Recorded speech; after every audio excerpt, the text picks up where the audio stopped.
Shout out Rush Dog, Filthy, West Sac Kings fan. I think the commercials are running. Ah, Oh, there they are. Should be good. shout out to you guys for the emojis that I can't see on here, but I saw for the first time. Somebody sent it to me on Twitter. That's pretty dope. That's really dope.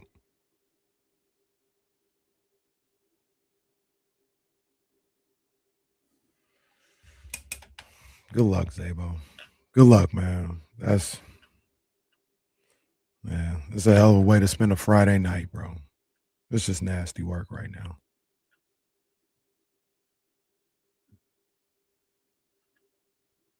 I thought about going out there this weekend.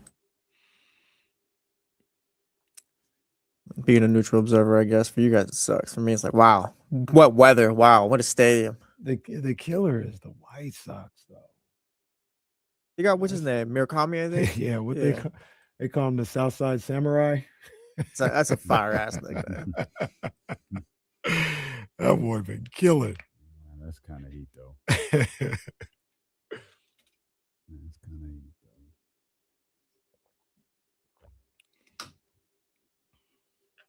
Yeah, that is good. Price of admission.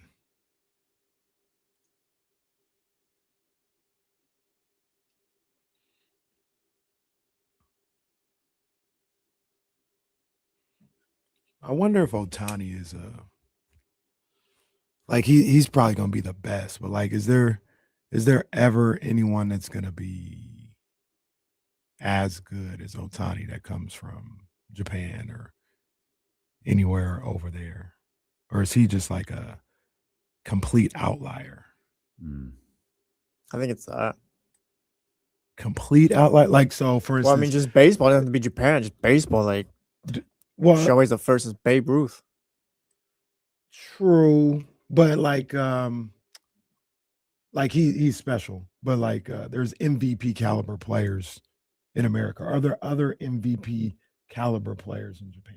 I guess if we're just talking MVP, like, sure, yeah, MVP. But I think like Shohei being able to pitch and hit, like, just well, like that's different. He can pitch. All right, I'm not doing this. All right, yeah, he's having a tough year. Whatever.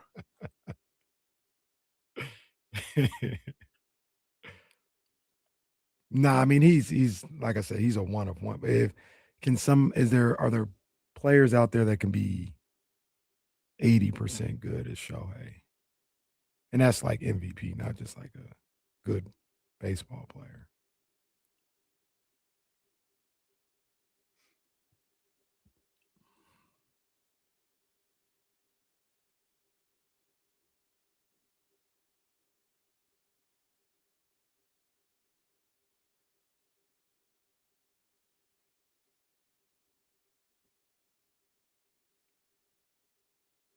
All right, guys, let's watch Cal Poly versus Santa Barbara in the Big West tournament. Sorry, no replay today, guys. It was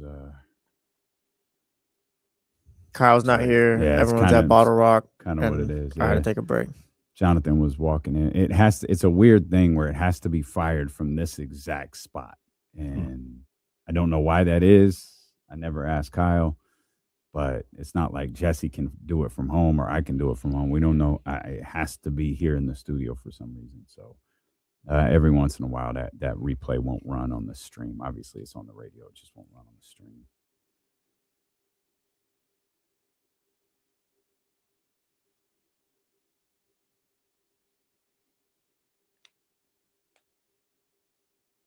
Oh, thank you, Russ Dog. Appreciate that. Shout out to the Audacy app, who I guess I'm a one of one. I've never had an issue with the Audacy app. Stuff plays, podcast low. Audacy 1.0, I'll never forget you. Oh, I'll never forget you. Audacy 1.0. Oh, what a moment that was. They took you away when they didn't need to. Man. It worked just fine. Hey, guys, you think you can go live after a... What if we made this worse? Just kidding. I love the Audacy app. That game was Kings Spurs. Reaves. Yeah. We got them screaming D-Lo, KC, D-Lo, KC, D-Lo, KC, D-Lo. We got them screaming D-Lo, KC, D-Lo, KC, D-Lo, D-Lo. We your number one spot. We your number one spot for some sports, huh? Got the city going crazy when we work, huh? We top 2, but we ain't 2, we in first, huh? And when you need the real, we is who you search, huh? D-Lo, KC, D-Lo, KC, D-Lo, KC, D-Lo. We your number one spot. Let's go, baby. What it do? Hey. It's Memorial Day weekend. Come on, man. I know some of y'all started a little early. That's all right. That's all right. As you should. We welcome you in here to the Friday, May 22nd edition of D-Lo and KC. I'm Damian Barling. The ultimate needle mover in God mode himself. He's Kenny Caraway. Yes, sir. Acknowledge me. And we are live alongside EP. What are you doing with him? We hanging out, man. That's what we doing. Yes, indeed. Real quick, before we get started, man, I want to give a shout out to all the little homies over at Ethel Phillips Elementary School. They had their first ever jogathon today. Hey. And I was, presenting for them real quick, man. And all the little homies, a couple of the kids said they are familiar with D-Lo and KC, and just want to give them a shout out. Question their parents. Yeah, sorry, kids. Give them a shout out. Shout out to my boy. They know him as Mr. Zook. It's Ben Zook. That's my guy over there. But yeah, Ethel Phillips, man, over in South Sac, man, off of Fruit Ridge, kind of. Big ups to y'all, man. And the little ones, the little kindergartens were doing their little jogathon, and they had 20 minutes to run. I think it was like a 0.15 mile was the time around. And them little kids who started out sprinting, they were gone on the first lap. Jogathon in the elementary school is the Olympics there. They learned the definition of pacing themselves, huh? Yeah. They weren't sprinting. Yeah, that's tough. That's a tough lesson to learn. The rookies had to learn, man. So shout out Ethel Phillips. It's a tough lesson to learn. I remember those. Man. What a time it was. Jogathon trying to get 50 trying to laps. qualify for the Olympics out there. Almost made it too. If I would have ran 5 more laps. Almost.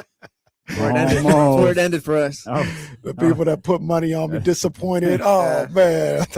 I'll take the underdog. I'll take the under. Boy, ain't gonna make it. Mrs. Watson would have marked that paper on my back 5 more times with that Sharpie. We would have made it. Man, we could have done it, guys. Oh man, good times, man. Jogathons were fire. Yeah. Yeah, some memories there with the jogathon, that's for sure. This Eastern Conference Finals is going to be a memory soon. Oh, it was a good time, man. Was it? Cleveland. It was a great time. It's going to be a part of the New York Knicks transition story to the to the NBA Finals for the first time in quite some time, man. They've become it's isolated when they did it, back in 16, 17, 18 and such. They were sustained throughout the season. But the Knicks have this thing going on that is reminiscent of the Golden State Warriors, where they are capable of these absurd scoring runs. Because a lot like that Golden State Warriors team, their defense is overlooked. Like that Warriors team was really good defensively. This Knicks team is a very good defensive team, but we kind of focus on they're like the third best team left, right? Because Oklahoma City is so good, San Antonio is so good, Victor Wembanyama is just a complete game changer. But it's like, OG Anunoby is a top defensive player in the league. Mikal Bridges is a top defensive player in the league. Josh Hart can be a top defensive player. I'll leave it there. He could be a really, really good defensive player. And man, when they turn on the gas, it's over. And we saw it again last night. Right. Like we've seen it every series. We've seen the whole 76ers series was an absurd run by the New York Knicks, but like they have had these runs all postseason where it's just like the game is over. Yeah. It's just the last one before yesterday. It just came at the very, very end of the game. That's the difference between all of this, is it came at the very, very end of the game to make sure that they won it, rather than happening in the second or third quarter where you get to the fourth and you go, this game is completely out of hand. The Knicks are stating the obvious, but to your point, I feel like we kind of forget that the Knicks are a legit, really good team. Like they are, it's not, oh, they're good in They're the the East best or good team in like, basketball right now. and they're the roster is constructed the correct way, the way you would want to construct a roster. They're deep. Like the question last year might have been the depth, but now when you have Shamet being involved, when you got Mitchell Robinson being involved more, you got Deuce McBride, you got Jordan Clarkson coming off giving you some minutes, Jose Alvarado. They legit have the depth to win an NBA championship. We talked about this, and I understand who the favorites will be and why they would be the favorites. I think the Knicks have an excellent chance to beat the Thunder or the Spurs. I They know Wemby's absolutely there. do. I know Yeah. the Thunder are the defending champions. Respect to that. Yeah. And like I said, they will be the favorites. But this is a formidable, real opponent when you talk about the Knicks. And they're destroying the Eastern Conference right now. Like the Eastern Conference is no match for what the Knicks got going on. Yeah, this is I feel like watching them last night, I thought about this after game one, because obviously, we had the West game one, then we had the East game one, and I think our collective basketball brains were about to explode after that. But I realized that the pressure on Mike Brown after the firing of Tom Thibodeau, and that stupid James Dolan interview about his expectations and that causing so many questions about Mike Brown, it really, and then there is the general hysteria that involves the Knicks because it's New York, and it's Ben Stiller and apparently Cedric the Entertainer sitting courtside along with Michael J. Fox and the rest Said of it the with stars. such confidence too. Bro, it's Cedric the Entertainer. It was Bernard King, guys. It was not Cedric the Entertainer.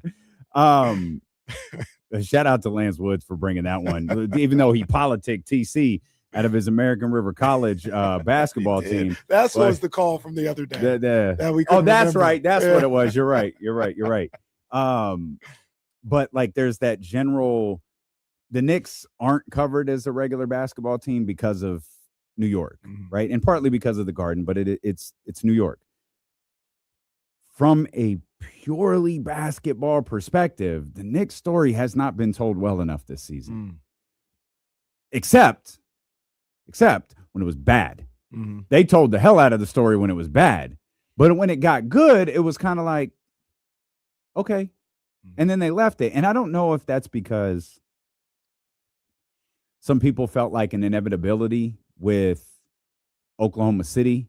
I don't know if people were waiting to judge the New York Knicks until they got through Boston, which they didn't even sniff having to do that.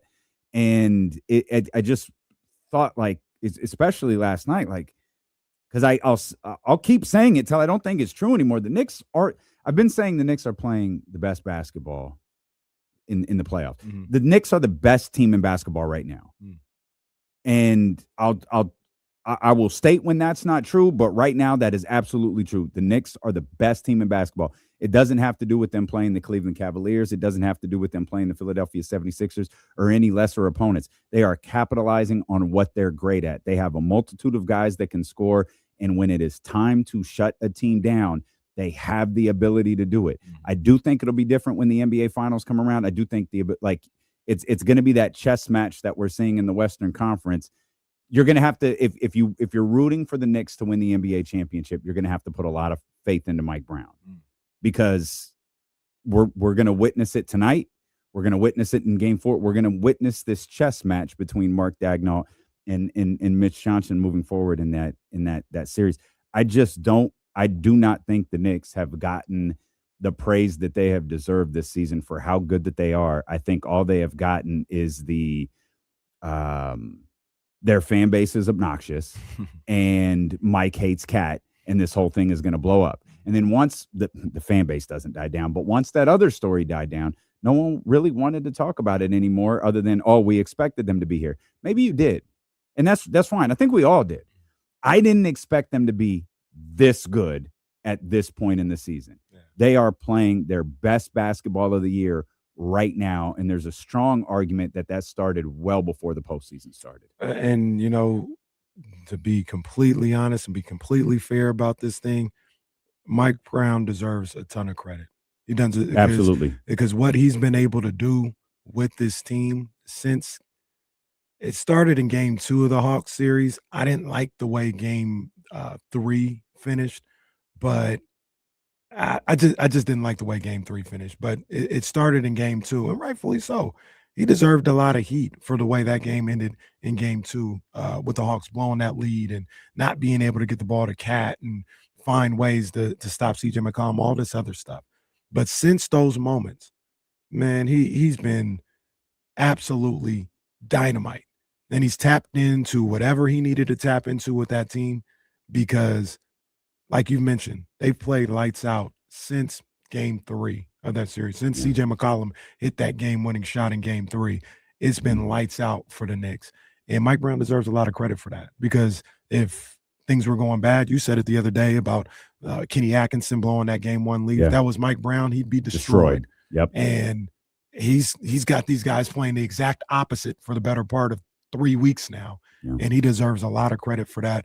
He's done a great job. There were questions about him, obviously, going into the season. There were, comedic shots that we would take throughout the season and throughout the playoffs with him, but he's answering. Big Mike Brown.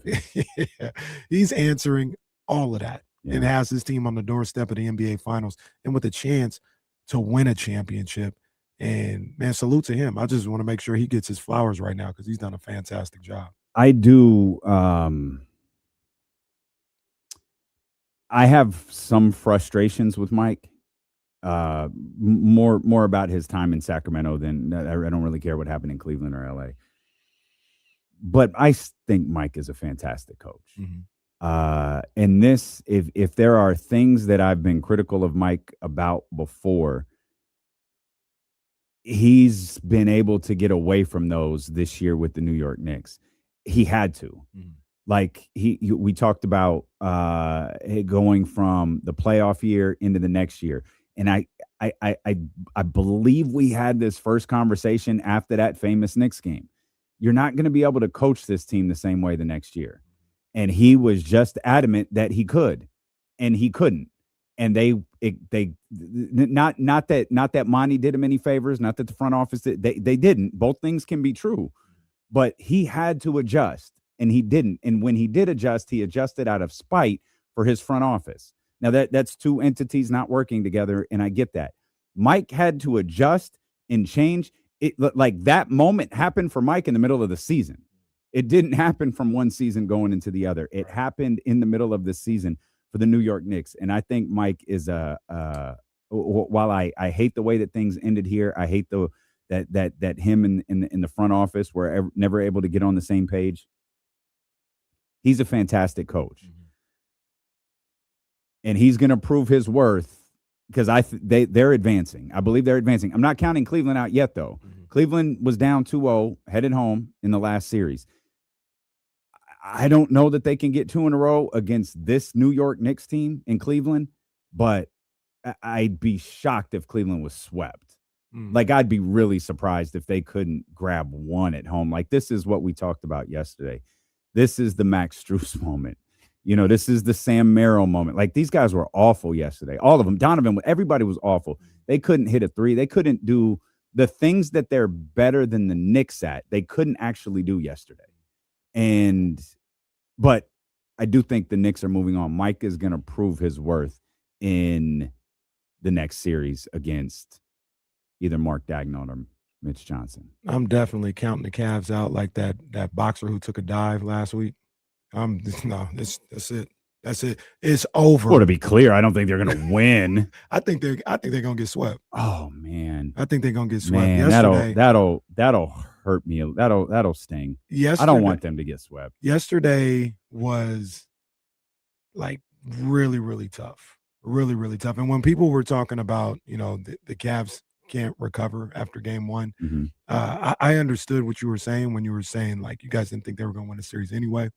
But I think it was more so of, like, making it a series. Like, they're done making it. They can't recover to make it a series. And yesterday, it looked like their answer was, well, we're not going to let Jalen Brunson do that again. Josh Hart is going to beat us. And Josh Hart beat lit their them ass. up. Yeah. Absolutely lit them up. And then now it's like, okay, well, what do you do? Obviously, you can say, hey, lose. Yeah, you can say, all right, Josh Hart, do it again, do it 3 games. Maybe he can't, do it that many times. But Brunson gonna have another game. I was gonna say you don't need him to. Right. Brunson gonna have another game. Cat's quietly playing well all playoffs long. He might even go even crazier at one point.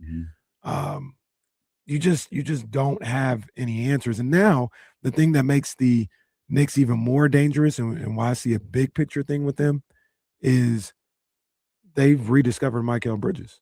Now he can big score regular again. Season concern. Yeah, he can score again, and he's already defending and all this other stuff. And when you talk about Mike Brown too, this isn't like a knock necessarily on the Kings or whatever, or a knock on Mike Brown, but this is the team for him. Like, he didn't have to come in here and orchestrate anything. Politic for a wing, politic for this guy. Like, they were right there. They were there. And this is the I bet you Mike Brown team. Yeah, I bet you he loves this roster. Loves this roster, loves what he's able to do with it, loves their toughness. And it's a match made in heaven right now. The Cat stuff got a little weird. I always thought, who knows how they really feel about each other right now, but I always thought both of them need to relax because they're a great fit for each other. But they had their little battles. It could be just learning one another. Could be. Yeah, it could just be that. I don't know. Yeah. It feels like they didn't get started off on the right foot. And it took a while to correct. But they did. But they're here now. Yeah, and it got them to this point right here. Yeah, so can't say enough about the Knicks, man, and what they've got they're going good, on. man. We got enough time to talk about them. The Cavs, it's not an epiphany, but I had a thought yesterday. Okay. They're going to have to revisit this Evan Mobley trading situation. I think they need to move on from him. Evan Mobley was so good while we were on the air. And I guess he was really broken up about the show ending. He's the opposite of the Giants. Yeah, he had 10 points in the first 6 shots. Like it was his stat line versus I think Cat's in the first quarter. And I don't know. I guess he got word our show ended, and he just decided he was done. No reason to perform now. He's on KC arm. They're not watching anymore, so they're in their car. So I'm out. He finished with 14 again. He had 10 while we were on the air. He finished with 14. He took 2 more shots the rest of the game. Yeah, you got to move on. And it's not even because he's a bad player or anything, but he's about to make a lot of money, probably more money than what his game brings to the table. And you know what he is. He's Keegan. Oh, this is what Keegan Murray would look like on a team where you needed him to win a chance. Tell me now. Okay, tell me. Let me pose it as a question. Doesn't this remind you of the conversation we have about Keegan Murray? You need more. You need more. You need more. The brother is so good. That is about what he can give you, though. This is what he's given you. This is what he's grown into. This is what he is. But you keep asking for more and more and more and more because again, Cleveland, they're trying to get to a different level than we are, but they're trying to get to a championship level. Yeah. And it's like the conversation I feel like is exactly the same. And I see it. I absolutely see it. I think he's better than Keegan Murray is, but I think the conversation that people in Cleveland are having about Evan Mobley is the same exact conversation we have here in Sacramento about Keegan Murray. Yeah, I think it's the same thing, the same conversation that I guess. Like Evan Mobley's better, you said it right now, but he's kind of probably hit his ceiling as a player, and it's not going to be enough for what they need. For what they need him to, like, there has to be someone else there who's more consistent and reliable than James Harden. Yes, absolutely. the one of the big differences, like you said, Evan Mobley's a better player than Keegan Murray, but Keegan Murray's contract don't cripple you. That's the killer. Like Evan Mobley's going to get up to $60 million a year at some point, and he's a really good ball player. I think he's low 50s. NBA's to turning mid into the 50s to NFL, low 60. key. How so? With the quarterback stuff? Well, yeah, I Like guess like quarterback- Evan Mobley's just getting 60 million. Like, I don't, did you see the tiers? The Law Murray, the Athletic? I didn't see that. No. Oh, okay. I got you. Because there is one glaring like that's a $250 million player right there. Or I'm sorry. I don't want anyone to think that's shade. That's gonna be a $250 million player. Come on, man. Way down here. All right. No, we'll talk about it. And you're right. In 29-30, he'll be 61.2. I can't do that, man. I can't do that. He's That's why 25 though. he's a really good basketball player. I think he'll go if he go say because there was rumors that in February the Bucks had conversations with the Cavs, and the Cavs kind of walked the away. Giannis conversation. The Cavs walked away when Evan Mobley's name came up, and understandably so at that time. Like I get it. Mhm. You're in the midst of trying to compete for a championship. This guy's just coming off a Defensive Player of the Year award. He's 24, 25 years old. I get it. After seeing this postseason and seeing that you have firmly like hit the top of your head on the ceiling, like you are not going any higher. Yeah. And with this group, I think Cleveland might want to revisit that. It might want to move on from him. And from Milwaukee, like, yeah, you'll get a good ball player. You'll get a really good ball player. But that price tag, that price tag is tough, man. That's a lot of money for Evan Mobley. The thing that you'd be holding on to, like you just mentioned, is he's 25, you said? 24? He's 25, yeah. 25 years old. Man, like, I don't even know if it's about, like, him getting a whole lot better. I think if he – I'm sorry, he's 24. He'll turn 25 next year. Oh, I'm looking at his contract. That could be wrong, but I don't know. It feels important. He's 24. He'll turn 25 in June. Okay. When he won't be playing in the NBA Finals. No, he's gonna be in Cancun. Well, it's a good place to visit. He'll be home from Cancun at that point. Well, at the rate we're going, he would have been unpacked for about 2 weeks at that point. Well, I mean, at the rate we're going, well, this series will end by the next time we're on the air, right? Yeah. If it's a sweep, it's gonna be done. It's gonna be done by. We'll by take Tuesday. the air Tuesday, and it'll be over. I don't think that's gonna happen. I'll be driving home. It ain't gonna happen. I'll be driving home, seeing Cheryl in Elk Grove celebrate. Why? Oh, New York. Okay. Yeah, she gonna like what Evan Mobley do to her? Why does she have all these men? Does she know she? Does she like Mike? She doesn't say anything about him. He's not an idiot. No, he's not an idiot. She was a good. little skittish on him before. All right. But she just kind of leaves him alone. That's kind of how she does. Like maybe she does have a vendetta with him because if she has a problem with somebody and they mess up, he's a jackass. Oh. But when they do good, she just kind of leaves him alone. I see. There is no praise. I see. Oh. Typical media member. But yeah, we going this over. I think it's gonna be a sweep. Oh man, I hope not. That just feels embarrassing. Plus, I don't know. Come on, Cleveland. I don't know what's up with Donovan. Is Donovan healthy? Listen to 520 and shout out to Jeff Teague. He pointed out James Harden might be dealing with something. You know, maybe an ankle or something. Oh, the playoffs. Yeah, he's dealing with the postseason. The playoffs. It's an affliction that strikes him every year. It's more difficult than the sprained ankle. Man. This guy's got a Cam Scatterbo, but that's not even the issue. No, we've seen what James Harden can do injured. Yeah, that was his best playoff performance. Yeah, he's in his head. Because no one expected anything from him. Playing 48 minutes on a bad hamstring. Do what you can, James. Just stay out there. Yeah, there's no pressure on that. I got another question for you. I think I know your answer, but I'll ask it anyway because I was like going back and forth. We thought like if Cleveland got past the second round, got to the conference finals, that's a success. they'll feel vindicated for trading for James Harden, for trying to build around Donovan Mitchell, and they'll continue to do that. And everything is like, this is a step forward. It's all good. I don't think any of that is not true. But one thing that I did think is if they made the conference finals, it might lessen the chances that they look at LeBron and LeBron looks at them as going back home, trying to save them one more time for the hometown. The way this series looks to be going, Yeah. I feel like that's back in play now. LeBron going back to Cleveland as, let's try and do this one more time for the land. Win a championship, be the X factor in getting them over the hump, getting them back to the finals. This group right here took a step forward, but just the group that's in the conference finals now, that might have been their last step.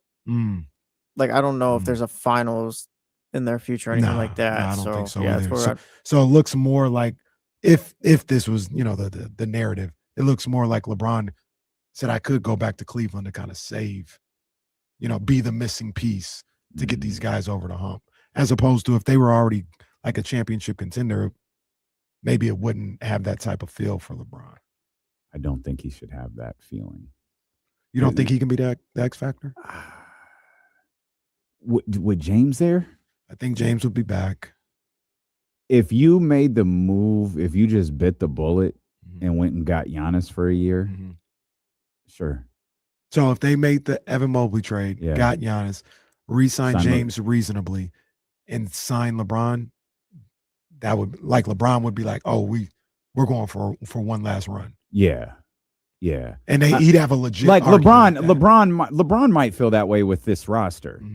I just think LeBron, I don't know. I genuinely sit down, mics off. Do you think you could lead a basketball team? Don't give me the competitive answer. Don't give me the old ass man answer. Do you think you can? And if his answer is yes, then by all means. My feeling is he's in Cleveland no matter what. Okay. See, that's what I thought you. Yeah, my feelings, he's in Cleveland no matter what. We'll talk about this with Eddie Gonzalez when we go 60 minutes of commercial-free sports talk. It's the best hour of basketball talk when Eddie is here with us every Friday, and that's next here on Sacramento Sports Leader, ESPN 1320.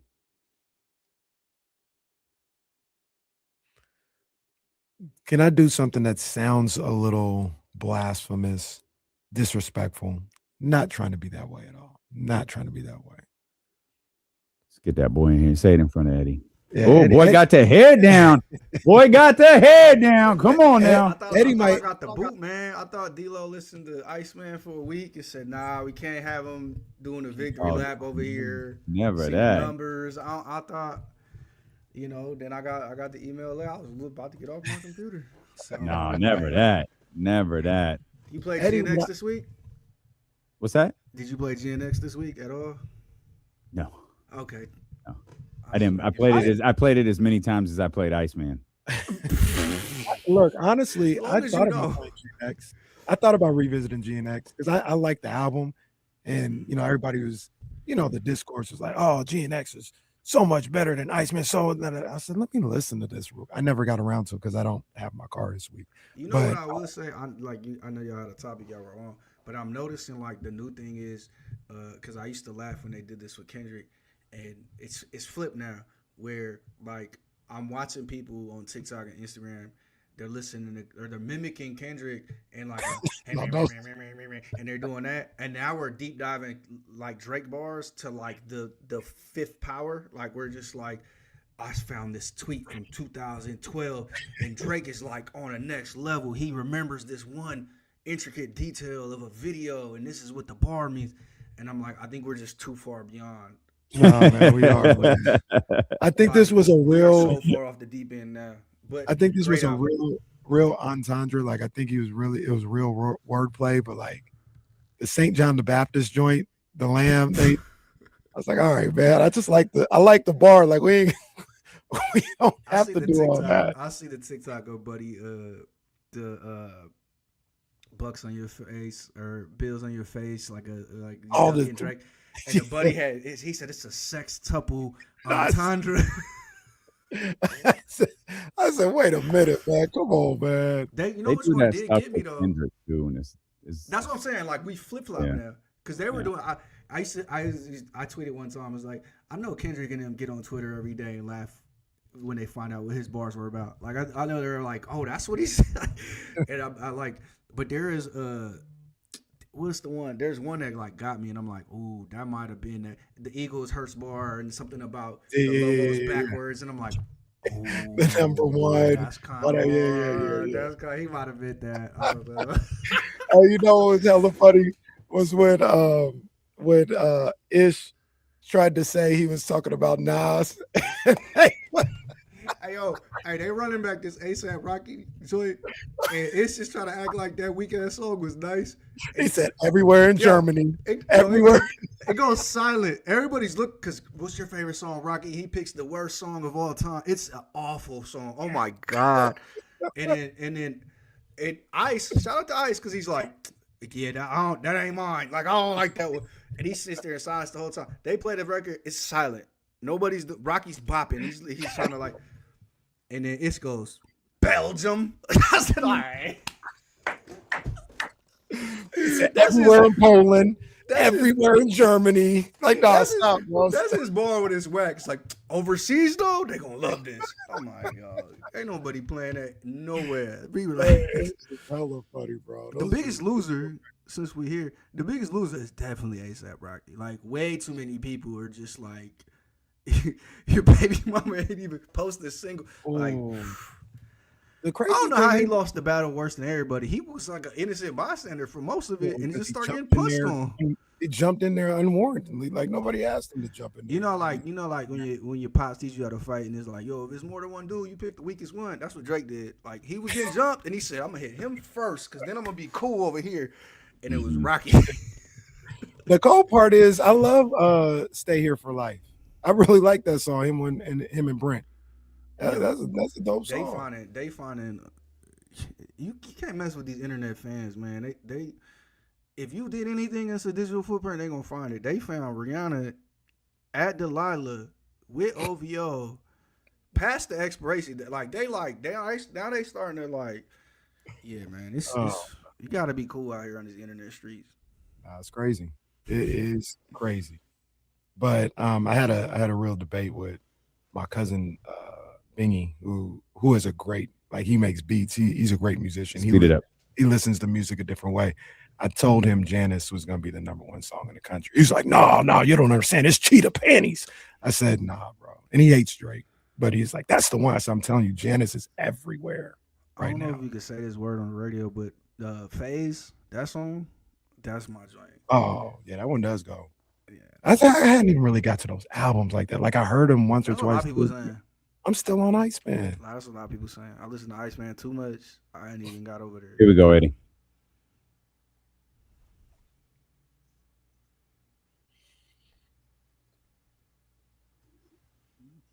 It's the Marathon, 60 minutes of commercial-free sports talk. No better hour of basketball conversation than this one with our man Eddie Gonzalez. I'm on my Twitter feed right now is a commercial for the unethical hoops game that Dylan Brooks was playing on the internet last night. And I don't like Dylan Brooks. I think he's a clown. I like Dylan Brooks. He's funny. But that was funny. Yeah. Like, go out of your way if you have not seen Dylan Brooks playing. It's a game of operation, but it's SGA, and you have to touch the ball without committing a foul. Is very, very funny. And now they've made a commercial for it. I'm kind of learning. Canadians might be the worst type of ops to have. Like they some petty dudes with just like time on their hands. Like What are they doing all the time, man? They got nothing else to do. Here, come up with different strategies. That's what the game is. Unethicalhoops.com is an actual website. Bro, they tracking the falls on shots now. Like it's going too far. I'm over it. Everything gone too far. Can I have a hot take? A hot take that I want to tell you, Dame. I think Eddie, if I know Eddie the way I know him, I think he might agree. He might be like, nah, you kind of right there. Wemby's 3-pointer in game 1 the one from the logo, right? Mhm. Great shot. Mhm. He's a great player.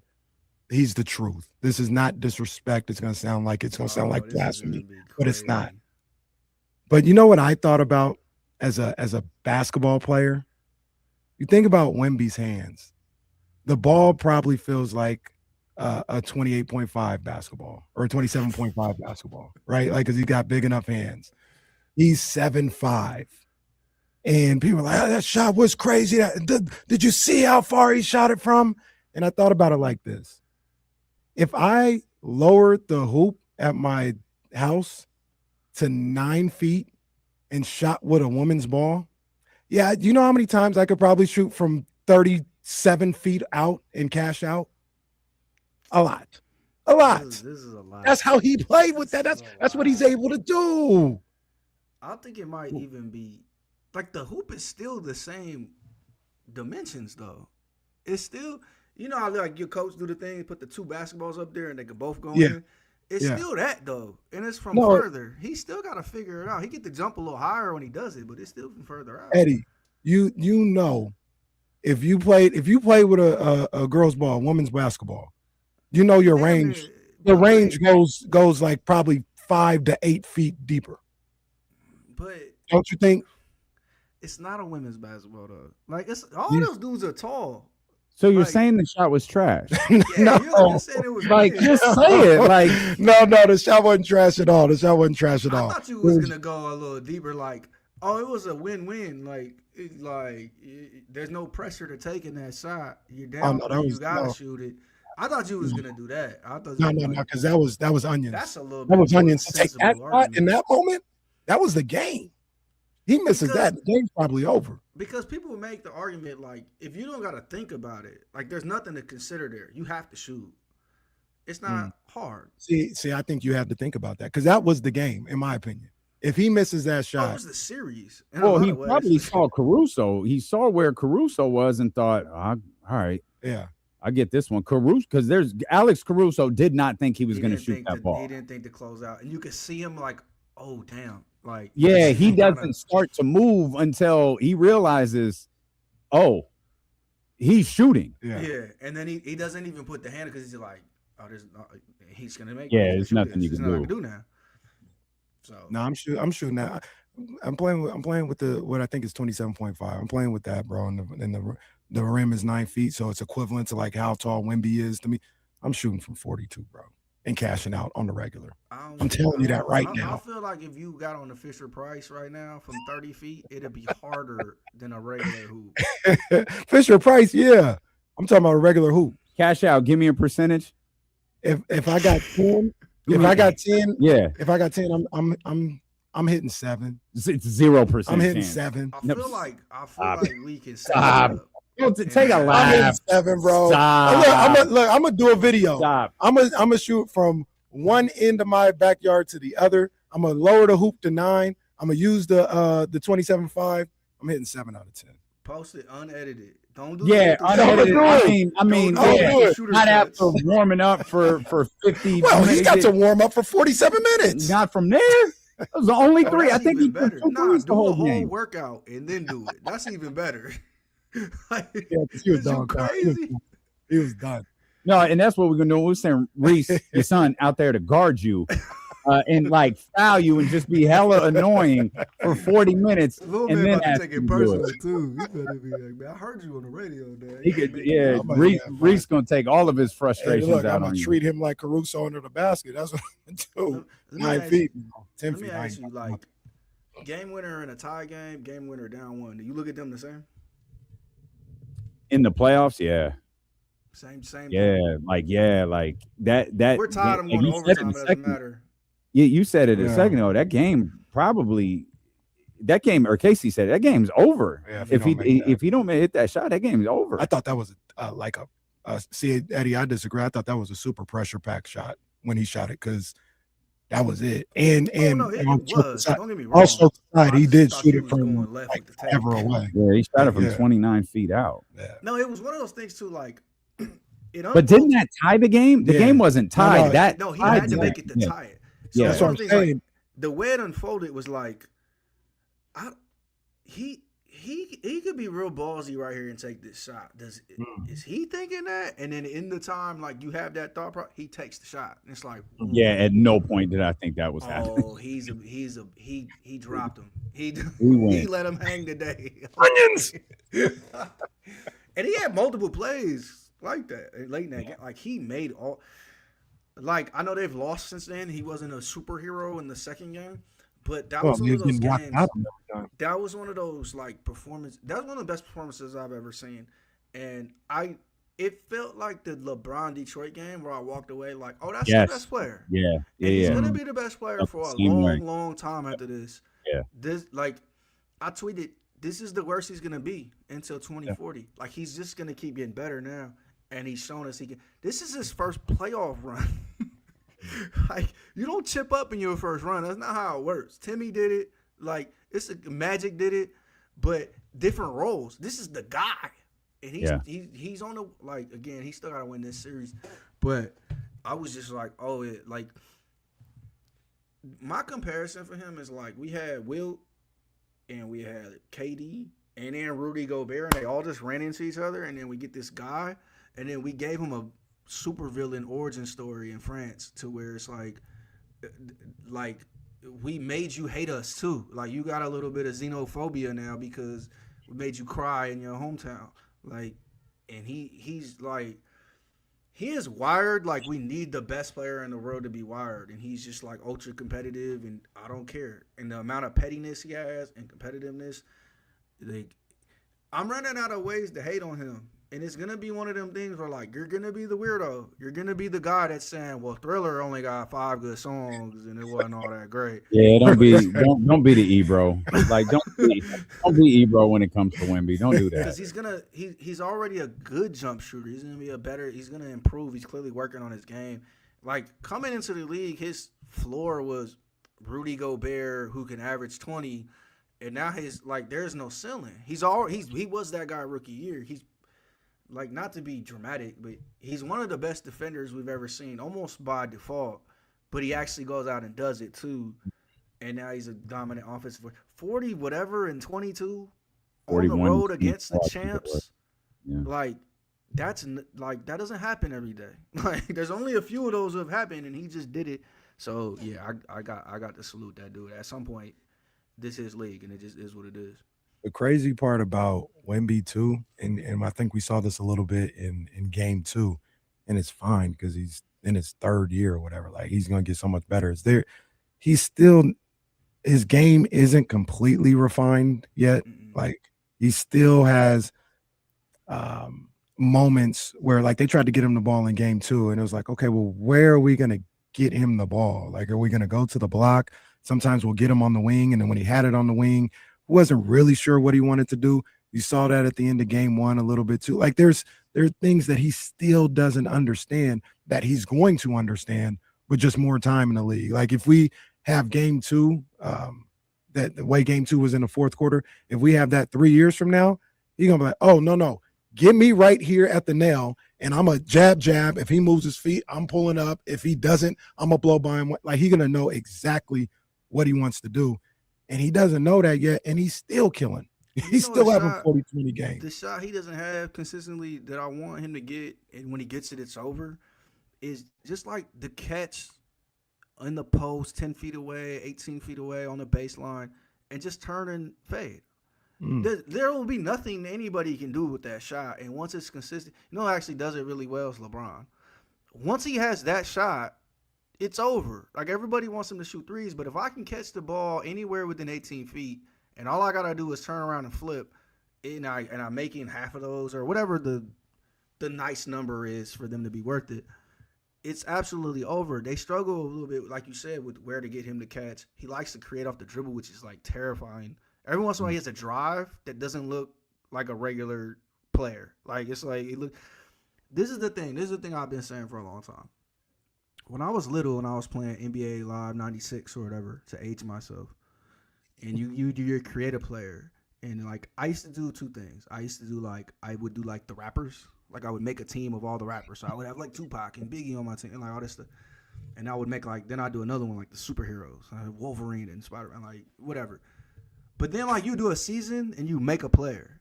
Like you can just go in there and make a player. And you would do like the stupidest thing you do. You make him 7'5". You would put all the sliders up. He'd just be like doesn't look real. He exists now. Like we gotta change the way you do this now.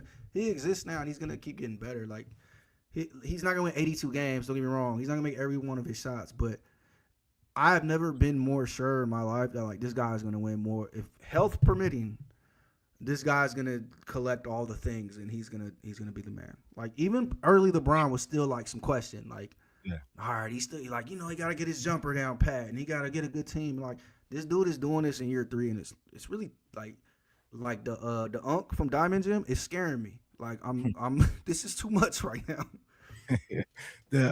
Real quick, just to that point, true story.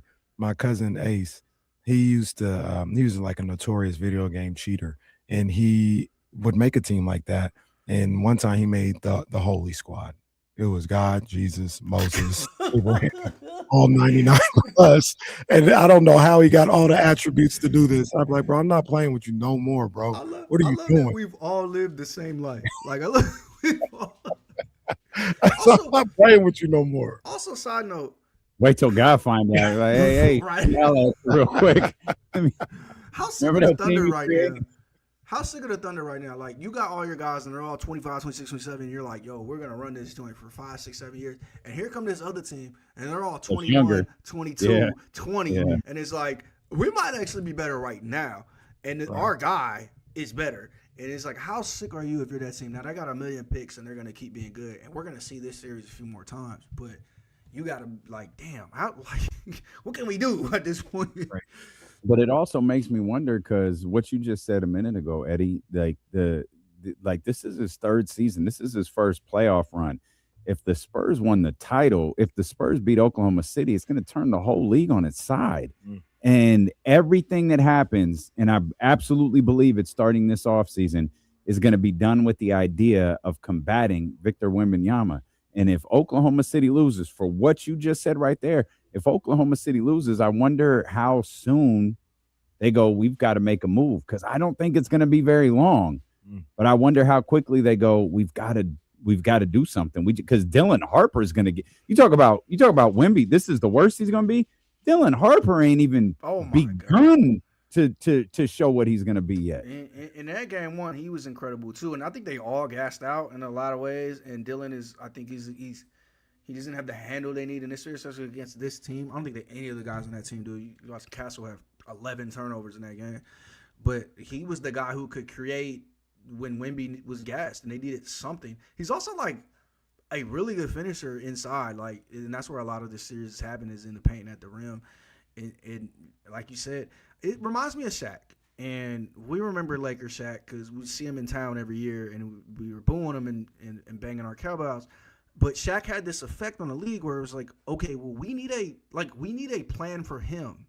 Whether we need to draft a guy, whether we sign a free agent, we need a 7-foot, 300-pound guy, and we got to do something to him. People have to have their Wemby plans, and like as of right now, they vary. Some teams are putting their centers on them and doing what Thunder did in Game 2, is just like, we need to be as physical as we can.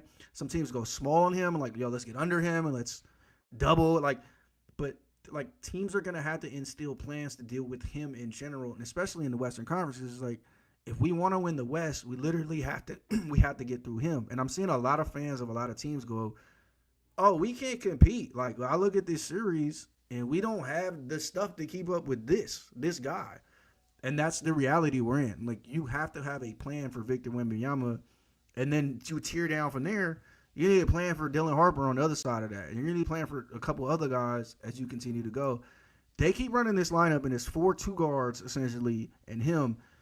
If Castle starts making jumpers, there's like, I don't know how you defend them, because you can't double him, and they already surround him with 3 shooters. If they surround him with a 4th shooter, there's just nothing you can do. You know who I think can compete with them? The OKC Thunder, for sure. They're doing it now, yeah. But I think the Knicks also have everything you need. Now, as time goes on, you might need a better version of the way the Knicks constructed their roster, but that's what you need. You need like 3 or 4 wings, this superstar that can go point for point and go bend for bend.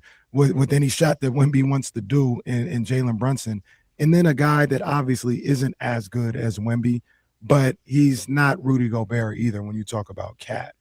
And I think that's the blueprint to being able to combat what the Spurs are about to bring to the league. Well, I think there's a number going around. I think the best one-on-one defender against him percentage-wise so far in his career is OG Anunoby. And it's limited numbers, and they've only played so many games. But I do think that is the archetype that teams are going to be looking at. Like, we can't find 7'5". We really can't find 7 feet that can keep up with you. But 6'8", 6'9", and bulky, that might be what we do. And he can move around. He's mobile. He's got good hands. But it's just like you have to worry about the defensive end too. And how do you get him out of what he does there? He can't guard Jalen Brunson singled up, but you're not attacking him either. You need to find another matchup to attack on that end as well. And I think what you need to do is you need to get somebody he has to hug and he can't help as well. If we can keep Wemby on the perimeter and we can actually drive against him, that will help. The problem is the 2 steps it takes most defenders to go from the 3-point line to the rim is 1 step for him. And he's got instincts too. And he meets you and he attacks you at the rim too. So it's like, again, we're running out of options with that. I do think that is the archetype of defender I would look at. And you look at the Thunder, the guys they have are 6'4", 6'5". They're bulky. They're great defenders. And Lou Dort and Caruso and even J-Dub, who like they try to give a chance to. But that's not 7'5".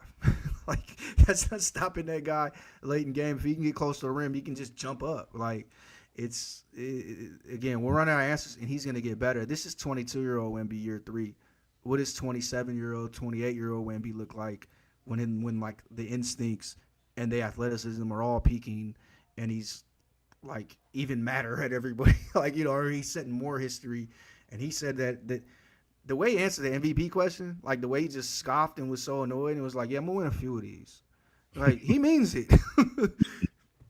And look, but Eddie, real quick though, Eddie, you talk about Wemby, you need somebody that he has to hug out there on the perimeter. Who is the guy he probably got a hug on the perimeter?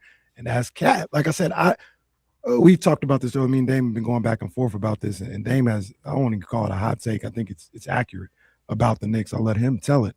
But I think the Knicks got a real shot to win a championship. They won't be the favorites, but I think they got a real shot to beat either the Spurs or the Thunder. Well, I think 2 things. One, in the perfect world, if you're the Knicks, these guys spend 2 weeks beating each other up. And they already are. They're dropping bodies already. Like, and that's off attrition. They're not necessarily, it's not like somebody got a concussion. Like, they're wearing down. And I think the other thing is, like, Becky Hammond is going to have to make amends at some point. Like, Becky Hammond at some point is going to apologize and explain that, like, maybe this guy's the exception at 6'1" or whatever Jalen Brunson is, and to be an engine. Now, in Game 2, he racked it up with the assist, and he got his buckets late. And I don't think you can really account for the Josh Hart game. But this is a now well-rounded team that knows what they're doing. Look, let's not go a little too crazy. They beat the 6th seed and the 7th seed, and that's what you get when you're the top 3 seed. But they are a team that's rounded into great shape. They're a team that's healthy right now, but I think is big. And the finals for the last 5, 6, 7 years have been wars of attrition as well. And I do think they just have some matchups that are issues. They are bigger than the Spurs, as crazy as it sounds for the team with Victor Wembanyama. They are bigger than the Spurs, and that should matter at some point. Do I favor them? No. I think they have funny enough, I think the Spurs are the better matchup for them. I think the Thunder is a real serious issue for them if they're healthy.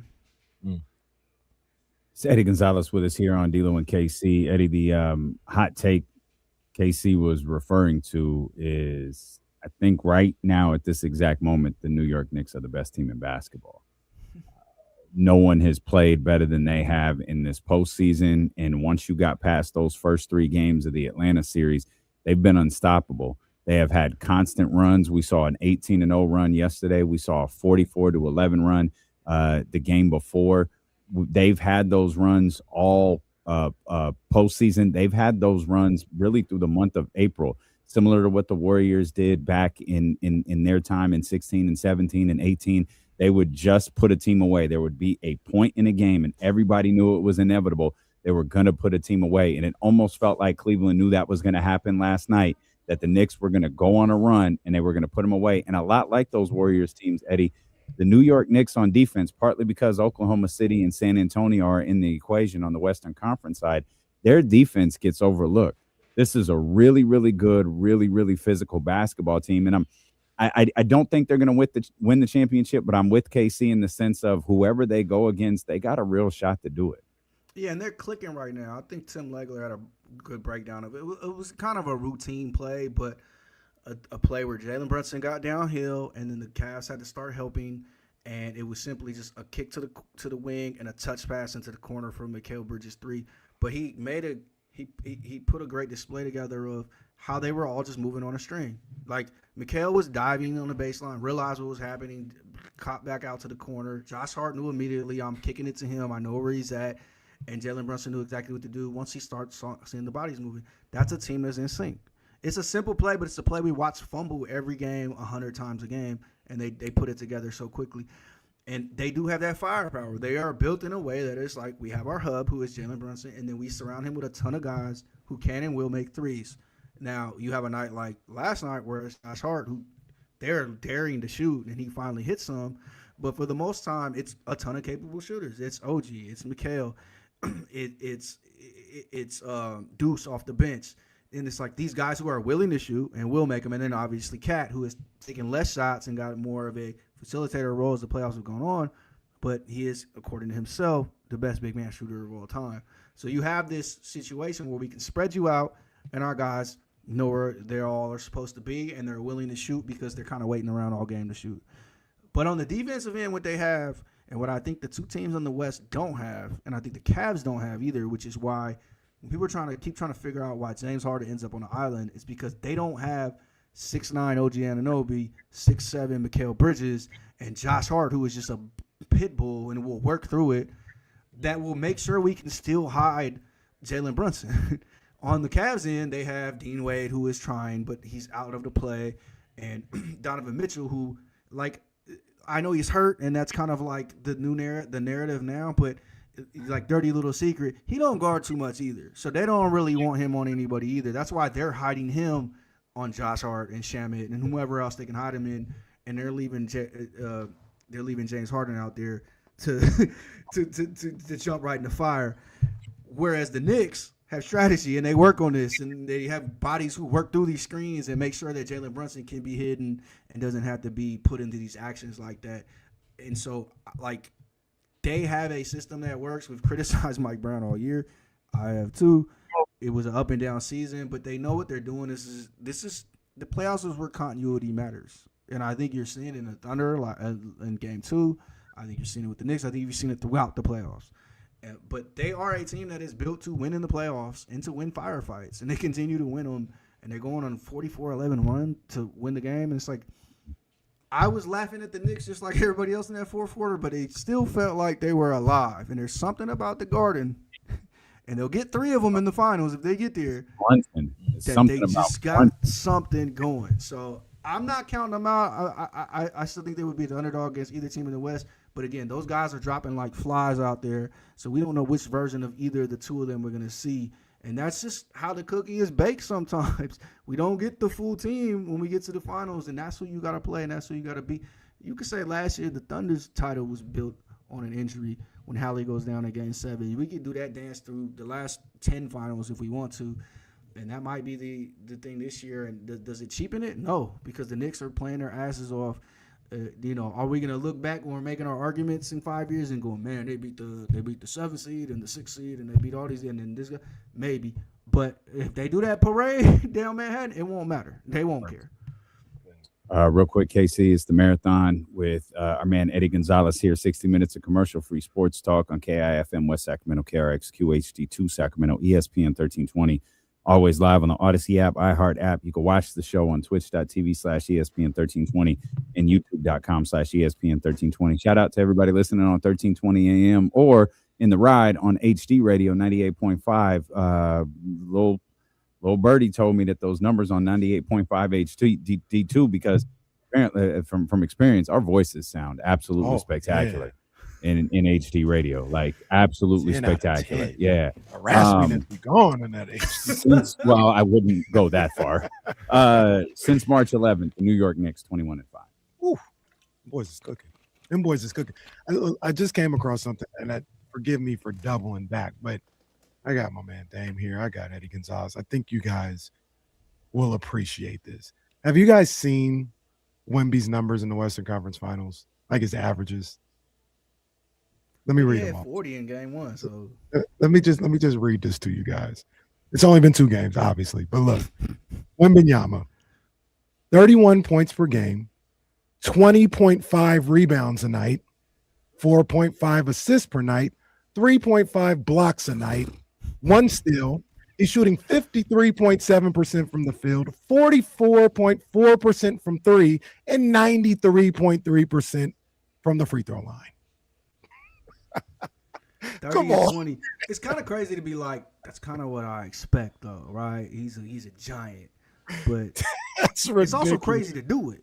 It's also Well, it's crazy to do it because everyone is gearing up to stop you and just can't. Just can't. Ain't got no Just answer. flat out can't. Like Eddie, you said it, and I did the show after that game by myself, so you don't notice, Casey.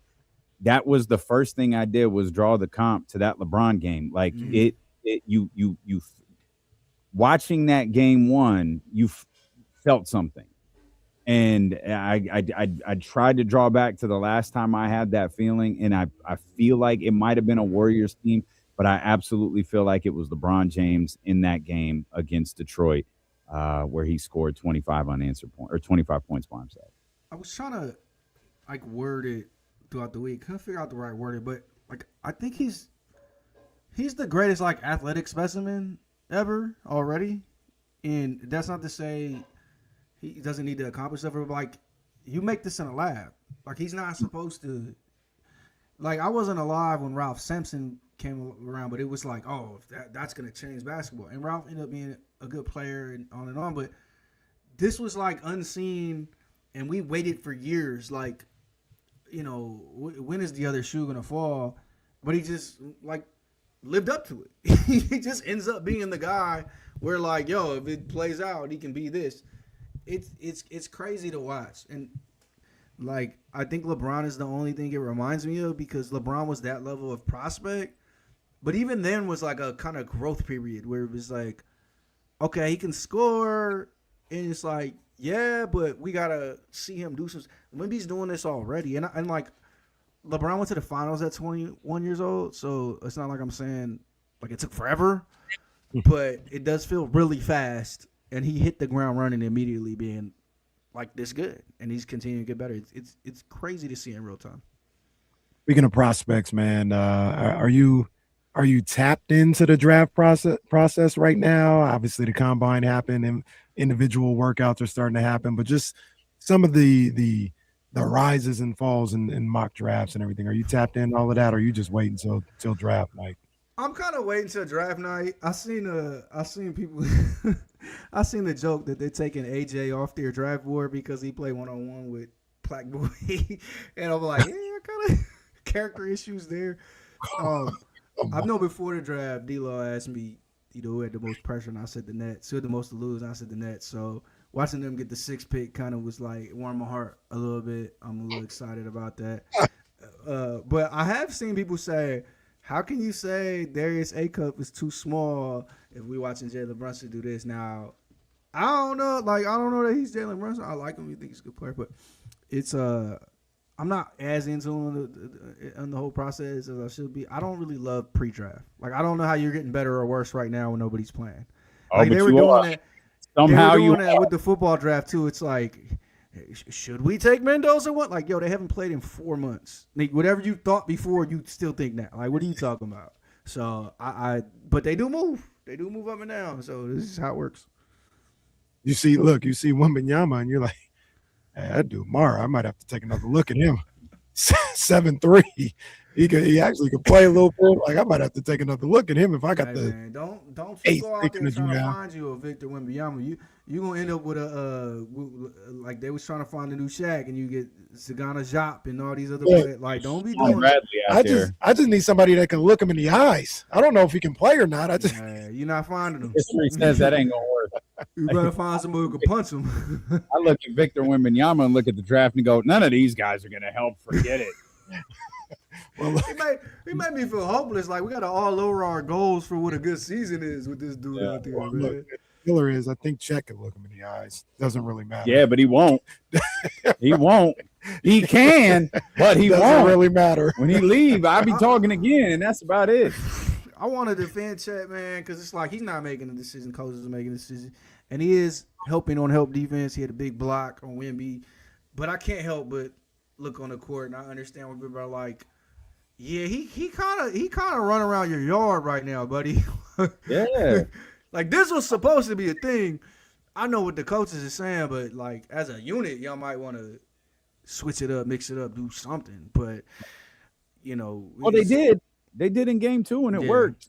Like, I don't know that you're going to get that friendly, and it's not a complaint. They let it be physical on both sides of the court. I don't know if you're going to get that friendly of an officiating crew in Oklahoma City. Like, even if it's the same exact crew, like, they're human, and that crowd will react to some of that stuff Isaiah was doing in that game 2 matchup with Wemby. And that's how these series go, right? And this goes back in history. The refs sway as the series goes on, as you complain about them, as you work them in the media, as you work them on the court. That's like part of the gamesmanship of the game, and they're human. When you're on the road, you hear the crowd for the home team, and you kind of wonder what happened. And we see it happen every game. Like, the bench goes crazy, and you're like, wait, did he hit him? Oh, wait, let's review it, or whatever. Like, it's only natural. I think it's like, I'm all for the physical play. I don't like when you substitute physicality for actual skill in the game, but I do think there is like a level of, it should be tough in the paint. You know, it should be that. Now, when we're counting how often a guy falls, and like we're looking at these compilations and Shay's falling on every play, it's like, I don't like watching that. Like, I was tweeting about that earlier. It was like, yo, you guys keep bringing up free throw numbers, but this is about optics, and it feels like he's doing this, and now we're tracking data now to say, yeah, he is falling more than everybody else when he shoots the ball. That's annoying, and that applies to everybody. Like, people sick of Jalen Brunson for a while, they sick of Joel Embiid, they did that with James Harden, and people keep bringing up Kobe to me, and I'm like, yo, people, I don't know if y'all remember, people hated Kobe. Like, Kobe was not this beloved guy. He had fans, obviously, but it wasn't like 100% Q rating with Kobe. So it's like, we've never liked guys who exaggerate contact. We've always enjoyed playing through it or just playing around it, dealing with it. And I think Shea, you know, I say all that to say it's been an extremely physical series, and I'm fine with that. And I think Wemby will be better for it. I think at the end of the day, he's the most physical guy out there. So he's going to be able to deal with it and take advantage of it and play throughout. And it, like, I used to say this about Steph. Everybody's like, oh, you just got to grab him and you got to just. Yo, they've been saying that about him since he was 10, and he's still Steph. You think that tall kid been walking in the gym since he was 10, and people been like, just hit him, and it slowed him down? No, he's got ways around this. He'll figure it out. He'll play through it. I think the Spurs, especially if Harper is okay, and they get Fox back, and that's looking dicey by the game, it seems. Yeah, I think they're the better team out there, and I think they're set up to win. They got the split. It's just like, if they lose, it won't be because Hartenstein roughed up Wemby one game. Like, that's never played out in the history of basketball, where a great player just got roughed up out of a series. It maybe disturbs them for a quarter, maybe a game, but these guys play through this. They're great for a reason. They can't get back to home court. Like, I think they can, if it came down to it, they can win another game in Oklahoma City, but that's not the life you want to live. Like, you got the home court, like, you got to take advantage of it. Hearing Eddie talk about the fouls and the crowd and the bench and, you know, just the angst in the crowd, you know what it kind of reminded me of, and I'm not dissing anybody or the Lakers, is like, yeah, that bubble was not that was not anything that we've experienced like that. I'm not saying it's lesser than, because they had their own issues, but everything that you just talked about, like, almost like the human nature of it all wasn't even there. It was No. for better or for worse, it was just basketball. It wasn't, oh man, I'm on the road, or even the refs like, oh man, they're on my head now because we didn't let Hartenstein beat up Wemby. It was just like the same game in the same place for 5-6 games. I salute the bubble, and it is what it is. Everybody played on an equal footing, and you had to win. And I think at the end of the day, the right team won the title. They were the best team when it stopped, all that.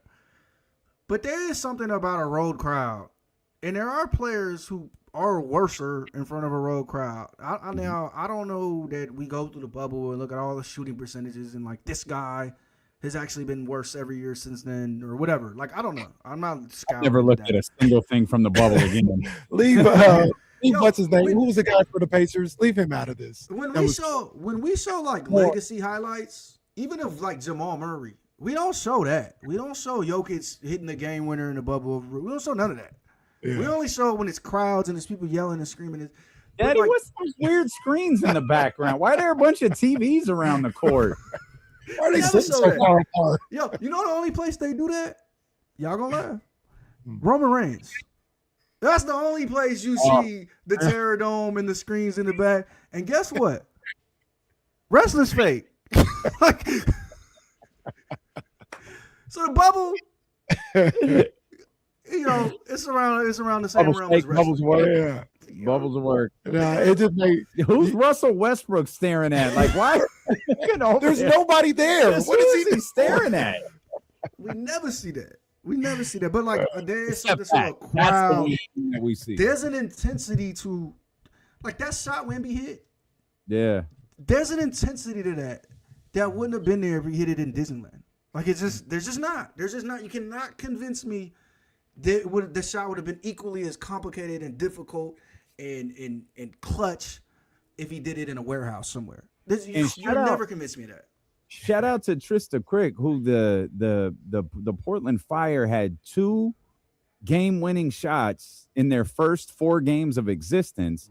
And Trista went to the post game and said, it was the same player, and said, what's better, the roar of the crowd or silencing the crowd? And Wemby shut the entire city down with that shot. Yeah. And I can't imagine the adrenaline rush that happens when 17, 18, 19,000 people fall silent because of you. Oh, I've been in Arco. I remember. I don't remember what game, but I remember the shot. It was Kobe on the baseline with Bobby Jackson, and he went like this, and he shut the entire Sacramento up. And I remember just like, am I supposed to, like, I feel like I'm supposed to cry. Like, this hurt.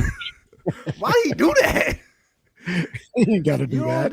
You didn't do that to the friends and family section at the bubble. The friends and family section was cool. Like, they went to Disney World after. It was all right. By themselves. They went to Disney World. No one else there. They all went together. Like, it's all fine. I didn't mean to bring that back up, but just hearing Eddie talk about, what game 3 might look like for the refs, for the players. It just reminded me at that time. And San Antonio's going to be lit. They've been fantastic this postseason. Great crowds.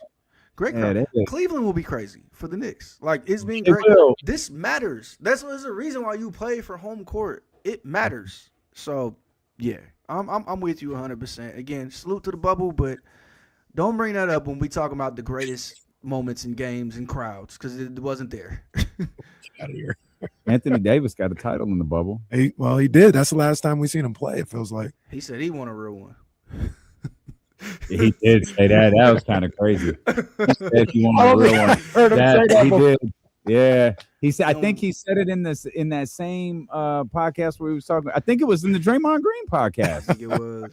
Fun to think about it. And I've talked to guys like no, like I'm not a reporter, but I've talked to guys who played in the bubble and there was like, nah, like same thing I just said. Don't get me wrong, salute, but that like nah, we playing dudes and then we seeing them, we all eating together after and like kicking it and we all playing Madden, like nah, not the same. Not the same. I don't care. The crazy thing in there. yeah, the circumstances do matter though. Like they had to. Like they didn't have a choice. Right. Like Yeah. That'll make you go start crazy too. Yeah, Like you had to. that's why I say they got their own issues in that bubble. Yeah, the Paul And them- George stuff. And them boys. You want, like the Lakers won the NBA AAU tournament. It's fine. but They here's- didn't necessarily win the NBA But here's my championship of the only world. issue with that. And you're right. I'm not like, riding for the bubble title. But the only thing I say about that is they were the favorites going into the season. No, that's what I said at the start of this. Like, I think the right team won at the end of Yeah, the day. like Probably would've should played- have. But I also think it's Austin. I also like- think it's fitting they didn't have parade. Like, who was LeBron? Was it LeBron who hit up like the Dodgers? Yeah, he's like, we The should just have the parade joint together. parade? Like, all right. yeah, for Yeah, what it's I worth, the pandemic MLB is not a real title to me either. Like, Oh, that's y'all way played worse. 50 games. Yeah, I was gonna say, I think that At was least the there worst was a crowd though, but y'all played 50 games. That's not even a season. I don't like thing. that was crazy. Imagine if we had an NFL season.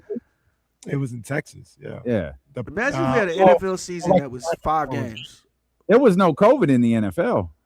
No, they just play. They played The with- Florida team said everybody coming. What you mean? except for the Niners couldn't play in California for half the year. they were the Arizona 49ers for about a month. Who won that? Who won it? The Bucks, right? The Bucks, yeah. Look, the GOAT gonna get it no matter what, boy. he gonna get it done. Did Brady win 2 with Tampa or 1? No, just the one. So that was the one they beat Kansas City? yeah, Damn, that was Almost COVID? yeah. Wow. Because he beat Aaron Rodgers in Lambeau to get to the Super Bowl, Okay. and that was the Everybody first. beat Aaron That was Rodgers. when Matt LaFleur didn't go for it on like 3rd and was it 4th and 1 or 3rd and 8 or something like that, and Aaron had that stupid look when he was. Well, going what to did he the do on sideline. 3rd and 8?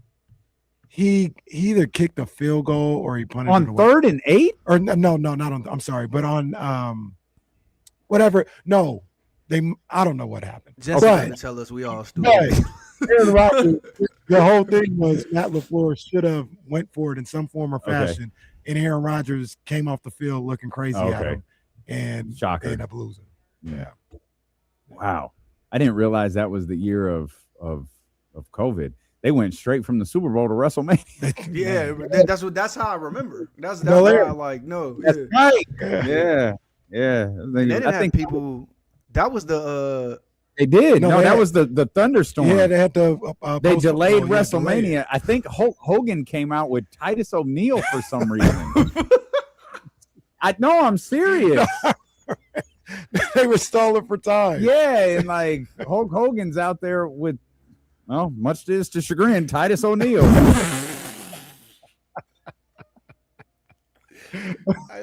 he said some crazy stuff backstage after that. Oh man, do I have to, brother? Oh my god. Brock Lesnar lose to a black guy. They brought him back real quick. Go ahead, go get that dub back, big fella. Go get that dub back. I love big how fella. the more things change, the more they stay the same. They just be spamming the Brock Lesnar button, just like Vince. Just like Oh yeah. it's a little They- quiet.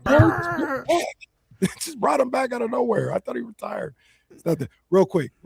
We got time. NFC Championship game. Oh, The Packers were trailing 31-23. okay. It was 4th and goal on the 8-yard line. LaFleur kicked the field goal.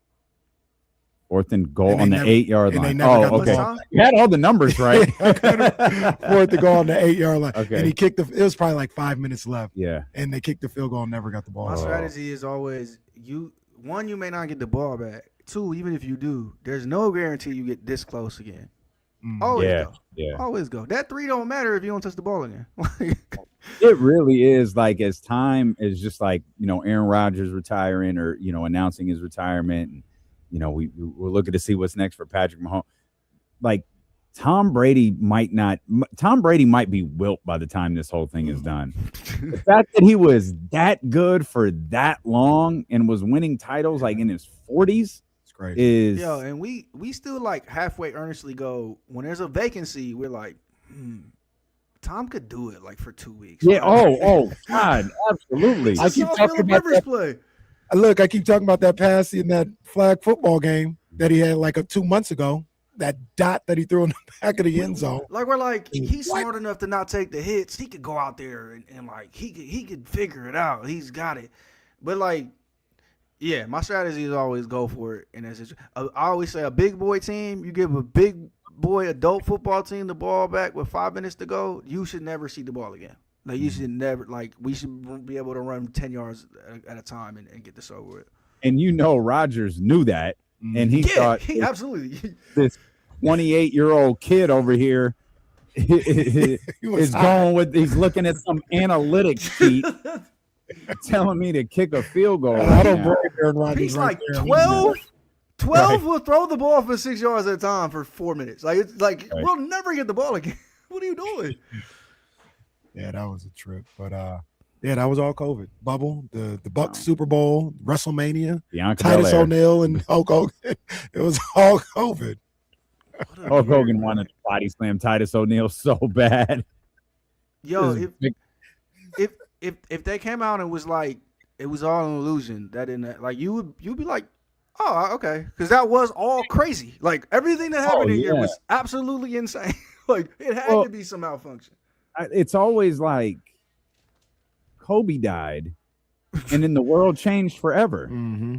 Yo, Like I was that's when I was working at ESPN. So I got the job. I started working at ESPN in December. Great. I'm at ESPN. This is incredible. Kobe dies, and then they have that's the end of January, and then we go basically right into the All-Star game. And this is being one of the best All-Star games of all time.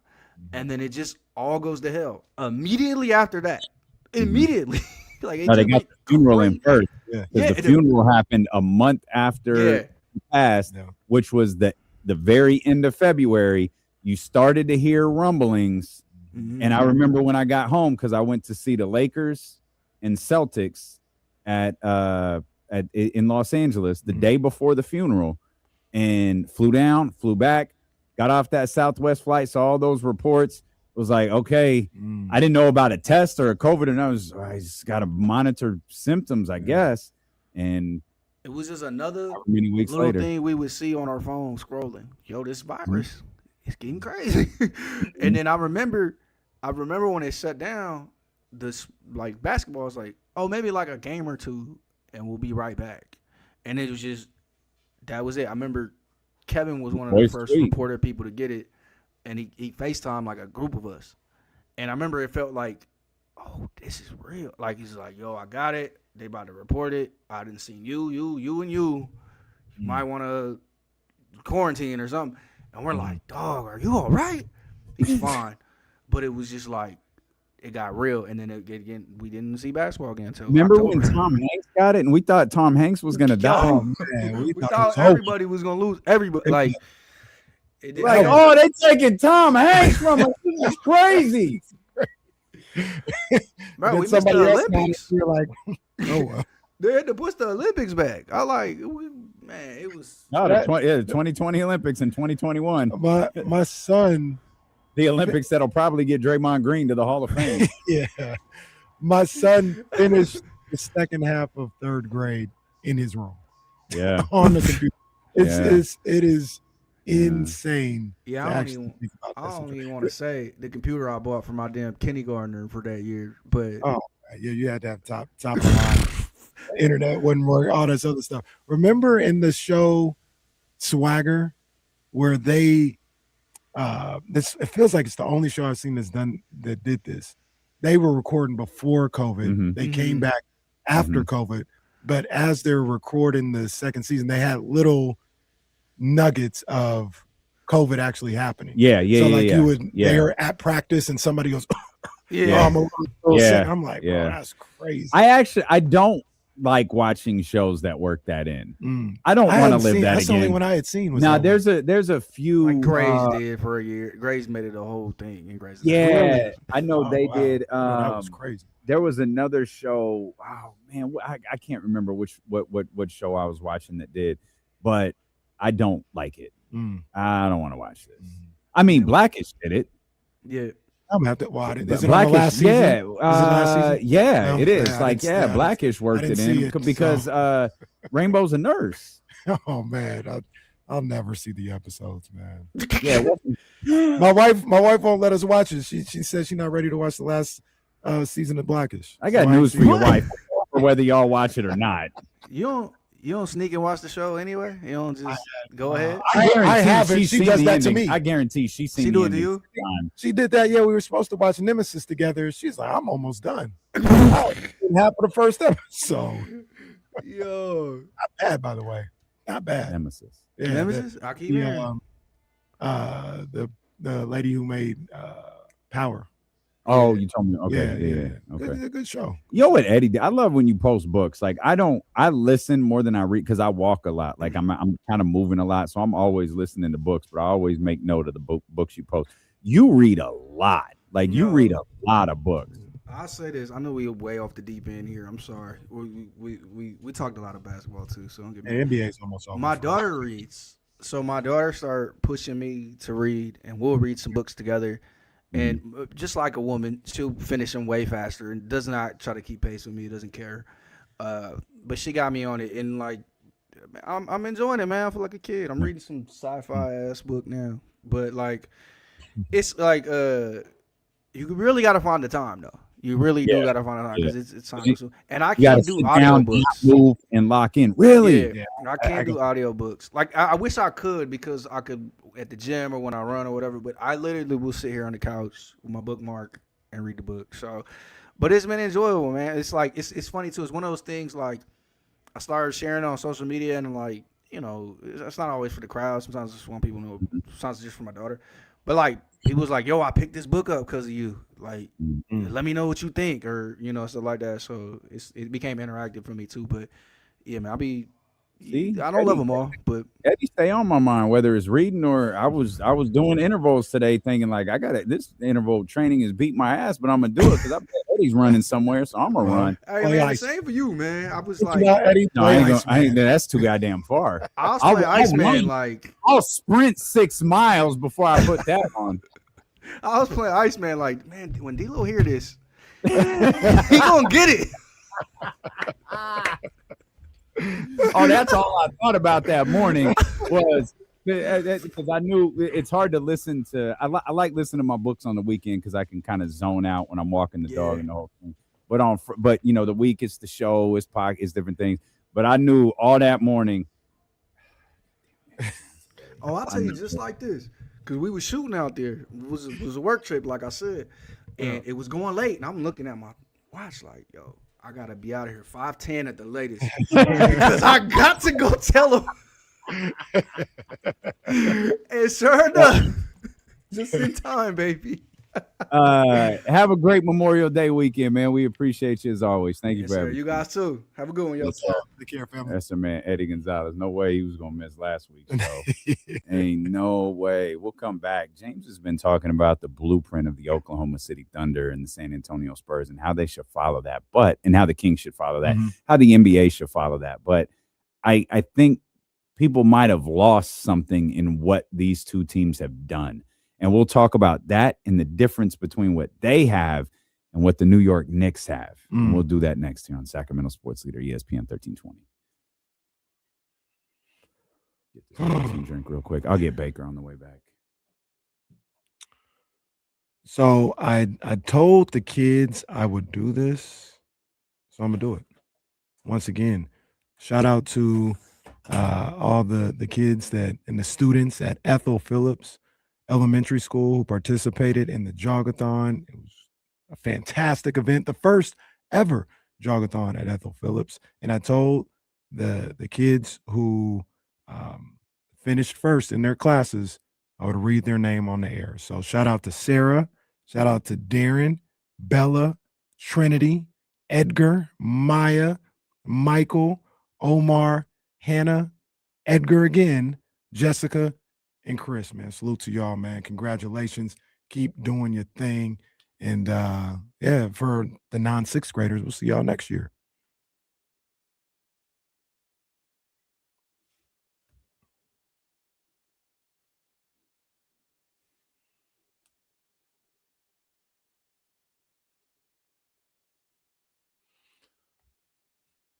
What is this Backrooms show? Is it a show? What the hell is it? No, I don't think it had nothing to do with that. I don't want nothing to do with that. Although it doesn't really bother me. I'm at the point now. I don't, ain't no scary movies gonna do anything to me for me. I don't get scared by them. Not because I'm like, this super tough guy. It's just it's just how things happen. It's a movie. Can't get it sweat. I acted on no, it wasn't a movie. It was a class project, but I was a serial killer. So like I had to stab this lady, but they showed like you learn how they stab and the blood comes out and all this other stuff. Not even out of their body, like blood came out of her mouth. And it was like, that's all that happens. Like I get the motion of stabbing somebody, then it's cut, and then the director's cut, and she was chewing on a pill or something like that, and then she just lets, yeah. No. So now I see it, and I see it in these movies. Well, ever since then, I see it in those movies, and I'm like, even more than before. I'm like, this is Hollywood. What I don't like is I don't like gore, right? So I'm not gonna watch the Saws. I ain't gonna do that. Not interested in that at all.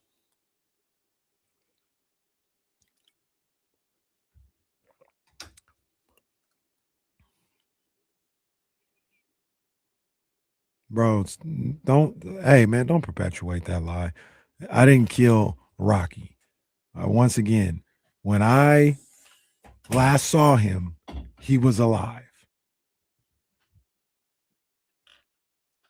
So don't perpetuate that flat out lie.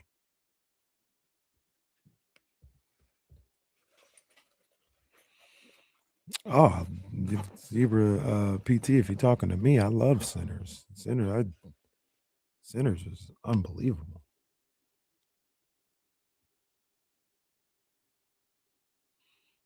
I didn't kill the birds either. Hey, I ain't done none of them animals. The roosters, I haven't seen them in a couple days. They be making moves though. Sometimes you won't see them for a day. Oh, or the two, roosters, and they'll pop back up. So I don't know what they be doing.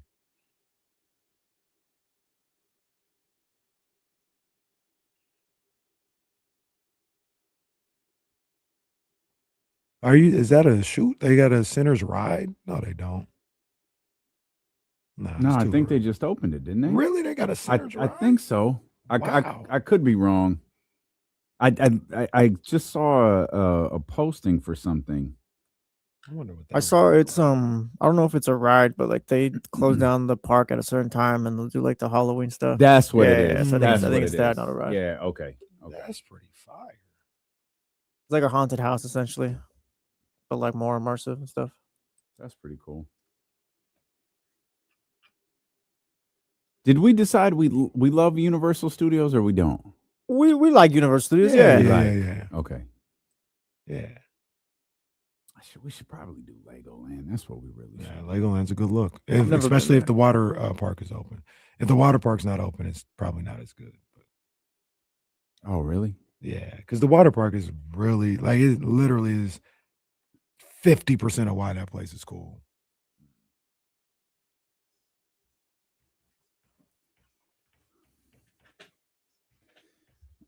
We were talking about amusement parks during the commercial break. Didn't we give Legoland tickets away on KSFM one stretch? Yeah. And it went like crazy. Yeah. Like the two biggest giveaways I ever remember you and I doing was Travis and Legoland. Mm-hmm. Like we'd get over, we would finish this show. Travis was crazy. We'd go over there and there's a board where it's a digital control board that we literally just it's set on ESPN right now. Mm-hmm. We turn it off and we turn it back on and we turn it to KSFM. And like instantly the phones would light up. Yo, is it time for the Travis Scott tickets? Is it time for the Travis Scott tickets? And the only other thing that happened with was Legoland. Yeah. It was Legoland and Travis Legoland Scott. was a big deal. Travis Scott, though, was number one. Travis Scott, Travis we was would give away the insane. tickets at like 5:40. Literally, they'd be on the lines at 3. Yeah. And they knew we Yeah. wasn't even getting. They knew we wasn't Yeah. giving away at 3. Yeah. And they was on the line. What time? Did I miss it? I got out of the car. I love all the drivers. I got out of the car for a minute. I had to get something to eat. I had to get gas. I had to do this. Did I miss it? No, man. I love that. That's I love that. And poor That Manny so was dope. always 7th or 8th. Yeah, but that was funny. That was funny because we can see the names come up, and I'd be like, "Well, Manny's in the queue, but I don't think he's gonna make it." And sure enough, sorry, Manny. It'd be Manny and Russ Dog would be in there every once in a Oh, while. Russ Dog. Like, yeah. Sorry, Russ. Like, Yeah. guys would just miss it. But now Legoland is. I love Legoland. I love to go back. The water park got to be open now, and I think the water park opens after Memorial Day. I believe That's great news. I believe that's when they might do it a little sooner, but I think it's for sure after Memorial Day. I mean, all things considered, price-wise, and some of the things that we've talked about, Mm-hmm. it is doable. Like, here's the other thing, right? Because you could get the hotel room with the Lego and the whole thing. Oh, yeah. It's a good look. Here's the other thing. We talk about like Disneyland, right? And we got to go back as a family, but obviously Ryan, my daughter, who's 3, it's got to be her first trip to Disneyland. Mm-hmm. We took Reese when he was 3. Okay. And if we ask Reese today, what do you remember about Disneyland? He says, absolutely nothing. Yeah. That's an expensive ticket for them to have no recollection. Now, Ryan, if she sees Tinkerbell, she'll react to it right now. Like she'll be like, oh, Tinkerbell, because she recognizes it now, but she won't have any memory of it. Mm-hmm. And that's the way Disneyland prices are set up. That's a tough pill to swallow. No, I'm with you. You think Morgan will remember? I asked myself, Morgan, she's 5. She might remember. And this is a conversation that is had. Like, will she remember? Like, do you think she'll remember this? And Katie, my fiance from the Wake Up Call, that's right. Her response is always, I don't know, but I will. That's a good point. And it's that's a good point. Yeah, she got a checkmate. Like, all right. That's a great point. I never forgot it. I went to Disneyland, I think at 2 or 3 years old, and I remember Captain EO. I was terrified. There's no way you remember that. Really? No, I was scared to death because it was 3D and the oh yeah, it is. Meteor was like coming at me, and I was like, ah! That's all I remember. But I was like, no. So I've done Disneyland twice, but haven't done it with the kids yet. We just haven't been able to do it with them the way it's all worked out. So it's something we have to do, but we have it's a really expensive next few months. Like Abby, 17, new daughter, graduating on, they're all new, by the way. I'll point that out. They're all brand new to me. This one's 17. She graduates next month. It is stunning how expensive graduation is. And especially for a girl who's got, we have senior pictures, but then it's graduation pictures. Then she had something last night, which was like graduation pictures where she has to wear what she's wearing to graduation. Yeah. And then we had to get her something to wear to graduation, which couldn't be the same thing that she was wearing in the senior pictures. And then, of course, you have the prom and all of that. And and now we have the party, the graduation party. Yeah. And so I've gotten the lay of the land and how this works, and that they just like kids and obviously the family, the friends, they're all there. Her friends from school, they just come and go. So the party actually starts at 11. It's like a party brunch. So the Katie, fiance from the Wake Up Call, her and her mom are at the house right now. They're planning the decorations, and then we got to plan the food, and then the credit card balance keeps going up. It don't stop. And none of this involves the young kids, 5 and 12. And it's like, well, what do we can't just shut them out of the whole, like, what do we do? Right. And don't know. I just don't know. Answer yet. I don't know. Like Legoland. Kids like Old Town Sacramento. It's like the county fair. You guys want to go to the round table over there? Can I interest you guys in concerts in the park? You want to? You guys can meet Joe. You'll love it. What did you guys do for the summer? We went to concerts in the park. We saw Kid Ink. Kid Ink and Souls of Mischief. The great thing with Morgan, though, is if I told her, I was like, hey, do you want to go see? She calls me Dad, which is very sweet. You want to go see what Dad does? She'll be like, oh. Your buddy will be there. And she'll go, oh, okay. KC is her buddy. This is a true story. I don't think you even know this. On Sunday, when we were at the TV studio, we went into the new CBS studio, and Uncle Jake brought the girls back, and it's a gigantic room. There's nothing in it. It's all green because everything is digital now. I mean, with the cameras and stuff are in it. There's monitors that you can see. Morgan is just running around, and Jake is playing with her. And she's like watching herself on the TV because the TV it's showing her, but it's not showing the green. Yeah. It's showing everything else. And then she stops and she goes, I have to go potty. Oh, good for her.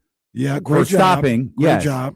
But her issue is if she says she had to go potty, she waited till the last second. I mean, the last second. Yeah. Katie grabs her, rushes her off to the bathroom. She makes it, but we walk over to the studio, and she comes back to me, and she's a little embarrassed because no accident, everything was fine. She was a little embarrassed because she had to go potty so bad she had to stop playing and stop doing everything we were doing. So she came over to me, and she does the thing where she asked me to pick her up, and she's like boo-boo faced. Yeah. Until coming around the corner, I said, hey. And she's got her face kind of buried in my shoulder. I said, hey, your buddy's here. And she whips her head around and her eyes light up, and I put her down, and she runs right over to Kenny. That's my homegirl right there. Best whistler west of the Mississippi. Yeah. Haven't found one better. Maybe that's the answer. We're going to go to concerts in the park. Guys, Bill Ross is coming back this Friday. Go meet Joe Brazil. Yeah. Here, go get a t-shirt from Joe and hook you up. Go get a stretch football from. You want a sticker? They got stickers. Hey, you see that dancing guy right there? He's the most famous guy in the city. Oh man. Yeah, Man. Summer is here, though. Summer is here. Yeah, it's crazy. There were open houses this week. Abby was like, last Monday was like, that's my last Monday of high school because this Monday is off. I don't know what the hell the next Monday is. I didn't even ask, but I know it's all coming to a close for her. She is so difficult to wake up. Really? It's a phenomenon like I've never seen. So prior, like when Katie first moved in, she, her show was a 5:30 start. So she would set alarms that started going off at 3:45. But she wouldn't get up at 3:45. No. It would be alarm number 1 off. Alarm number 2 off. Then once you get to 4:15, 4:30, that's where she starts to get up. And that's not me. Yeah, sounds normal to me. That is absurd. For me, 1 alarm. That's how Jazz. The way it should be. 1 alarm. Get up like an adult. No, Yeah. That's how Jazz is now. I need to. No, Katie makes sense. I've set up that. So I've gotten her. We've ditched those alarms. I get the alarm. I've had to up the ante a little bit. The alarm goes off at 4:20. I get up. She never wakes up. I get up, but at 4:22, I've programmed our lights to come on. Oh man. So you're really going to have to work to stay asleep because I make the bedroom lights come on at 4:22 a.m. when I go down to get the coffee. Must be nice. Someone's got to get up and go turn on the lamp. Hey, look. If I was Katie, the way I am, what them lights got to do with me? I'm still knocked out. Oh, normally she is. That ain't gonna phase me not one bit. Abby does the same thing. Her first alarm goes off at 6:45. The big difference is she can sleep through it. There have been times in recent weeks where the alarm has gone off from 6:45. This is no joke. from 6:45 till the moment that I walk in her door to get her up at the last possible minute. 1 hour later. Yeah. It's not snooze. It's not start Can't do again that. in 9 minutes. It is 60 straight That's minutes crazy. of her alarm going on. Reese has done that before. He don't do It's that the often, but most he does it incredible often. thing I've Yeah, ever seen. I don't understand it. And no one, and it doesn't even phase us anymore. When Trista was at the house during the summer, she was like, "What is that noise?" That's Abby's alarm. Just I'll Just wake her up ignore in it. a few Yeah, minutes. It'll be she'll fine. Just it'll I'll be wake her up fine. in a few minutes. And that was like when Trista was here. That was like her. Hey, DeMar's on Sports Center. So yeah, I hate the Kings. It was like her like second day of school. Mm. So that alarm was very yeah. very fresh. Yeah, it's not even hitting right now. And I know, like, I'll go to wake her up, like, "Hey, Abby, it's 7:45." She'll roll over. She'll give the thumbs up. I know. Good. All right, we're fine. Come on, girls. Let's go to school. We're good. If she rolls over and just stares at me, She ain't up. nope. Yeah, she's not up. I will quietly leave, make sure Morgan's teeth are brushed, shoes are on. And if it's a really particularly bad stare, I'll send her 12-year-old sister in to do the second wake up. I'll say, "Audrey, your sister's cranky. Go wake her up." Okay. She walks in there. Abby, it's time to wake up. Never works. She leaves. I have to go back in there. "Baby, you got to get up." And I won't miss that. I won't miss that at all. Yeah, man, it's just one of them things where I'm not just gonna sleep to the last moment. I'll hit the snooze. I'll hit the snooze for about 2 hours. Why not just set the one alarm That's for the last moment? insane. Yeah, Because I Why need not to, stay in a deep sleep for 2 hours? and then wake up. because I need to. If I set the alarm for 7, I know that I really have till 7:30 before I have to get up. So set the alarm for 7:30. Because then that'll be too frantic. 7, it just kind of, all right, I slowly start to wake myself up. Slowly, after about 2 or 3 snooze. All right, now it's I time to can't get relate up. to you Yeah, people. it's time to get up. Yeah. The funny thing in our house is Ryan, the 3-year-old, she bosses Reese around. And she'll tell him when it's time to go to bed or when it's time to wake up. Everything is 9 o'clock. She's like, "Reese, go to bed. It's 9 o'clock." It's like 7:45. 6:30, Ryan. What are you talking about? Or Reese, wake tell up. time It's right now. 9 o'clock. It's 7:30 in the morning. That's amazing. That's what she does. She just bosses him around all the time. And we about to go to Reno and they gonna sleep in the same room and she's just gonna boss him around the entire time. That Morgan definitely is the 5-year-old is definitely the one that runs the house. I always can say believe it. she's going to get Audrey to drink some like strange Kool-Aid. Like Oh, Jesus. she's gonna lead a cult. Like she is like yeah, she's something else. I think like she's like she looks of all of the girls, she looks the most like Katie. She acts like Katie. They all have all well, Audrey doesn't, but Emma 22, Abby 17. They have Katie's sense of humor. They have her wit, her like they're very, very funny. Morgan is Katie. Yeah, that's her. Like they are one in the same. They look the most alike. Their brains, I believe, function the same exact way. And they are those two are one and the same. Gotta love it. One and the same. Gotta love it.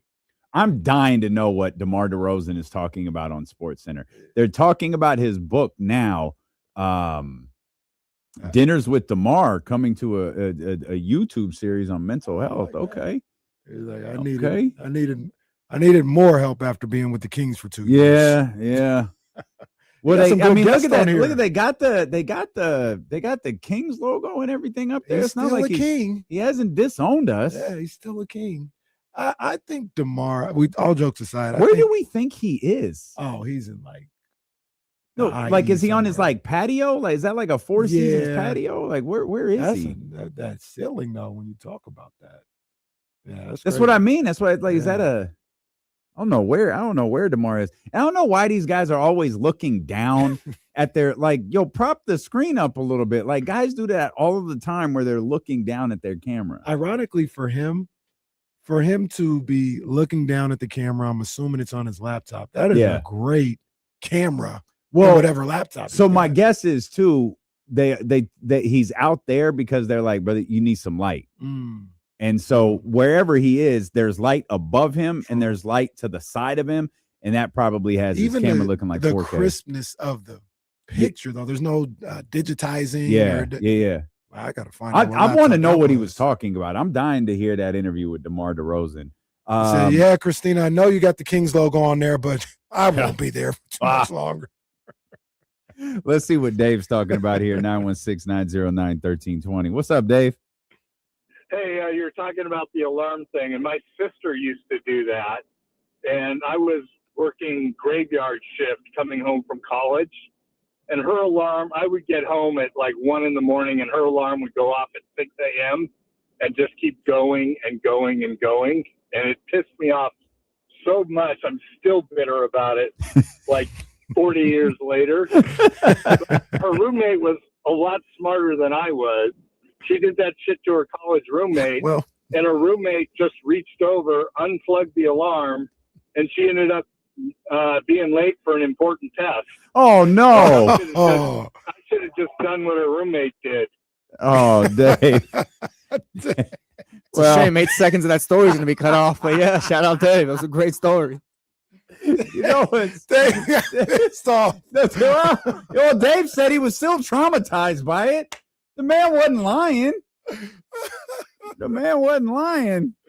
Oh man, I love how comfortable everybody is with old Dino and KC. My favorite I thought is he was Big Al at first. He kind of sounded like Big Al. Al. Yeah.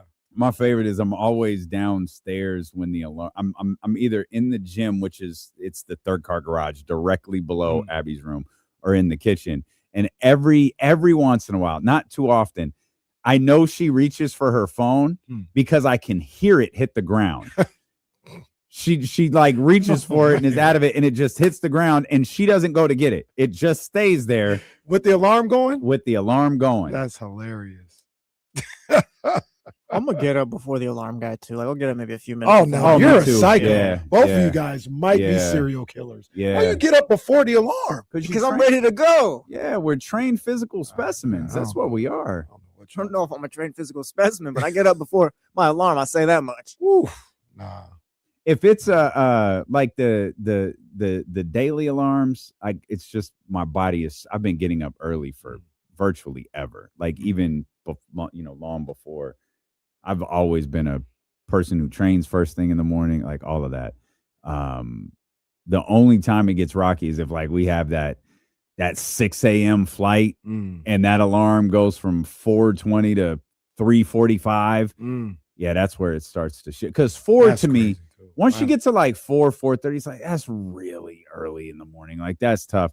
Once you get to 3:50, that's the middle of the night. Come on, man. That's leaving. Hey, this ain't real. Like you could sell me on 4 o'clock being the morning. You can't sell me on 3 o'clock being the morning. No. See, and I guess my superpower when it comes to sleep is if I need to, I don't try to do this often, but if I need to, I don't need a lot of sleep. Like I'll go to sleep at 2 and have to wake up at 6. And when I get up and like I'm tired like the moment I wake up, but once I'm up and we got something to do, all right, we gotta go. Yeah, like I can do it. I'm gonna be cranky, but I can do it. When we're supposed to go to Jeezy, and we probably got to get back here early Saturday, which means we probably got to be at the airport at like 5 a.m. to get back to Sacramento from Vegas. Yeah. And it's just gonna be like, all right, well, we got to get there. The alternative is we get stuck. Like, can't have that happen. So let's get up. Let's do what we got to do. Yeah, I'm not looking forward to that though. That's the LA weekend. That's the Vegas to LA weekend. Yeah, right. No, it's Vegas, and then we coming back here. We just gonna come back here. Oh, so you're not going to LA? Isn't that was a thought, but nah, we coming back here because Ryan is playing her first soccer game that morning. So very good. Yeah, we gotta get back good. here. It's an eventful couple of days for you. Ryan, my daughter. She's 3. Thank you. Very Of good. course, yes. That's How could good. you forget? That's- Let the radio audience know, Come on, please. we gotta introduce these people. Come on, man. Here's Cole. He's a Thunder fan, but he's really a Sonics fan, and he only calls when things are good. He's probably gonna bitch and complain that everybody's against the Thunder. Who knows? Hi, Cole. Welcome to the show. Oh, we almost died. Happy Friday to y'all, man. Happy Friday, man. I'm gonna go back a little bit. I'm gonna tell you, KC. I took my oldest, my 13-year-old, to Disney at 3. She can't tell you a damn thing about it anymore. But I took my youngest, that just turned 4 in January this year, and the way I look at it now is the 13-year-old loves that she could take her little sister, so it's gonna be worth it for Reaves. You know what I'm saying? I got you. And then Damien, my 4-year-old, does the same thing. She waits to the very last minute to take a piss. I'd be like, come on, girl, stop doing that. You know what I'm saying? I just don't understand that. Ultimately, it's Thunder Up Friday. You know what time it is. You're gonna be sad this evening. You're gonna be sad this evening. I'll tell you that right now. COVID, man. You all right? I don't know, man. I don't know what I got. Yeah, you got something. Yeah, you don't sound well, man. Rest up this weekend, Cole. Appreciate you, man, as always. Yeah, I don't know why Morgan does that. She waits till the absolute last second. But on Sunday, it was funny because there was a second of panic, like, God, please don't play P and Jake's new studio. Please don't P and Jake's new studio. Scream. Like, oh my God. Like, will the urine ruin the digital part of this? Like, did you guys plan for a 2-year-old or excuse me, a 5-year-old peeing on this? Great. God, get her at go pee. We'll come back. I had mentioned something about the blueprint of the Thunder. Yes. We never got to it. We got to get to that. And somebody did something that I hadn't seen, and you said, "Oh no, we're gonna talk about that." The top 100. The tiers, no, it wasn't the tiers. top 100. The athletic. Our man Law Murray did it this year. That's right. I ain't looked at one man was we spot-ish on, but there was one that stood out, and it was tied to a conversation we were talking about earlier. I'm gonna need somebody to explain this to me. Steeler and KC on Sacramento Sports Leader, ESPN 1320.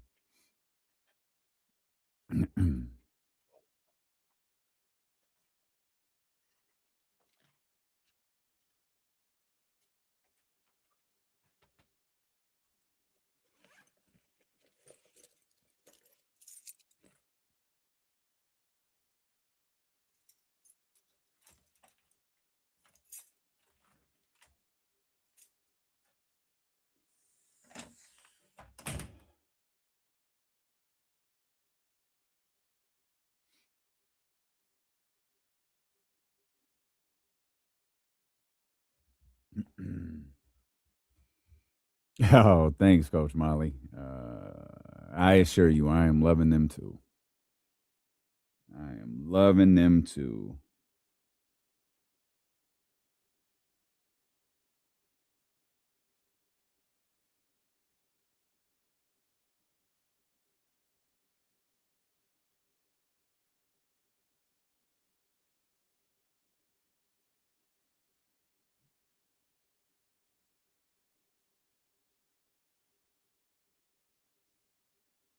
Yeah, I know I know as frequently as I keep trying to find the cheap route out.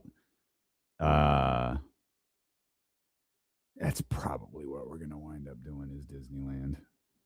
It's what they want, like, so bad.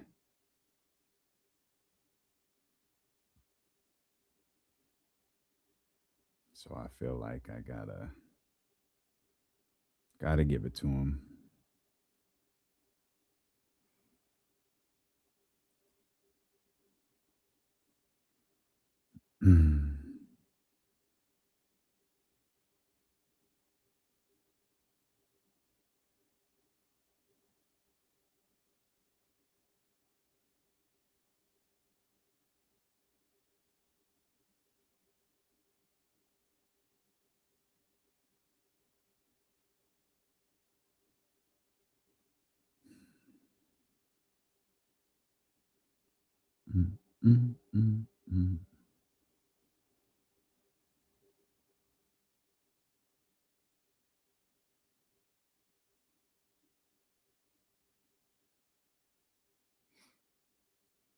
D'Lo, would you please tell everyone, Scooter? Come on, man. Y'all are wild. Wild group. Wild group.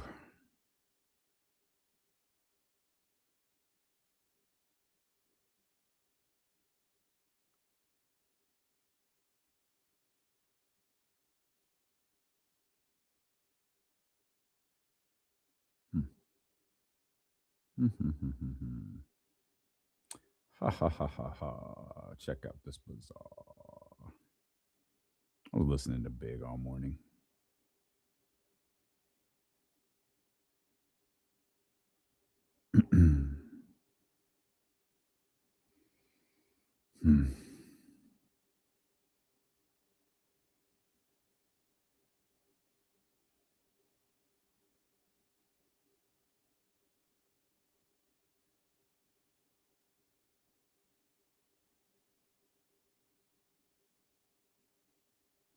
Who rocked the spot?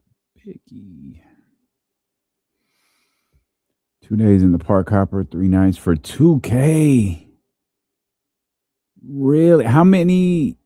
We got 2 days in the park with the hopper and 3 nights. How many of you were there, Norm? Because that sounds crazy. That sounds absolutely crazy. Like crazy good.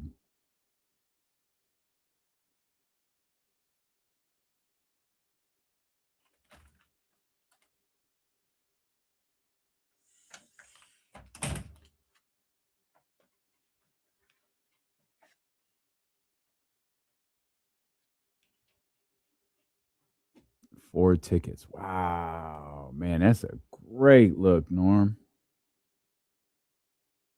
Great, great look.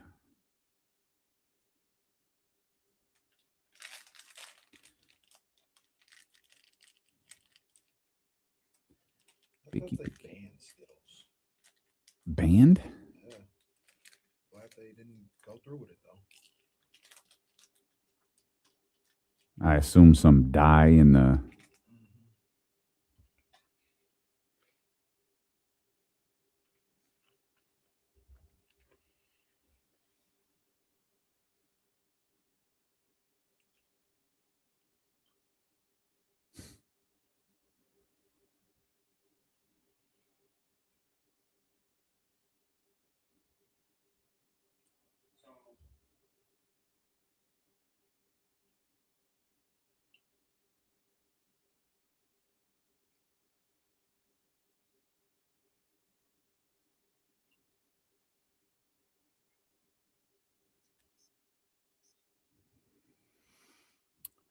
Our man Law Murray revealed the Athletics 2026 player tiers.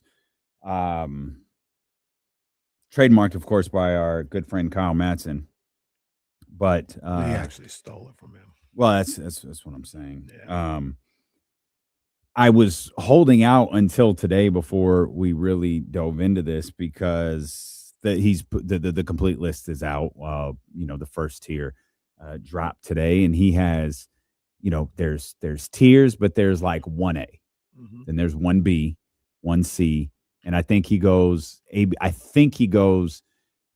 when necessary A, B, C, D through tiers. I don't think he goes higher than that. Gotcha. Once you get through that, you go into those 4 letters, you go into a different tier. He has Jokic and SGA alone in tier 1A. Jokic and SGA alone. Okay, that's fair enough. He has Wemby and Luka in 1B. I disagree. I would have put Wemby in 1, and I would have put Wemby with SGA and Jokic, and then if you wanted to put Luka in 1B by himself, I would have been fine with that. But he and Law Murray is our guy. Yes. Wemby and Luka are tier 1B, and Giannis are 1C. And Giannis, okay. Anthony Edwards and Giannis Antetokounmpo. Then the final tier 1 is Jason Tatum and Cade Cunningham. We had Brunson over Cade in our top 8. They obviously didn't, but they have tier 2A was fascinating. And it's fascinating because of the conversation we have. So in tier 2A, so right after Cade and Tatum is Brunson, Donovan, and I don't fully agree with this, but again, think of the conversation we had. The tier is Brunson, Donovan, Steph, KD, and not LeBron, but Kawhi. That's fair. I mean, LeBron obviously can make an argument to be there as well, but I believe he had LeBron in the next group. Yeah, the OGs. Yeah, which for those who weren't with us when we were trying to work through the top 10, you originally wanted KD, and I said if you put KD in, you got to put Steph in. So we just made the agreement. None of the old guys get in because we're no Steph, no KD, no Kawhi, no LeBron. No one gets into the top 10. Yeah, and they landed on the same exact players. We didn't really do an order. We just had like a certified top 8. It was certified. We had Brunson, they had Cade, and then we worked out the next 2 for our top 10. Yeah, and shout out Law, man. I disagree, especially after some of the things that we've said this week and we've seen over the past couple of weeks. Oh man, Jalen Brunson is certified, verified. I think he is. Or I don't think he is. He is. Yeah. He is. But I mean, other than that, obviously we had the same people. Yeah, and I agree with that. Yeah, and because we weren't doing tiers, or the joke was okay. Our top 10 list of 18 players is what it turned into because we once the KD thing came, well, we have to put Steph and then LeBron in. Yeah. That was my argument. And then someone was like, are we not putting Kawhi in? And it was like, God damn it. All right, there's all 4 of them. And then the list just became. Yeah, the Halliburton mentions. That was like, well, I mean, I don't think he should be in there, but he might be the best point guard in the game. I believe, and I think I'm gonna contradict myself. Let me see if I can pull his list back up because I took note of where De'Aaron was. De'Aaron, I was in tier 2D, and if memory serves me correctly, I think let me check because I'm here now. So there is so in tier 2 there is an E category. I was wrong about the ABC. There is an E category, and it stood out to me because tier 2D is Denny, Book, De'Aaron, James Harden. All right. Pascal Siakam. We gotta settle down this one. J-Dub, and then 2E is Joel and Tyrese. I mean, I'm assuming there's some injury things going on. I think so. Yeah, because Tyrese better than all those guys. Well, he's not better than Book, and it's debatable with De'Aaron Fox. But yeah, Tyrese. Where's Tyrese Maxey? Is Tyrese better than J-Dub? Oh, good question. Oh, I'm sure he's up here in tier A or B, 2A or B. He isn't. Okay. No, he's in fact not. Who? Oh, he so just forgot about him. There ain't no way he's a ball watcher. There ain't no way he just. Let's see. Scotty Barnes, Jaylen Brown, Chet Holmgren, LeBron James, Jalen Johnson. Oh, right there. I'm sorry. I'm so sorry. Tyrese Maxey. Okay. And your boy, Karl Anthony Towns. Oh yeah. That's 2B. Yeah. Shout out Cat. That's 2B. right for Cat too. That's right for Cat. That's right. Can I tell you the one? This is like, I mean, these are always fun. What caught my attention was, oh, this will be good because like the players, we kind of had this conversation already. Like this is great. Let's look at this. But the one that I thought, like, wait a second, hold on. I was in the 2 tier looking for somebody. You just heard me. I've named off now everybody in tier 2. Yeah, I think I know where you're going. I said, all right, let's go over here and see tier 3A. I got Bam.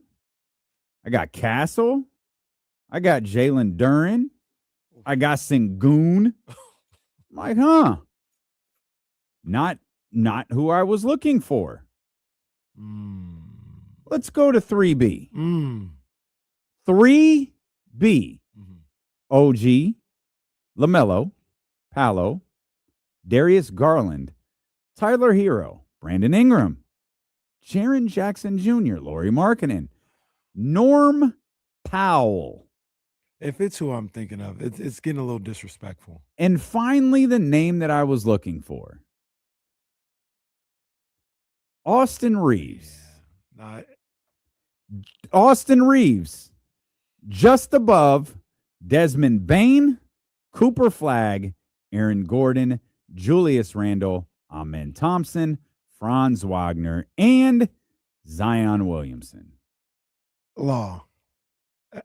That's a little disrespectful. Is it? Is that there was about 10 names that I would put Austin Reeves. I always do this.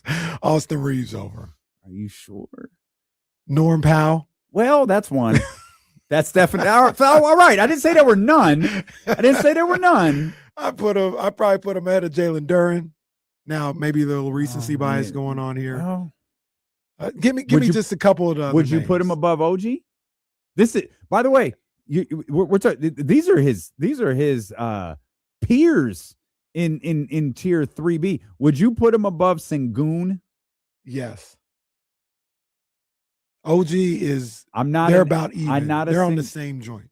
Who? OG and Reeves. They're on this. They'd be on the same tier.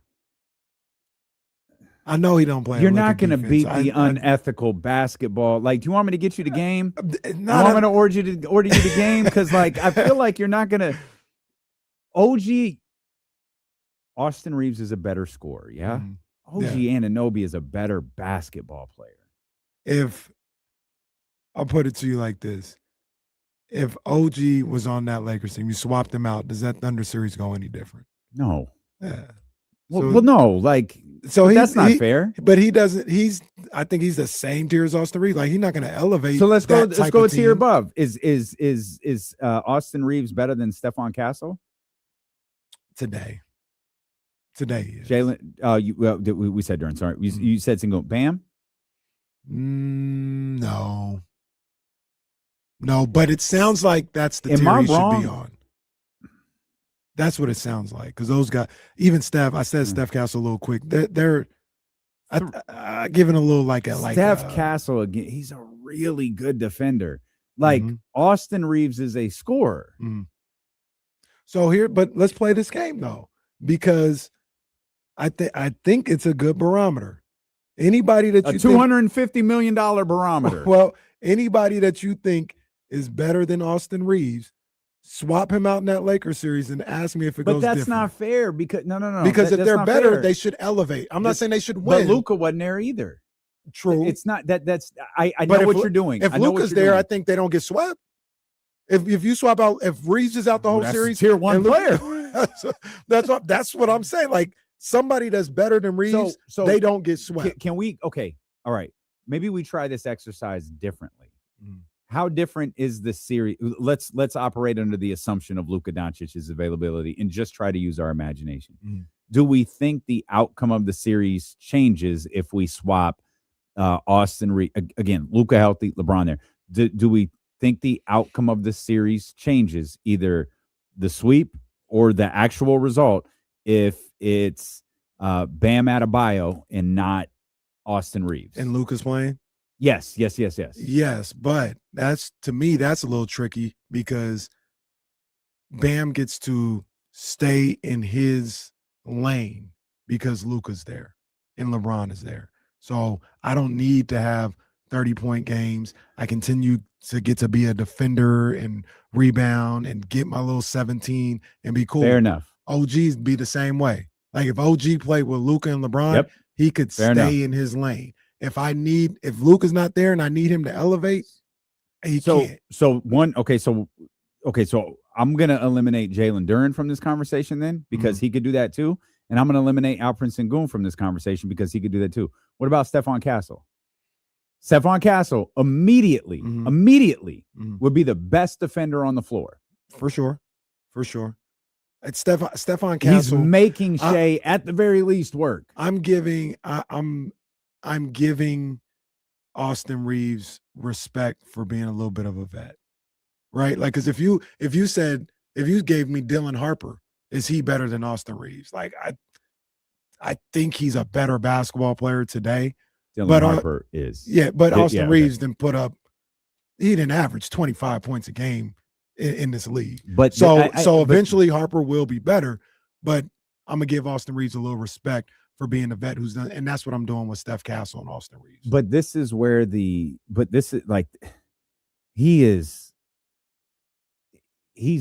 almost the Darius Acuff conversation we were having. Like, what if he doesn't become the elite scorer? What is he as a basketball player?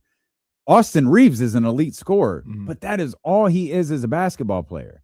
And when he doesn't score in elite manner, he's kind of looked at sideways because he doesn't offer anything else on the floor. So and I don't think that's being harsh.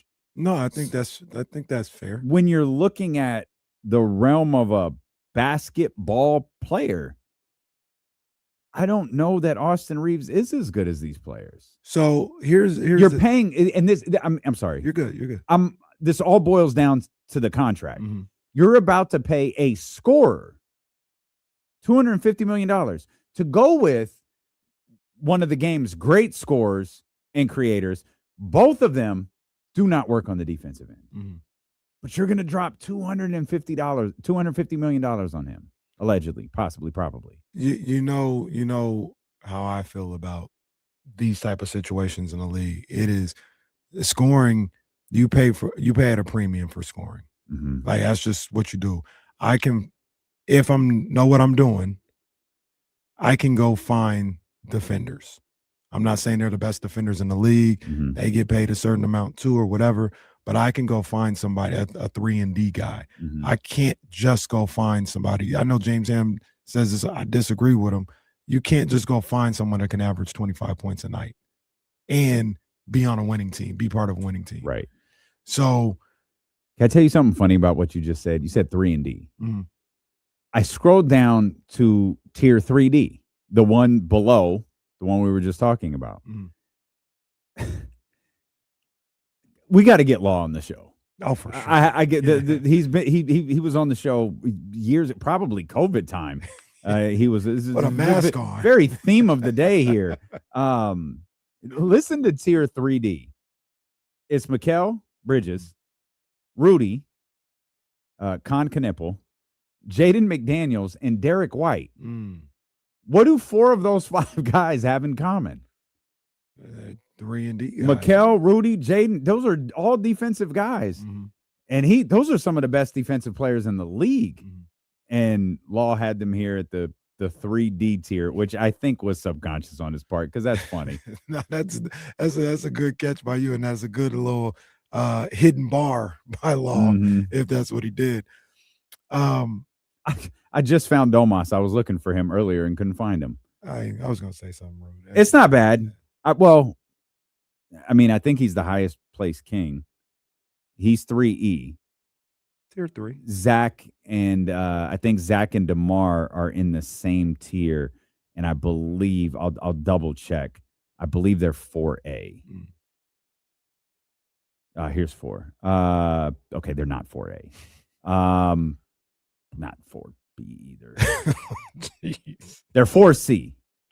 They are along the likes of RJ Barrett, your man Dylan Brooks, Shout out Dylan Brooks. Paul George, Josh Hart, who killed it last night, CJ, who kills the Kings, Naz Reid, Asur Thompson, and then it's DeMar and Zach.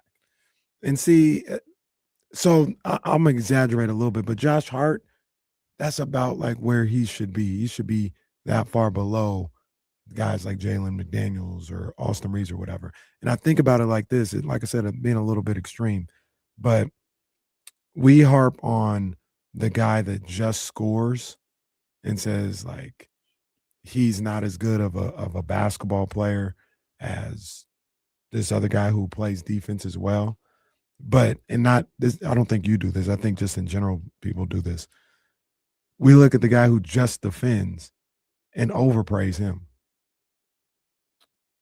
like Jared Vanderbilt is a guy I always go to. Remember when he got to the Lakers and they're like, I can't believe they let us have this demon, and he's guarding people full court and all this other stuff. And when it came time to winning time and you needed a bucket, like we saw it in these playoffs with Detroit and Orlando. It's Dean Wade. Like Dean Wade they have him out there because he's trying to help on Jalen Brunson. Mm-hmm. He's never going to score. Mm-hmm.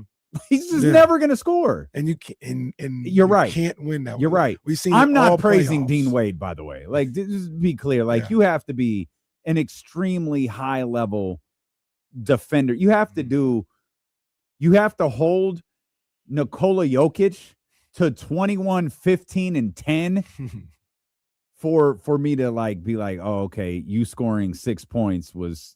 You wore Jokic out through 40 some odd minutes. Like, you get praise for that. Yeah.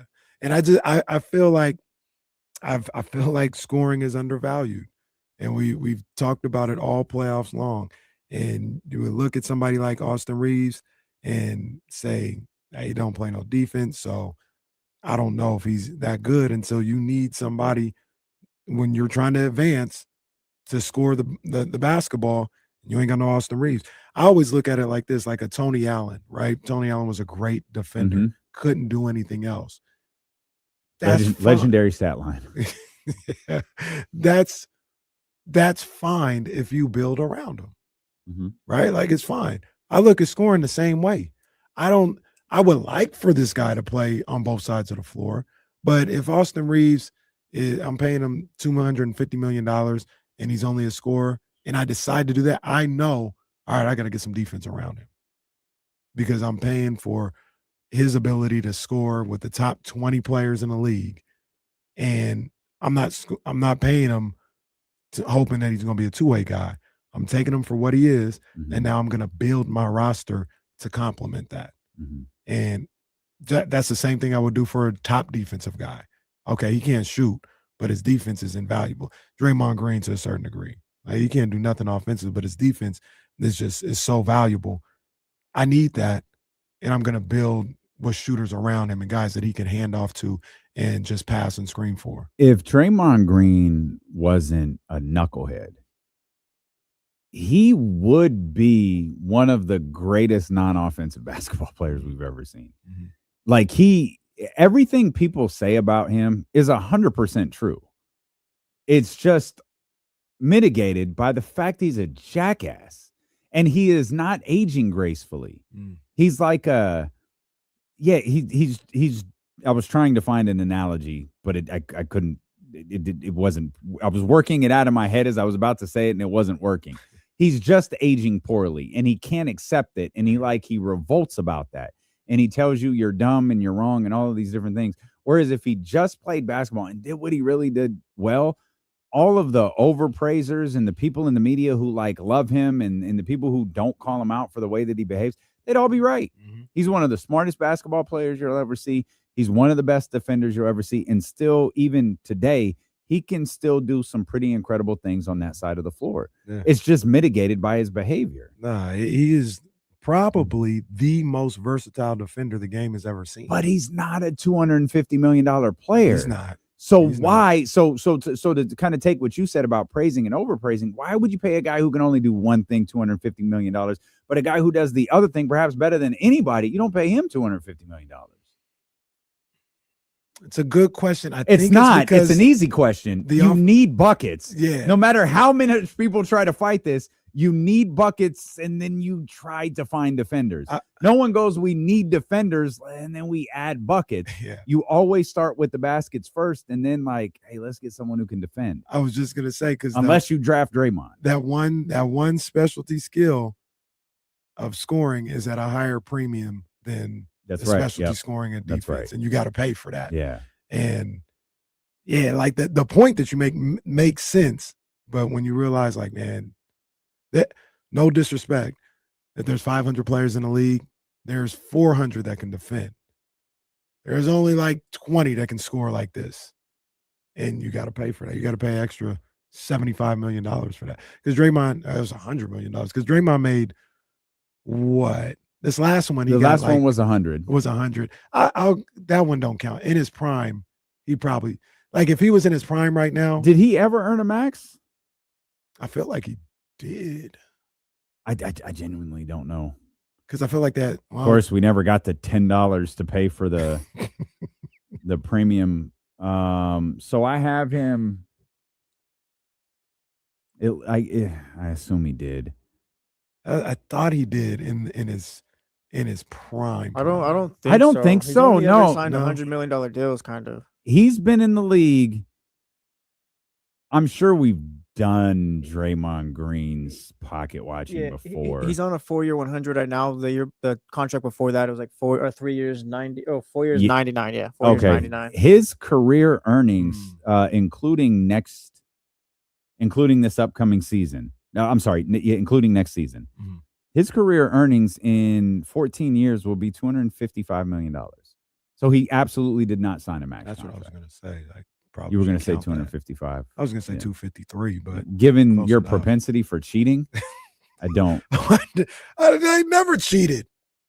That's a hell of a number for a guy who earned $850,000 his rookie season. That's a success. He is a very rare player who went from $915,000 his third year to $14.2 million his second. Man.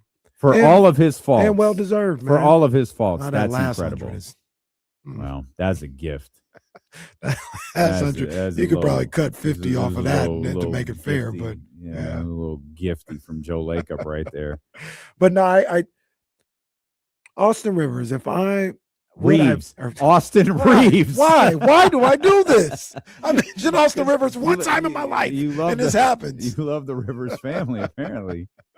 If I'm looking at Austin Reaves and say, do I give him $250 million? First and foremost, Luka likes him, so yes. Yeah. Second of all, if Luka's not there, Well, wait, it's different. If Luka's not there, you need a score. you do. So You it's do. like, yeah. But you what are you do. gonna do for me if Luka's not there? Nothing. That's what I'm saying. Do I give him Nothing. 250? It's the same conversation we have, kind of the same conversation with Evan Mobley. Evan Mobley is not scoring like Evan He's the Mobley is prime defender. That's what I'm right. talking He's about. Evan can score a Mobley, little and that's bit. Evan Mobley is really good on both sides of the ball. He might even be great on the defensive end. As we talk about all of the time here, they don't have that secondary score, and it's not him. Do you think that Austin Reaves could be the second best player on the title team? Let me ask you this. Could he be the second best player on Cleveland and Cleveland be in a different spot? We'll answer that when we get back. Steelo and Casey on Sacramento Sports Leader, ESPN 1320. That was good. It was good because I was about to answer. Who wants to get their probiotics from a Pepsi and knock it off? Stop.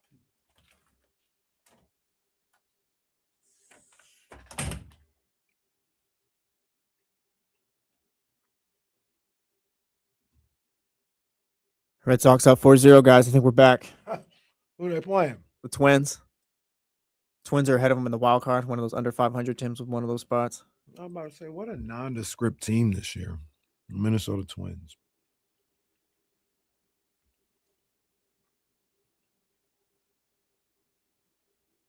The AL Central as a whole is pretty nondescript. Yeah.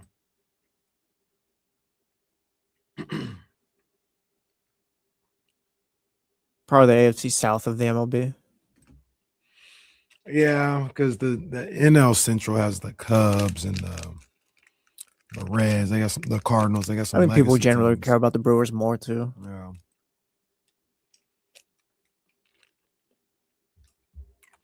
The White Sox, when they're good, though. Yeah. In Detroit, they got some legacy teams there, actually.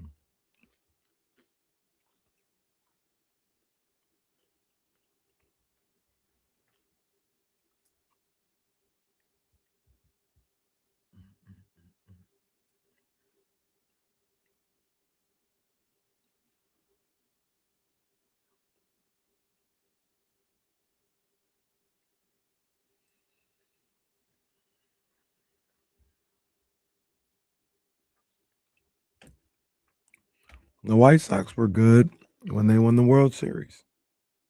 almost 20, more than 20 years ago. Norm, is that a night game or an afternoon game? So the Giants start selling ahead of the deadline. Season feels cooked. Season definitely feels cooked. Oh, your boy Buster had his feet to the fire the other day. I think I saw that when they were asking about Bryce Eldridge. Yeah. Yeah. And Well, then they were asking about the closer situation. Buster was getting a little testy. see, now I got to go listen to it. I didn't see that. I saw the quotes. I didn't see that. Hey, what's his name is back? Garrett Cole. Garrett Cole is back. Yeah, I mean, should they start selling off? I guess. I guess. Like people were talking about getting rid of Devers. Like, no, I'm not trying to get rid of Devers. I'm not trying to get rid of Devers, Willie Adamas, Logan Webb. Like, I want to keep my best players. I don't want to move on from them. I would I'd get, Elio Ramos, even Matt Chapman, like little ancillary players, but not my best guys.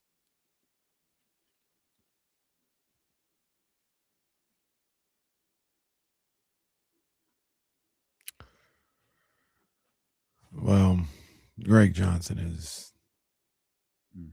he's bad.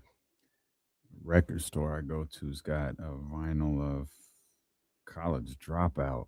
Oh, yeah, I might have to go get that. Oh, they got the Black album too. No, I don't really need that. Yeah, I might have to make a run. Oh, they got Flesh of My Flesh too.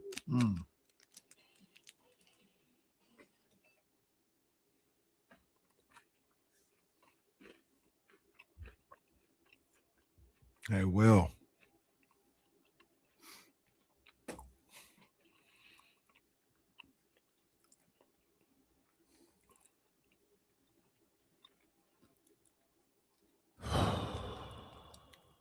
Oh, Chris, I got to come back.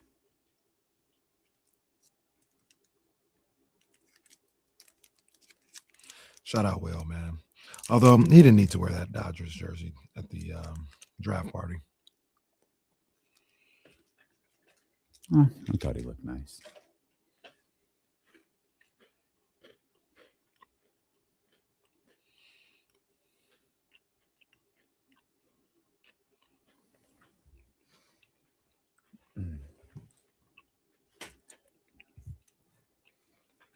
Do we have any word on De'Aaron yet? No, we'll get that probably in about. He's questionable. We'll get. In fact, Is it a 5:30 start or 5 o'clock? Might be 5. Oh, I thought it was 5. I just assumed it was 5:30. It might be because they're. Yeah, it's 5:30. Okay.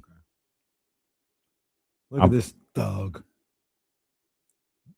People are calling for it, and I agree. Where's Bismack Biyombo? What's he on the bench for if he ain't there to clothesline his ass?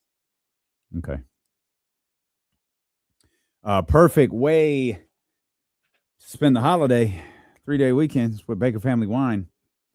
Head over to the tasting room on Industrial Boulevard in West Sacramento. Grab you a bottle of that dark rosé. Serve it slightly chilled.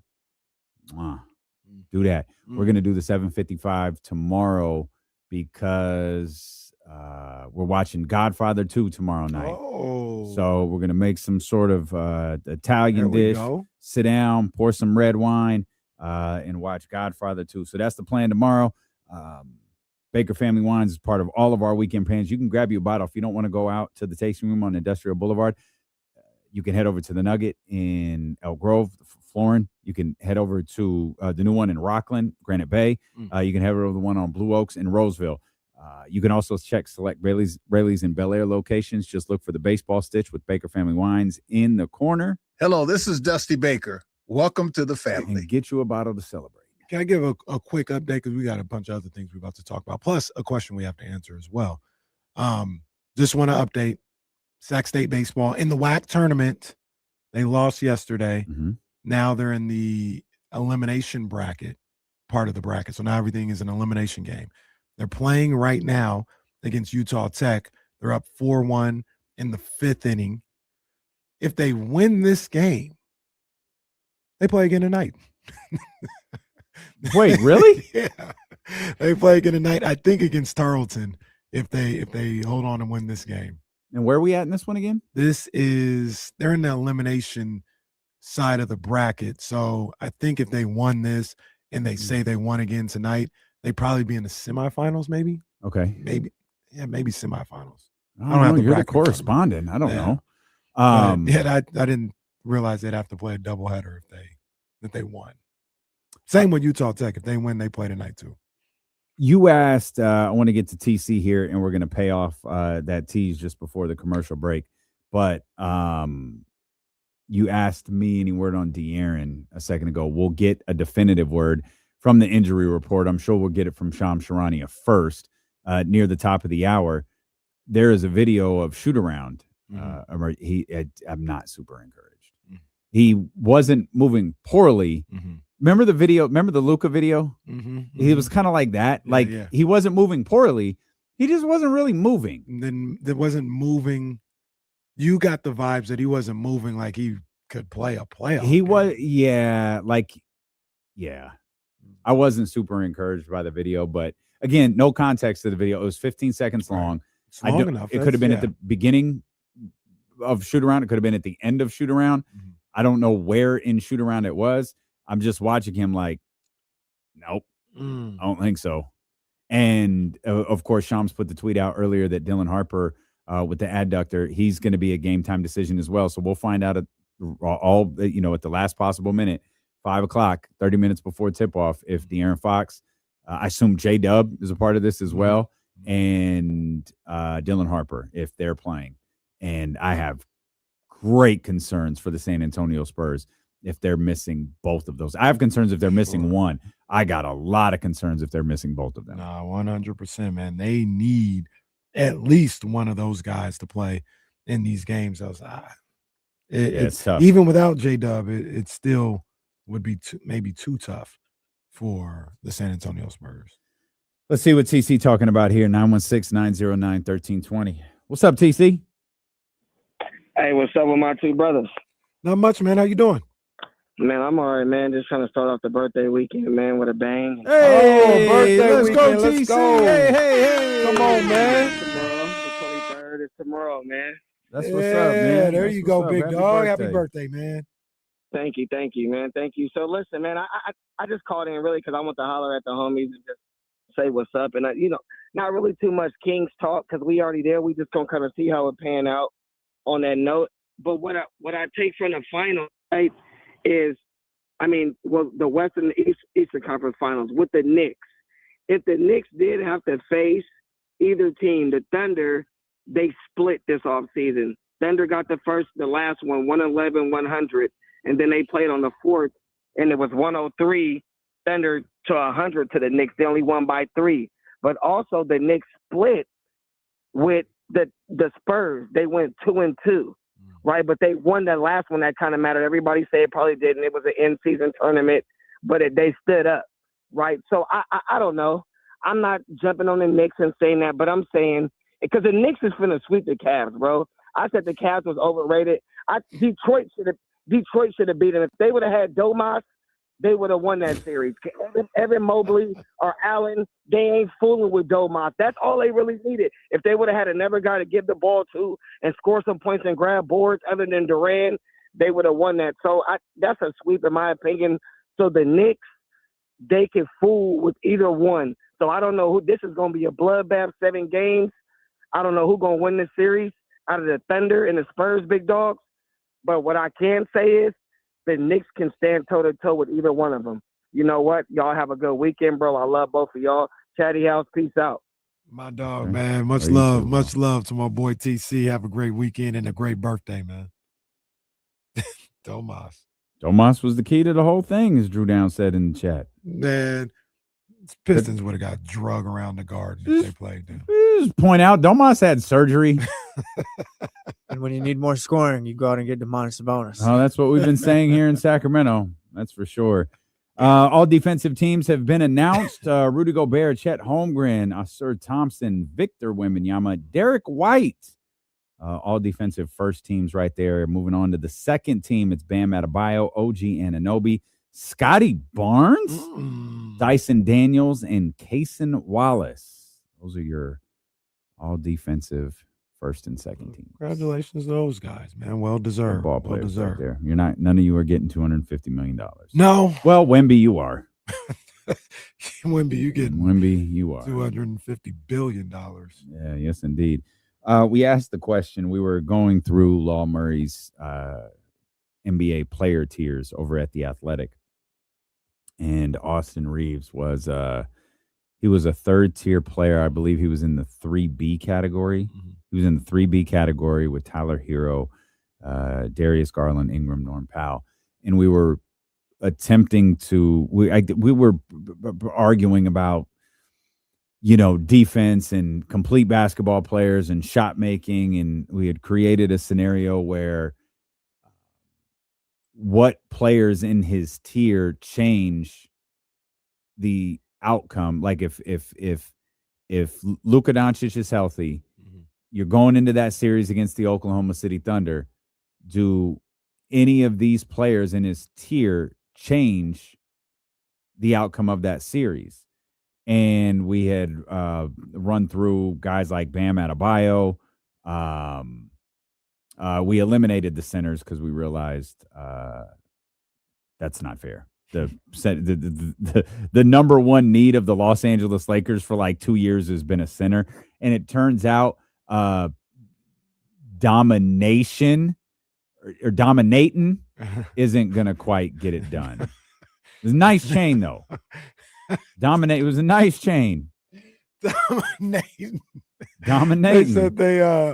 They said LeBron held up the diamond tester to it. Yeah. And I can't was it Steph Castle? Was Steph Castle the player that I asked? Yeah. If you swapped Steph Castle and Austin Reaves, does that Los Angeles Lakers team have a better chance of beating the Oklahoma City Thunder, or do they beat the Oklahoma City Thunder if Stephon Castle is on that team and not Austin Reaves? I say no. They don't beat them. I agree. They're a better basketball team if Steph Castle is there and not Austin Reaves. I don't think they're so maybe, right? But that's what I'm saying. That's what I'm saying. They still getting swept. Well, but I think that's Oklahoma City. Like if they had lost to Denver, like I feel like this would work easier. Like the Lakers aren't going to compete with the Thunder. I think LeBron said it on a podcast. He was like, "We got as far as our talent will take us." I think with Austin which Reaves was amazing. I think they win the same amount of games with Austin Reaves, which was none. But with anybody, if they played Denver, say they played Denver and they lost in 6, okay, they would lose in 6 with Stephon Castle. I don't think those players take away or elevate that group. That's why I think they're on the same tier. All right. But for those like he's a tier 1 guy. I'm trying to not find Tyrese Maxey. Okay. I think Tyrese Maxey, they don't get swept by the Thunder, and they might beat the Nuggets with Tyrese Maxey because he's a tier above. He's a better player than Austin Reaves. I have lost even though Tyrese track. Maxey got swept by the Knicks. I've lost track of what we're actually arguing. Well, we're arguing if he should get $250 That's what it million. was, and I don't think either of us think he should. Oh, you'd pay him, guy. You're so unethical. Do you think he could be the second best player on the title team? Okay, that was the question. Yeah. That was the question. Thank you, super producer Jesse Tapia. If you put Austin Reaves on the Cleveland Cavaliers, are they in a better position right now with the New York Knicks? Yes. They're in a better position. They're in a much better position. They're not defending worth a damn, but you have Evan Mobley. You have Jared Allen. Perimeter is going to be a little rocky, but you have that secondary scorer. The Cleveland Cavaliers are in a much better position with Austin Reaves on that team than they are Anyway, if I'm they can't pay him 250, but I think they could pay him 175. I'd do it. This is a good. This is a good here exercise. We are. I apologize. Shams Charania, San Antonio Spurs guards, De'Aaron Fox and Dylan Harper are both cleared to play in Game 3 tonight against the Oklahoma City Thunder. De'Aaron Fox will play his first Western Conference Finals game ever tonight. Dylan Harper, after the adductor issue in game number 2, has been cleared to play, despite the fact he was not on the floor for shoot-around. He was not on the floor for shoot-around. He was obviously getting treatment. He is good to go. De'Aaron Fox and Dylan Harper will both play in tonight's Game 3 in San Antonio. I saw Let's go, Cole. Let's go, Cole. go through some at the radio. Poor Cole. Yeah, he's sick. He's coughing up a lung. I saw some earlier. Spurs were a 1.5-point favorite in this game.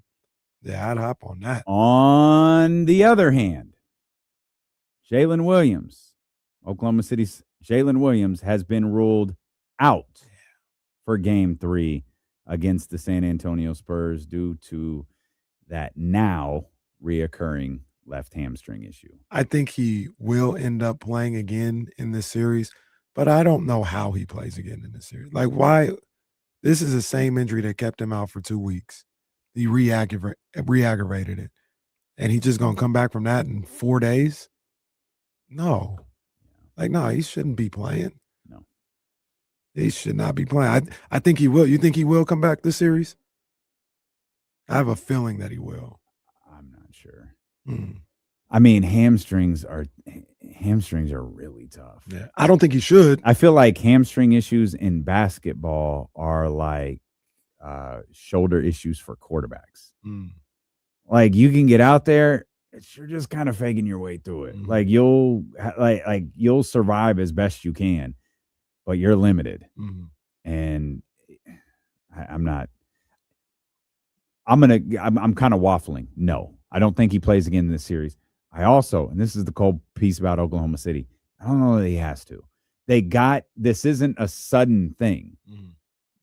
We talked about this after game 1, actually. AJ Mitchell, like, he's played really, really well. He's not J-Dub, and I'm not trying to say he's an all-NBA player.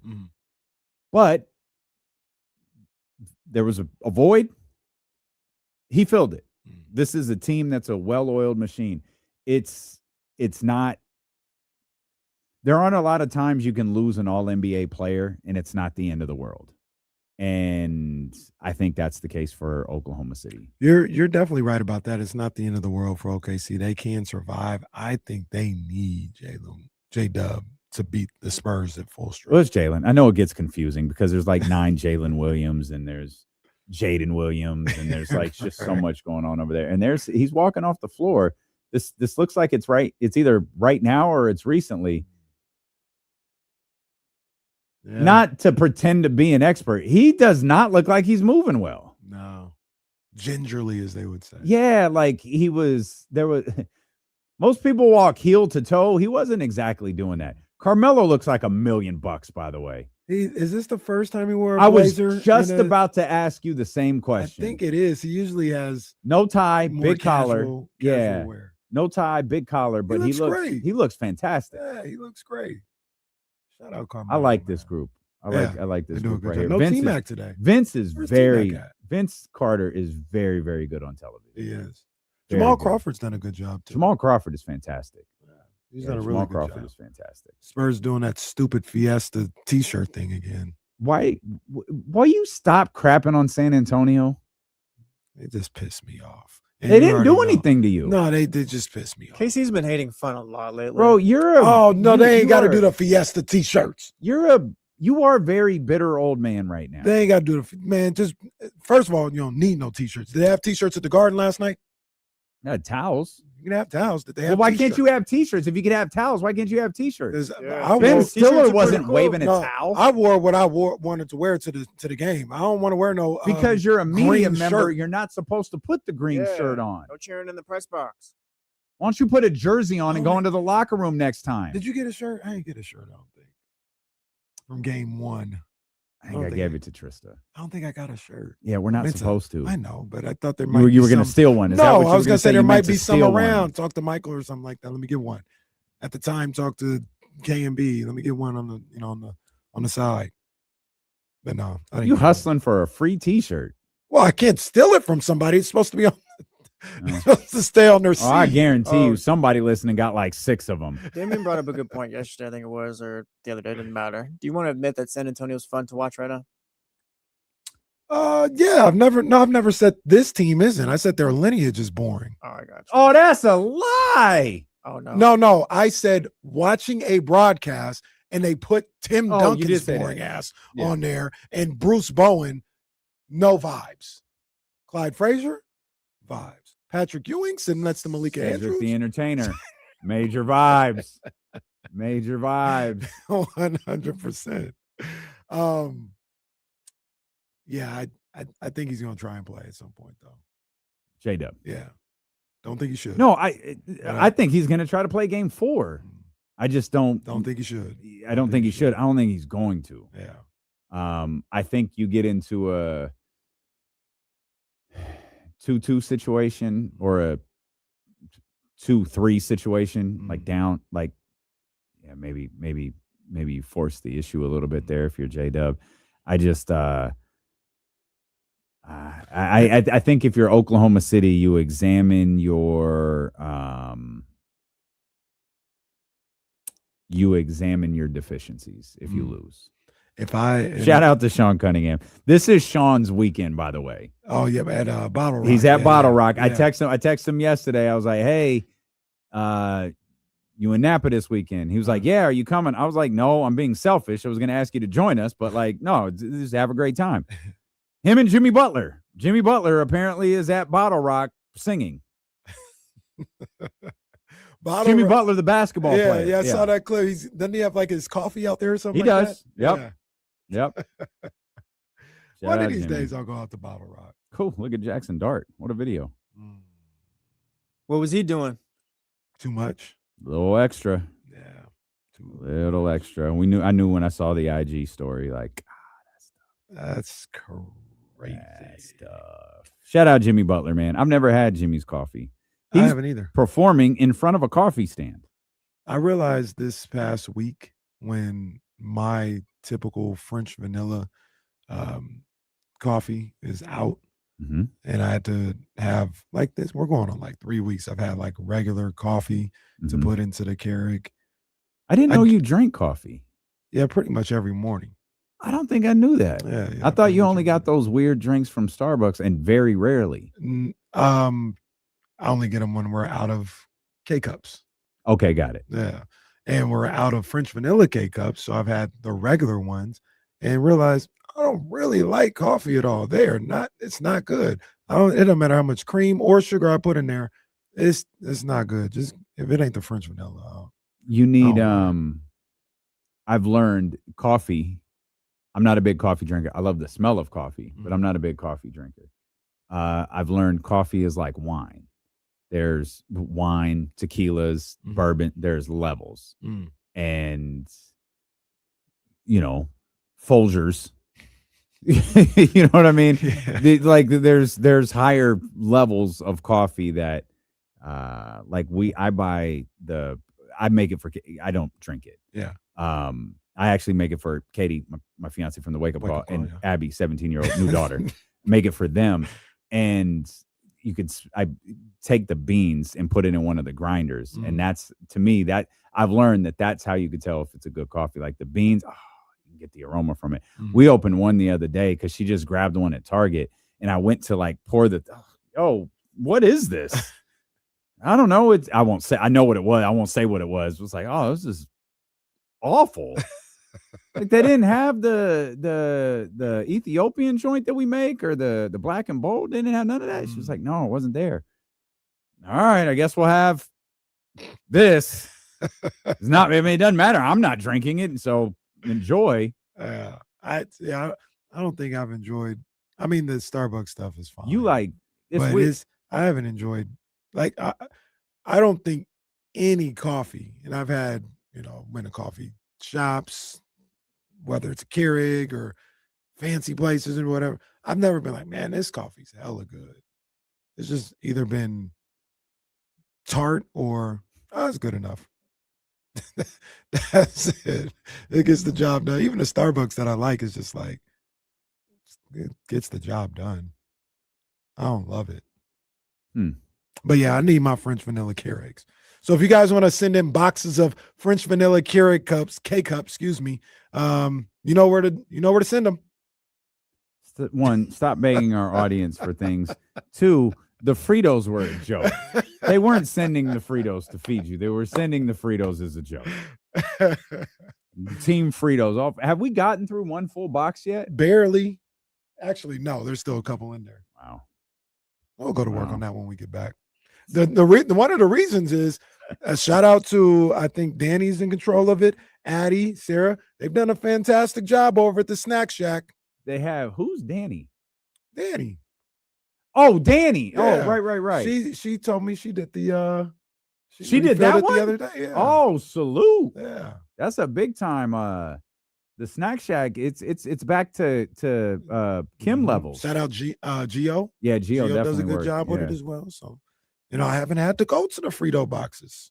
We had a moment. Audrey went to get her 12-year-old daughter went to get her chips, and she was like, "Mom, there's a bag of Fritos. Should we just throw these away?" Come on. Let me teach you something about respect.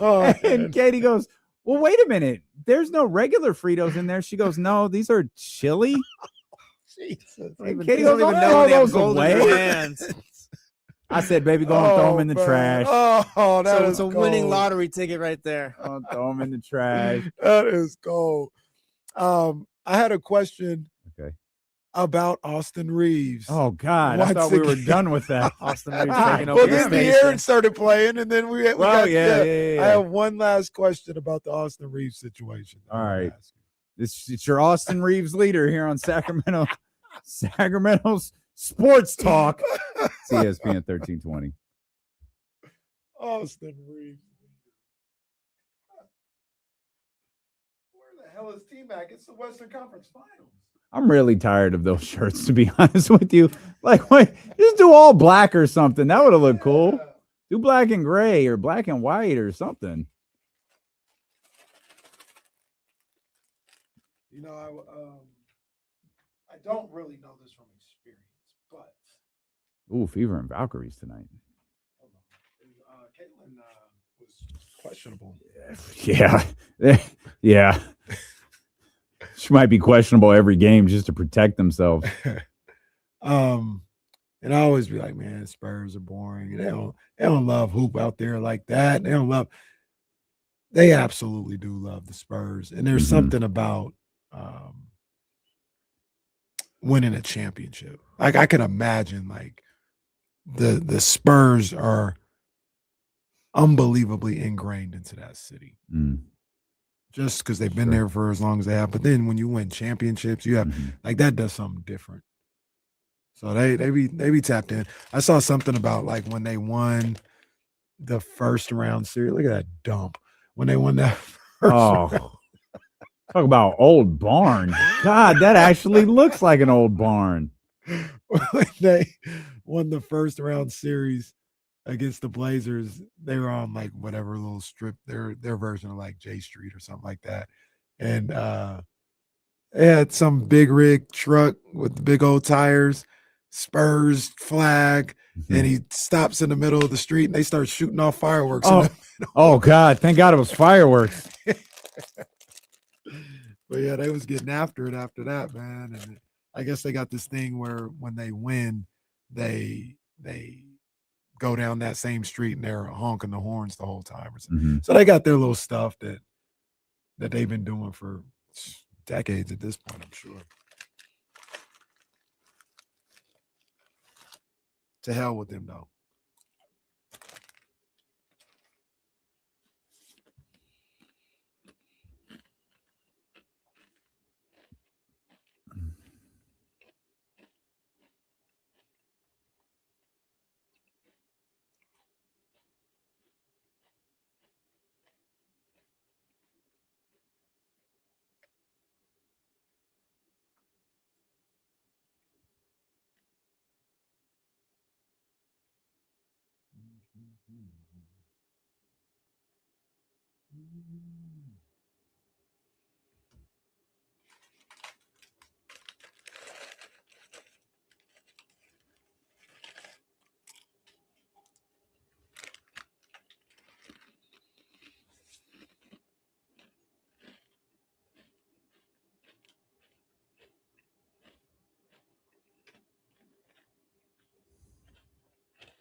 Good old fear of God. Actually, this is actually really good. But they're having I already know. a Memorial Day sale. I already know. The denim duster, instead of $1,900, it's only $948. Yes, everything on that sale is 50%, and then they sent a code out this morning to get an extra 20, which is cool, but it also sucks because I bought all of my stuff the second the sale went live. All of that stuff I bought is gone. Like, I remember when they did this last year. Yeah. I got on relatively quickly. Everything was gone, like in terms of sizes. Yeah. So they send the code out a few days later. But yeah, there's a couple of things on there. They got the hoodie for $75. That's a good look. They got the That's a real good look. they got the baseball stuff on there. Really? Yeah. Like the A's. They got a couple of A's things. They got some nice Celtic stuff. I actually almost bought the Celtic stuff. And they got the Giants. I wonder if they have their hats. I like the Fear of God hats. I don't think they had hats. I don't think so. They had a couple of shoes. Might have been boat shoes. I don't know. Shout out to the boat shoes. Yeah, they got the classic hoodies. I've spent too much money lately. I bought some of the actual Fear of God stuff. I don't have very much of that because it's insanely expensive. But is anybody going to Reno this weekend? The last time I went to Reno, it's where I talked to and met Wes Wilcox. I remember that. Didn't talk to him about the Kings. He was just a dad. I let him be a dad.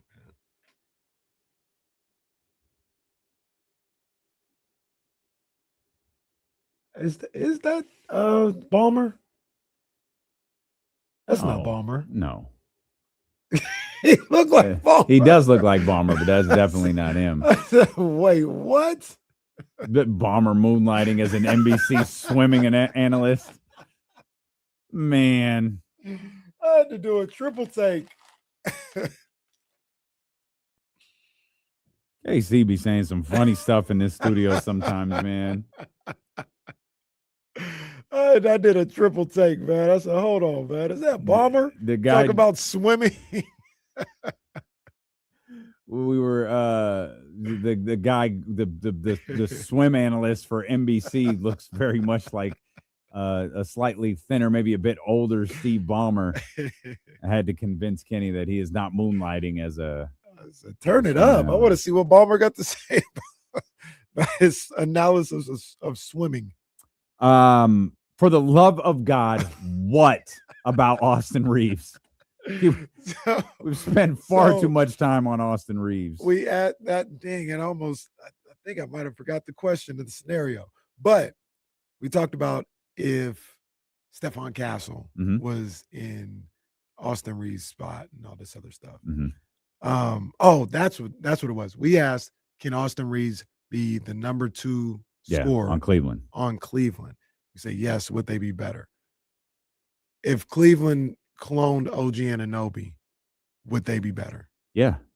You think so? Yeah. I don't think they'd be. I think they're better because they essentially have nothing with James Harden, and he's in that role. If your second best player, because OG can score, but he's an elite defender. If you have something to hang your hat on, if you have a player who can slow down, what was the initial run the other night? Like it ended up at 44-11, but was it 20-1 or something? No, at one point it was like 17-1 or something. Yeah, like if you have someone who can just like stop things for a second, Yeah. Because I only asked that because I don't feel like OG would change their ceiling or their trajectory. He might allow them where they can win 2 games in this series, but ultimately they're not on With the same. Austin Reaves, do you think they could win? Do you think they could beat the New York Knicks if Austin Reaves is a Cleveland Cavalier? Yes. Okay. Yes. Okay. It's a little unfair because I don't think they're better than the Knicks in any fictitious scenario. But they can keep up with their scoring. Yeah. They're more likely to keep up with their scoring if you have Austin Reaves. Maybe you're right about OG. I'm not sure. Now, the actual answer is probably they both get them to the same spot, just in Maybe. different ways. Like if they had OG, maybe they can win 2 games in this series. If they had Austin, maybe they can win 2 games in this series. Sure. Either way, they're not Having as good as the neither. Knicks. Blindfolding a cigarette. Having neither. Get ready to learn Spanish, buddy. Enjoy Cancun. Yeah. And that's it. That's the end of the Austin Reaves segment. Whew, man, what an hour it has been. Today is Austin Reaves Memorial Day here on ESPN 1320. Goodness gracious. Man. Reading about that Kyle Busch stuff today was awful. Oh, that was just heartbreaking. Hearing, not that I necessarily needed details about him getting ill the day before, but that is just terrifying. Man, and then, when you see the clip, I didn't know about the clip till last night. Did he win that race this past week? That's what happened. Won. I don't think he won. Man, that's either way though. Just what he said after, talking about you never know when it's your last, and the attitude and the approach that he had to racing and kind of living life, and then for that to happen was just heartbreaking. Oh, he did win that. Wait, you're talking about the race from the video where he did win that race. Man, that race was just race was the 15th. Wow. That's just too bad. Man. Really, really too bad. Prayers up to his family, man. That's devastating.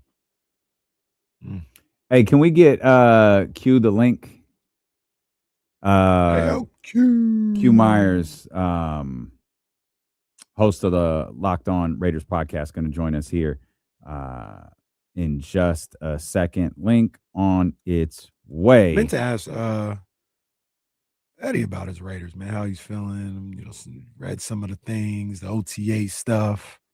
I don't know, man. I think we didn't get a chance to really talk about this the other day when we talked about the Raiders, but I just have this feeling that with competent people around him, I think Ashton Genty's about to go off.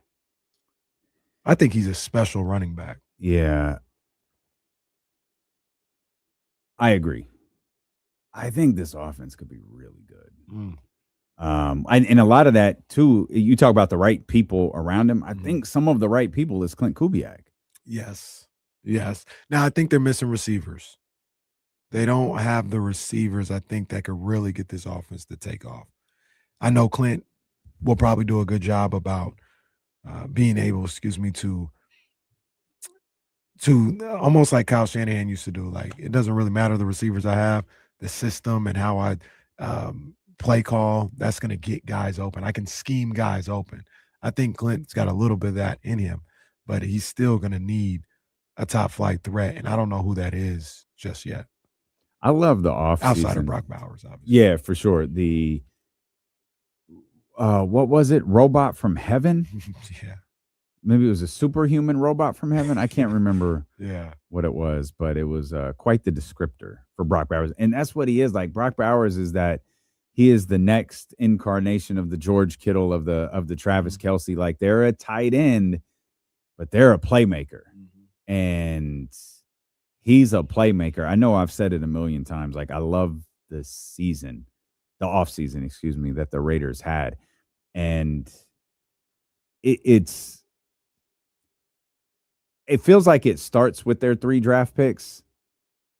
the Bowers, Genty. Now you have Fernando Mendoza, who I think they were calling the Nandalorian. All right, man. They gave him a. Listen, I think. No, let me bring my man Q in. This is Q right here. Locked on Raiders. Shout out. We can't. What's happening? What's up, boy? Hey, we got. Are we? Oh, do we got some speakers? Oh, I think we're good. We're good now, right? There we go. Yeah, we good. Hey, what you said they calling him, man? No. Well, I think they gave him a jersey at some Star Wars thing that said the Nandalorian. Okay. That's different. Yeah. I thought the team or the fan. I was like, we can't do all that. Is that one gonna stick? Are we calling the man the Nandalorian? I think you got to earn a nickname, don't you? Right? You got to do something. You got to do something in the league before you get a nickname, as far as I'm concerned. But that's what a lot of people have been calling him, is just the Nandalorian, and he said that in the schedule release video that they had out there. So there is that.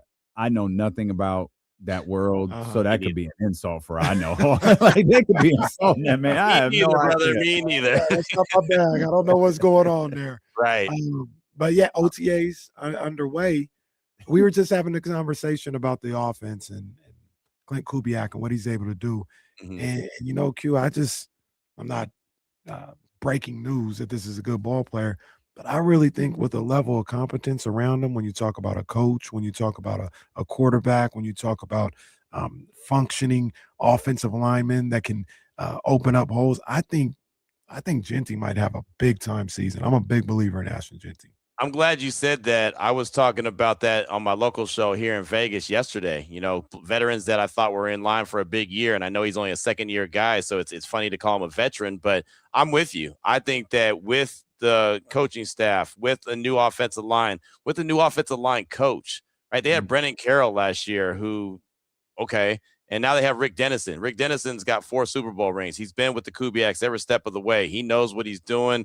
He knows how to implement this zone blocking scheme. And Ashton Genty, go back and look what he did at Boise State in a similar scheme. I mean, the dude just went nuts. So I think that he's in line for a really big year. He almost went for 1,000 yards last year with a terrible offensive line. Like, the funny thing about it is, whenever I talk about Genty and I hear some people say, oh, he had a terrible year. And I said, well, I don't know. I wouldn't consider 1,300 yards from scrimmage and 10 touchdowns as a terrible year. And they're like, well, who did that? And I was like, Genty. I know it was ugly, and it was the quietest 1,310 touchdowns that you would see, but that's what he did. And so if you put some kind of offensive line in front of him and a really good offensive scheme, yeah, I'm with you. I think he can have a big season. Yeah, it's quiet because no one was watching the Raiders. Nobody want to see what Pete Carroll was putting out there last year. With all due respect to the future Hall of Famer, nobody want to see that. You're not wrong. So much of, like, you guys talk about the offense, like, and you've mentioned his name already. It feels like every right move that the Raiders have made, it all centers on Clint Kubiak. Like, Clint Kubiak was the perfect hire for the direction that this team is going, having Ashton Genty and Brock Powers, and then knowing you've landed that number 1 overall pick and you can get your quarterback. It just feels like everything has hit perfectly for the Raiders this offseason. This offseason's been pretty incredible. I've been covering this team for a long time, been a fan of the team for a long time before that, and I haven't seen an offseason like this in a long time. And even when they have had offseasons that they've won the offseason, I say that in air quotes, it hasn't translated to the regular season, but this literally feels way different because everything makes sense. Like, the moves that they're making make sense. They're not going out and hiring and signing 30-year-old free agents, 31-year-old guys with names that are trying to get that last contract, right? They're not drafting guys that you look at and say, wait, what? Who? What? Why? Right? They're not doing that. Like, everything is making sense. So when they earned the number 1 overall pick, people said they're not ready for that quarterback. Their offensive line is terrible. Their weapons aren't good. Their coaching staff's not good. And they went out and they addressed that, right? With everything that they've done this offseason, including landing Clint Kubiak, the last coach that was hired because he wasn't available till after the Super Bowl was over and in the books. So, yeah, I mean, everything has made sense. Now, it's May, so they have to go out there and go to OTAs as we were out there on Wednesday checking them out. They've had mandatory minicamp on the way, then training camp, and we'll see what happens from there. I don't expect a playoff team this year. I expect a better team. I expect a team that is going to be building and that Raider fans could say, okay, I see the idea, I see the plan, and yeah, that's something to get behind. One of the next steps for this team, specifically for the offense, I think is what they do in the wide receiver room. I like Jalen Nailor. He can play. Like, That's a good signing. But I feel like outside of Brock Bowers, they're going to need a little bit more out of that wide receiver room. Now, Clint Kubiak, he may be one of those guys, and you know, I'm a Niners fan, so I tapped into the Niners, and I believe Kyle Shanahan is the type of guy where he's just going to scheme guys open. It doesn't really matter who the wide receiver is. He'll get them open, and Clint Kubiak may be that type of guy. But maybe not this year. Maybe it's the next draft. Maybe it's the next free agent period.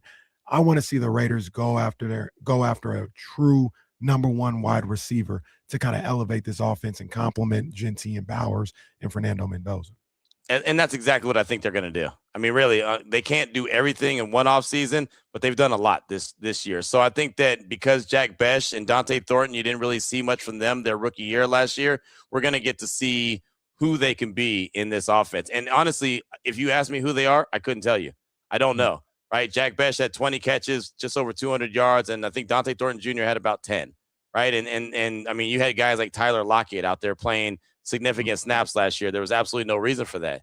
They should have had, you know, rookies out there just getting their feet wet in the NFL, and maybe we would know who they were as far as just players in general. So we don't know. So I believe this year you'll see Brock Bowers, you'll see Big Mike, Michael Mayer, you see Trey Tucker in the final year of his deal. They brought in Speedy Naylor, right? You'll see Jack Besh, you'll see Dante Thornton Jr., what they could bring to the table, and they very well could say, yeah, that was good, but not good enough. And we need to go out there and make some moves and go get that alpha, that number one wide receiver. And look, 3 years in a row, low key, the Raiders have got the best player in that position in the first round, from Brock Bowers to Ashton Genty to Fernando Mendoza. Maybe Jeremiah Smith next year. Oh, maybe. Man. Oh, man. It's your boy Q Meyers, host of the Locked On Raiders podcast, ESPN Radio in Las Vegas. Do you talk about basketball in Vegas? Like, y'all about to have every sport out there. Yes. Like, y'all you preparing for the NBA to hit the strip here soon? I'm preparing for everything. I'm excited. I mean, look, Vegas has always been an NBA city, right? I mean, there's a reason why Summer League is here. There's a reason why teams like the Lakers and the Warriors come and play preseason games here. You know, there was the G League was here for a while. It's not here anymore, but I mean, literally, we saw Wemby play against Scoot Henderson here in Henderson, right around the corner from where I'm at right now. I mean, it's incredible. But yeah, this is a city that's definitely ready for the NBA.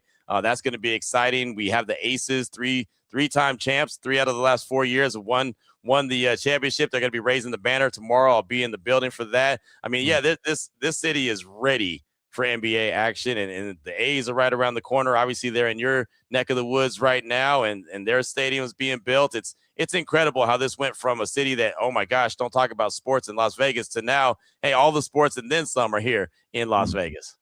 I'm glad you brought that up, Damon. We're able to talk to Q about this because, you know, big picture Las Vegas thing is something that, like, we're really interested just in the scope of sports and cities in general.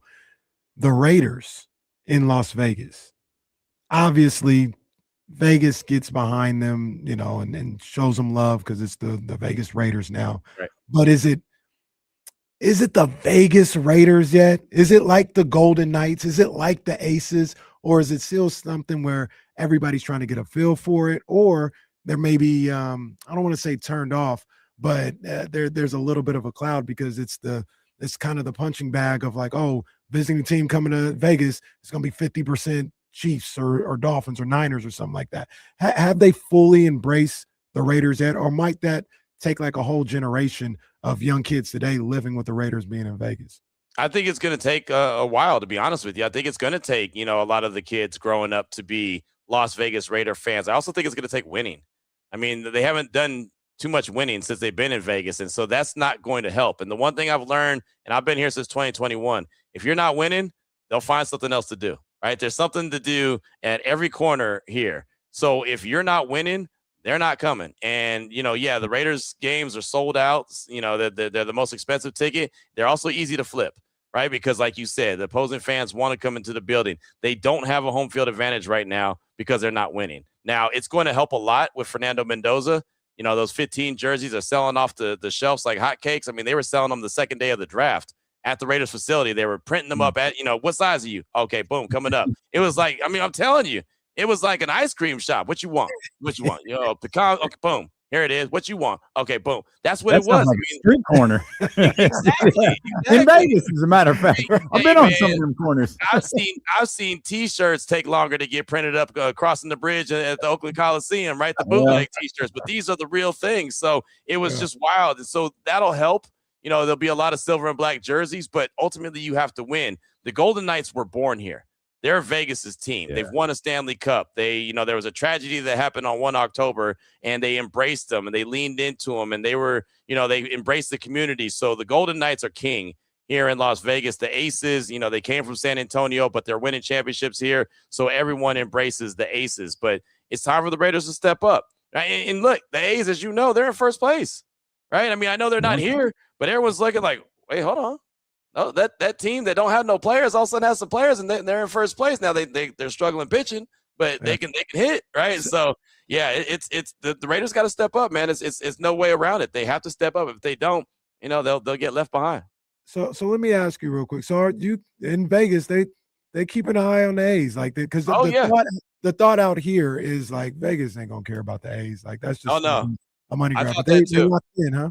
I thought that too. My local station, we're running the A's games. Like, we have them. We have the broadcast rights here in Las Vegas, and everyone is locked in, and we were playing the games, and people are listening. There's some fans that are angry because they're Bay Area fans. I get it. I'm an Oakland guy, so I understand completely. But they're paying attention, and the more and more that stadium gets built, the more and more excitement. And now you're starting to see this team win. And people are starting to pay attention. So at first, everyone thought, oh, this team's going to stink. Every time their players get good, they're going to move on from them like they always have. They're not going to invest any money. And then you start seeing them do the exact opposite. You're like, wait, hold on, man. Okay, well, maybe they got something here. So, the city is starting to embrace the A's for sure. I don't know how I feel about anything Q just said. I kind of thought y'all just weren't even paying attention. Oh, man. Paying attention. We're getting the Oakland A's? Who knew? Telling you, and that's who they are to me. I still remember where I sat in the Coliseum, with my grandfather's season tickets all the time, crossing the bridge, going to the game, and seeing the Oakland Hills before even the Raiders came back in '95. Like that was a historic baseball stadium, man. And I hate everything that's happened to the Coliseum and with the Raiders, the Warriors, and now the A's gone. It stinks. As an Oakland guy, it hurts my heart, but I get it, right? And it's kind of how things roll. So right now they're hanging in Sac, and at some point they'll be here in Vegas. Well, good news. The Oakland Arena is still popping because every hip hop show that comes through the Bay Area isn't going to Chase Center. I think Summer Walker here in a couple of weeks. I got to go see Summer Walker. Man, I'm glad you brought up hip hop, man. I was talking about Rob Bass on my local show today, passing away at the age of 59, and that hurt my heart, man. So, I didn't know that. R.I.P. to Rob Bass, man. That was something special. Yeah, he passed away. It's like right after the show started. Yeah, cancer. He was dealing with cancer. 59 years old. 59 years old. The very first record that was given, the first prize I ever won from Mark S. Allen and Ebro. Wow. At the Blockbuster Video on San Juan. Marcus handed me a Rob Bass and DJ Easy Rock record. Wow. Yeah, we all got roots, right? Shout out to Ebro. Yeah, that's the homie, man. Shout out to Ebro. That's awesome. Ebro talking a little crazy, man. You need to calm his ass down. He's still the homie, man. But you get loose as you get a little older, man. Yeah, you get loose when you spend too much goddamn time in New York. Like, hey, settle down. He talking about Thriller ain't got no hits, man. Relax. Hey, man. You'll see me when you come back to the city. Oh, I forgot. You ain't coming back. I forgot. Yo, Q, man, the two things, man. We coming out there for Summer League. So we got to link with you when we out there for Summer League. And then I'm coming out there. Damien can come too if he wants to. I don't know if he wants to. But I'm coming out there when the Niners play in that preseason game. And I'm trying to be in the end zone club. So I'm gonna need to lean on you, Q, to Need a little plug. Yeah, getting that end zone club a little bit. You know what I mean? A little champagne and campaign. Okay. We'll make it work. I'll tell you this, man. What I'm working on as well is week 9 when the Raiders go up to the Bay to take on the 49ers. I'm working on doing my local radio show somewhere in the East Bay every single day. Monday is going to be one spot, Tuesday another spot, my old stomping grounds, everywhere I used to kick it in the East Bay, Ricky's, right? Everywhere, man. The Jack London Square, Everett and Jones, all those spots, man. I'm gonna be there. So I look forward to that. Yes, indeed. I guess everybody got a Ricky's they hung out at because I know mine. That was the one in San Lorenzo, right? Yep. Raider Yeah, that Nation one- knows. yeah, Yeah, they right went next to crazy the with that mall. one. Yeah. Q, we It wasn't appreciate 705 you. J Street, though. Q, yeah, it wasn't. No, that was different. It was different out here. Q got like 10 podcasts and 20 radio shows that he does. So we appreciate you squeezing us in each time, man. Thank you, brother. Hey, anytime, man. I appreciate y'all reaching out. Yes, Take care, sir. man. All right, That's brother. your boy Q right there. Q Meyers, Locked On Raiders podcast, ESPN Radio there in They Las tapped Vegas. in on man. the A's. I did not know that. They tapped in. I got a little uneasy as soon as he said it. Like, word. So y'all watching us, huh? Yeah, they locked in. They excited. I didn't even think they knew it was happening. Oh, well. On our team mean, I anyway. knew We're they- trying to get our own team anyway. It's like the lottery. Like, we just wanted a little luck. Just can we get a little bit of luck? Wait, look, I saw a story the other day that he's trying to give a cosign for Sacramento. Oh, Like okay. trying to say like, oh, it's a great experience, MLB. Yeah, It's a great experience. Thursday will be interesting. It will be. I want to see what this look like. Yeah, Thursday will be interesting. But see. the Vegas being excited for the A's, that ain't got nothing to do with us because we know the A's are gone. Yeah, no, So, for yeah, sure. we just give us a nice cosign on the way out. That's it. Yeah, I don't know. That's but I also thought it would take longer. That also doesn't appear to be the case. Apparently, they've just decided to start building the stadium. No, this is crazy. On Twitter, they've stopped putting steel into the ground. Meanwhile, 3 days later, they've added another deck. I don't know what these people are talking about. This stadium's going up by the day. Very like it's damn near air conditioned at this point. I don't know what's going on out there. But They've ran out of money. Doesn't look like it to me. Look, I know we think Las Vegas is broke and desolate. I assure you, it's not. It's not. Tommy Two Fingers is still pulling up to the desert in Nevada, and it's working just fine. Goodness gracious. Yeah, that thing is getting another deck every time I look at it. I guess it's a subject for next week. I'm just anxious to see what this announcement looks like because I'm a little skeptical. I'm skeptical of everything. I don't trust anything that's happening right now. Oh, not the A's, not Sac State. I'm anxious about it. Not much good is happening. Well, the Republic are building a new And we got stadium. the 7th. Well, that's foolproof. Anything involving Sky River Casino is Yeah, that's foolproof. facts. So unless Jesus is center stage on Thursday, I don't know.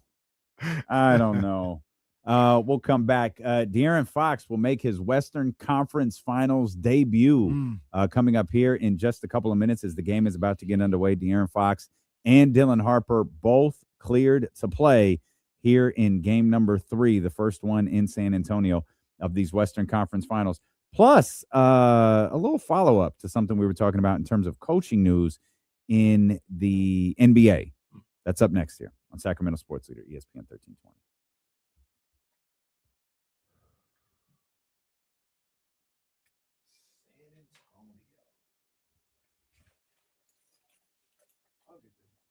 Audrey asked, do they do that every time?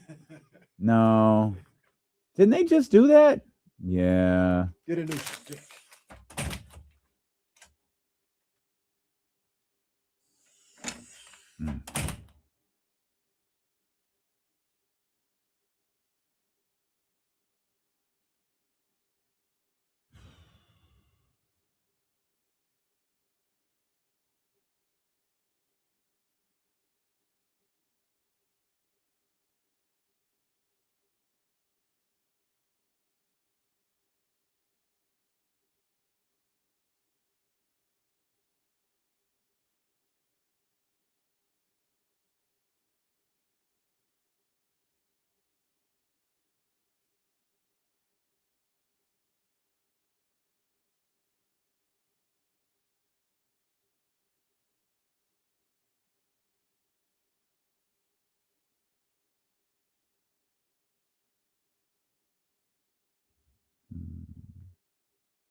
KC between Portland, Dallas, and Orlando. The best roster to coach.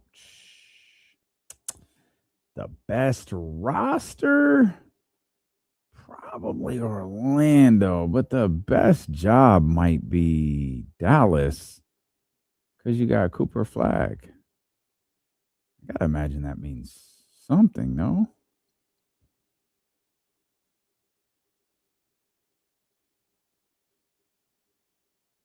I don't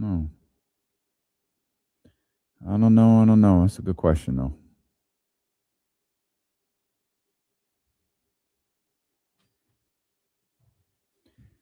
When we gonna get a merch sale? I love the. Oh man, we could do one right now. Let me see if I can. Oh, let me see if I can do it real quick. Just start one. Sacramento asking you shall receive. Let's see here. Go here. Do the one KC. Shopify.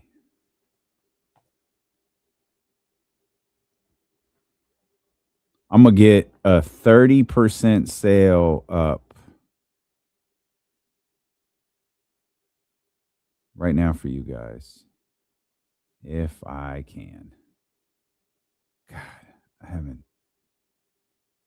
Okay. Here we my bad. Hang on. Discounts. There we go. 1 second. No, that's not it. Discounts. Boom, boom, boom. Boom, boom, boom, boom, boom, boom, boom.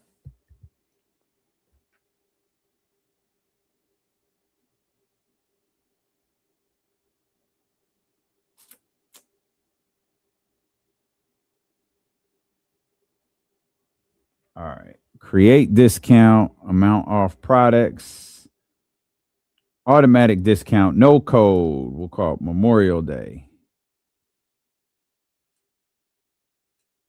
No, we won't. We'll just call it Celebration 2026. Percentage, let's do 30. Everything.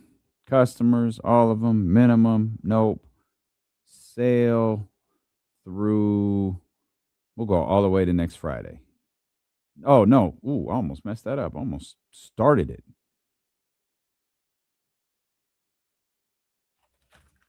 All right. Everything good. No minimum purchases. Boom, boom, boom, boom. And save. Nope. I messed up something.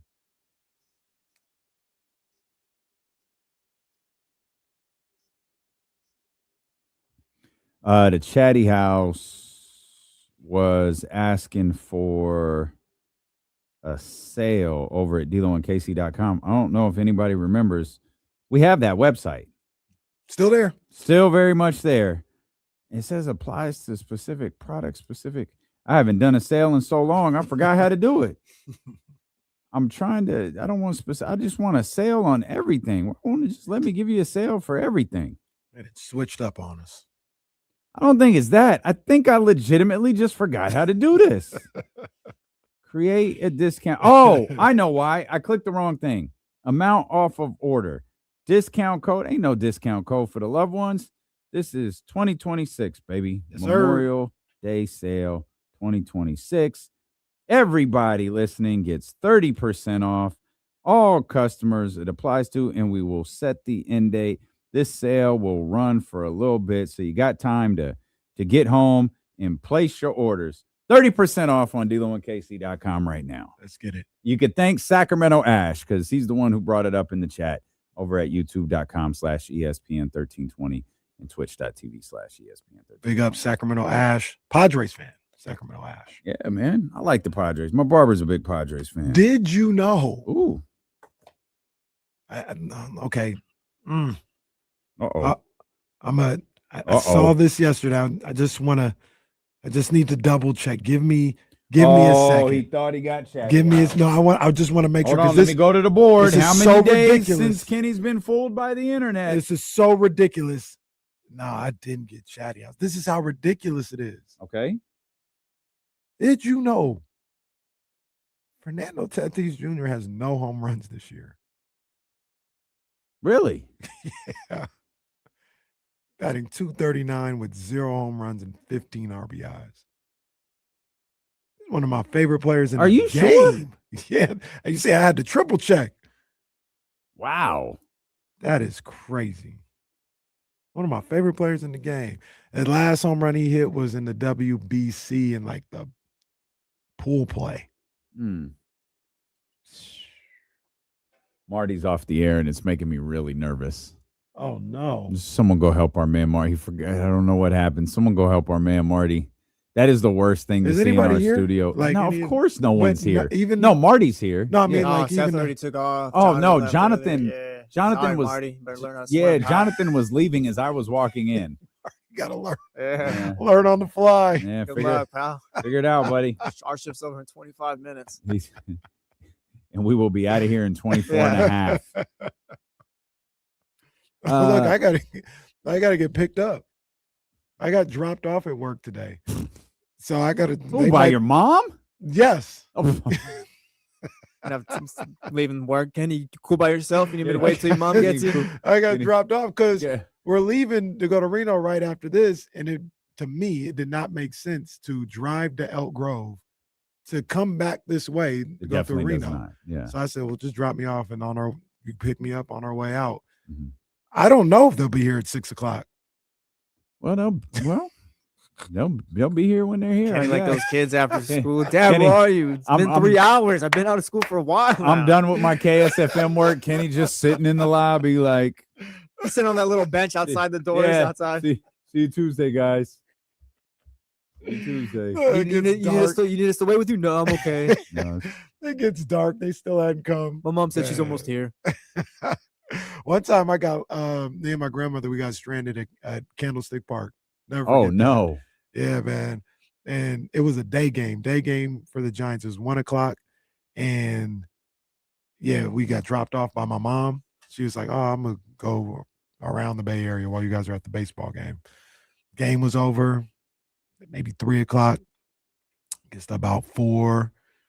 Parking lot starting to clear out some more. Gets to about 5. Gets to about 6. Damn. And I'm like 7, for real, like 7. Oh my God. What an incredible year. And then my grandmother, she's like, yeah, I don't know where she's at. They had the car phone.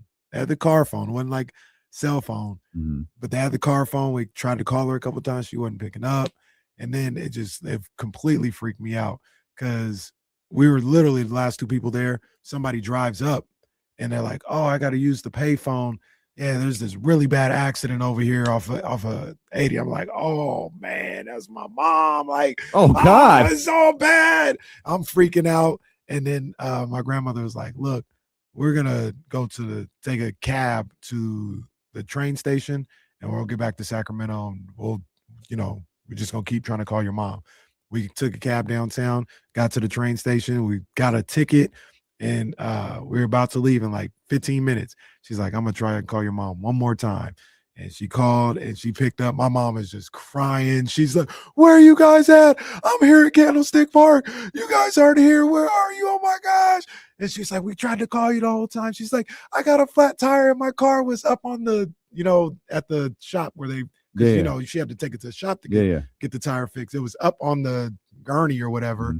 So imagine this, there was no contact with her. Like there was no contact. She's like, it was up here. I couldn't get to you guys. I couldn't answer the phone. We were all freaking out. Then she came downtown and got us. But yeah, I got stranded. And once the sun started to go down, the Hunter's Point of it all started to be around. Yeah. I was like, well, it's time to get out of here. Mm-hmm. That was scary. No wonder 7 was so traumatic for you. Like let's go back to the 90s. It was the best of times, Kelly. Yeah, let's go back to the time where I couldn't get in touch with my mother because she had a flat tire. No, let's go back to the time where I thought she died in a fiery car accident. Yeah, whereas you're like 2026, like, oh, Ma, you got a flat tire. That's cool. I'll just Uber home. Like, no, let's go back in time to the better days. Those were the good old days. What you talk about the good old days. Spicy yeah, P. Yeah. Spicy P in the YouTube chat says KC just ordered a Waymo. That's what I would have done now. Imagine, a Waymo. Take a Waymo. Can you imagine taking a Waymo all the way to Reno and the car just goes, this is stupid. I quit. and kicks me out. I quit. He ejects me out of the just back pulls seat. over. Or just turns around and takes you to Atlanta. Oh, man. Or that meetup they had in San Francisco. That was creepy. They're going to meet up somewhere. Feels like Reno would be a great Waymo meetup. Isn't that what happened in that one movie where all the Teslas just like they didn't meet up, but they went to a destination and crashed? They did. Yeah. That was the Barack Obama directed movie, right? Yeah. Yeah. Yeah, that's too real. No, yeah. When that comes from the president of the United States, and it's that's like, wow, too this real. all makes perfect sense. In fact, some things. Let's be clear. That wasn't a movie. That was a warning. Yeah. What Paul Heyman say? That's not It's a not a it's not a prediction, prediction. it's a It's a spoiler. Yeah. Oh, man. Obama's like, yeah, if they take over, this is how it's going to happen, by the way. It's a fire 2.5-hour film. I loved it, but when they take over, yeah, when they. Here's how it's going to happen. Oh, the Spurs are taking over to start this The damn game. Teslas are merging in San Antonio right now. It's 10-0. 2 minutes into this game, less than 2 minutes into this game. Wemby pulled up from 3 for his only basket. De'Aaron Fox is on the board. Devin Vassell is on the board. The San Antonio Spurs are 3 for 4 from the field and 2 of 3 from 3. Again, a 10-point lead to start this game for the San Antonio Spurs. Got a bold prediction. Okay. I think this series comes down to game 4. I think the Spurs will win tonight. They'll be up 2-1. And the Thunder can gain control of the series if they win game 4. If they lose game 4, in it's your a mind, wrap. Trent Dilfer, that's bold? Yeah, because some people might look at it as even if the Thunder go down 3-1, they can still win. And they can. I just don't think they will. I think they have to win one of these 2 games. They have to. I get sure. Yeah. Sure. And if they don't, and the whole point of game 4 being bold, I think this game is the Spurs. I think the Spurs are going to win this game. And everything's going to come down to game 4. I was a little anxious headed into this game. I thought this might be the Thunder. I thought the Thunder. I've struggled to imagine this version of San Antonio losing 2 in a row. But the Dylan Harper, De'Aaron Fox things did definitely change the way I feel, particularly De'Aaron. I really wanted to see him out there with both of those guys, and we're getting that opportunity right now. Another game that we kind of got our eye on, the Golden State Valkyries. They're in Indiana right now. They're up 44-37. Caitlin Clark is playing in this game. She has 10 points so far for Indiana. But Golden State 3-1 on the season, up 7 against the 3-2 Indiana Fever. Is that your Valkyries? No, they're not my Valkyries. Just a but temperature check. I thought it might be. No, I mean, I think it's cool if they do well. Like, I don't associate them with the Golden State Warriors. The Valkyries aren't playing the Kings. I don't know. But the Valkyries signify that the Monarchs aren't ever coming back. That's not their fault. Well, I blame them. It's not their fault. They've wanted a Bay Area team forever. Like, and rightfully so. Like the NBA, Area. the WNBA. I mean, they wanted, like, before the Monarchs folded, they wanted a Bay Area team. I don't know who it was. It might have been Joe Lacob. This was 2010, I think, 9 or 10. I can't remember when this happened. But when Joe called, or Gavin called Maloof, called them and said, we're out. Called the league and said, we're out. And the league was like, what do you mean? We're out. We're done. We're shutting the Monarchs down effective immediately. Donna Orander begged them, like, no, like, please don't. Give us an opportunity to find an investor. Like, we have time. Those jackasses said, you've got 2 weeks. So I know for sure they called someone in the Bay Area. It could have been Vivek for all I know. It could have been Joe Lake. I don't know who they called, but there was an investor in the Bay Area that always wanted a WNBA team there. And you can't put together the purchase of a franchise in 2 weeks. And it was gone. That is just one of the saddest stories ever. And Joe Lacob since you took our dream of getting the WNBA back, you can make it up by being the well for this expansion team. If not, don't come to Sacramento ever. Hey, De'Aaron, Wemby with De'Aaron. Mm. But it's 12. It's 12. Oh my God. They locked Watch everybody this. up, too. Watch this. Bucket 50. Oh, Oh, 15-0. 15-0. Here it is. Devin Vassell. Bang. Yak, yak. It is 15-0 right after now in Steph San Castle Antonio. sent SJ shot back. Yeah, he too. did. Yeah, he did. Right at They the free locking throw up. line.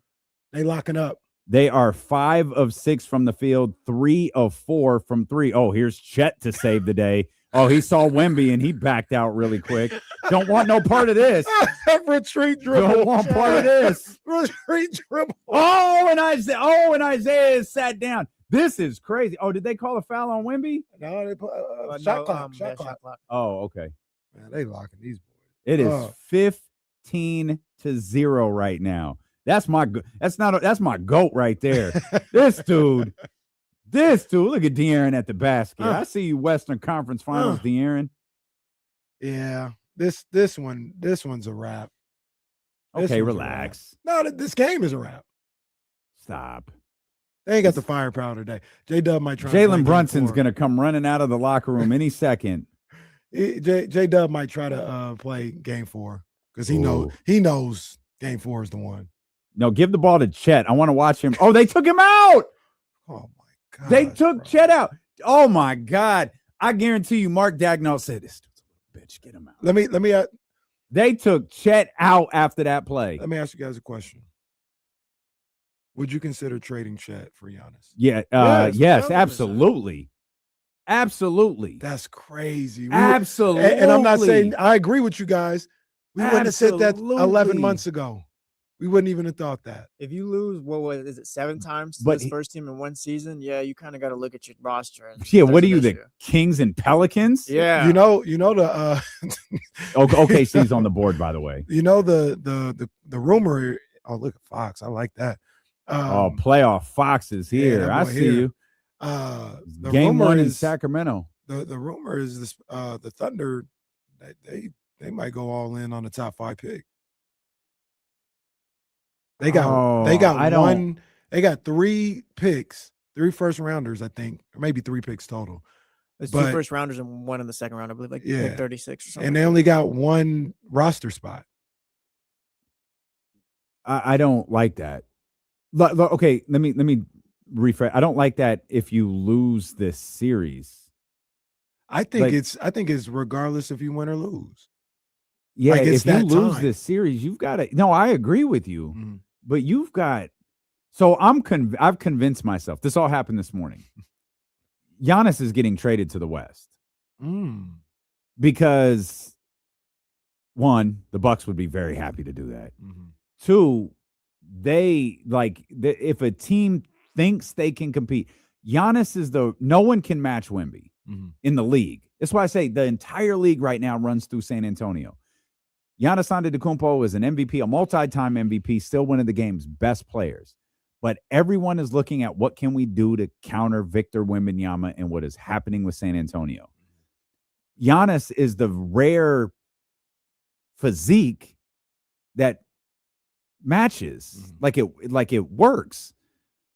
Going to get Austin Reaves or you know what I mean, going to get that's not going to help. You need someone who can match his size. You need someone who can do something along the line of what he can do.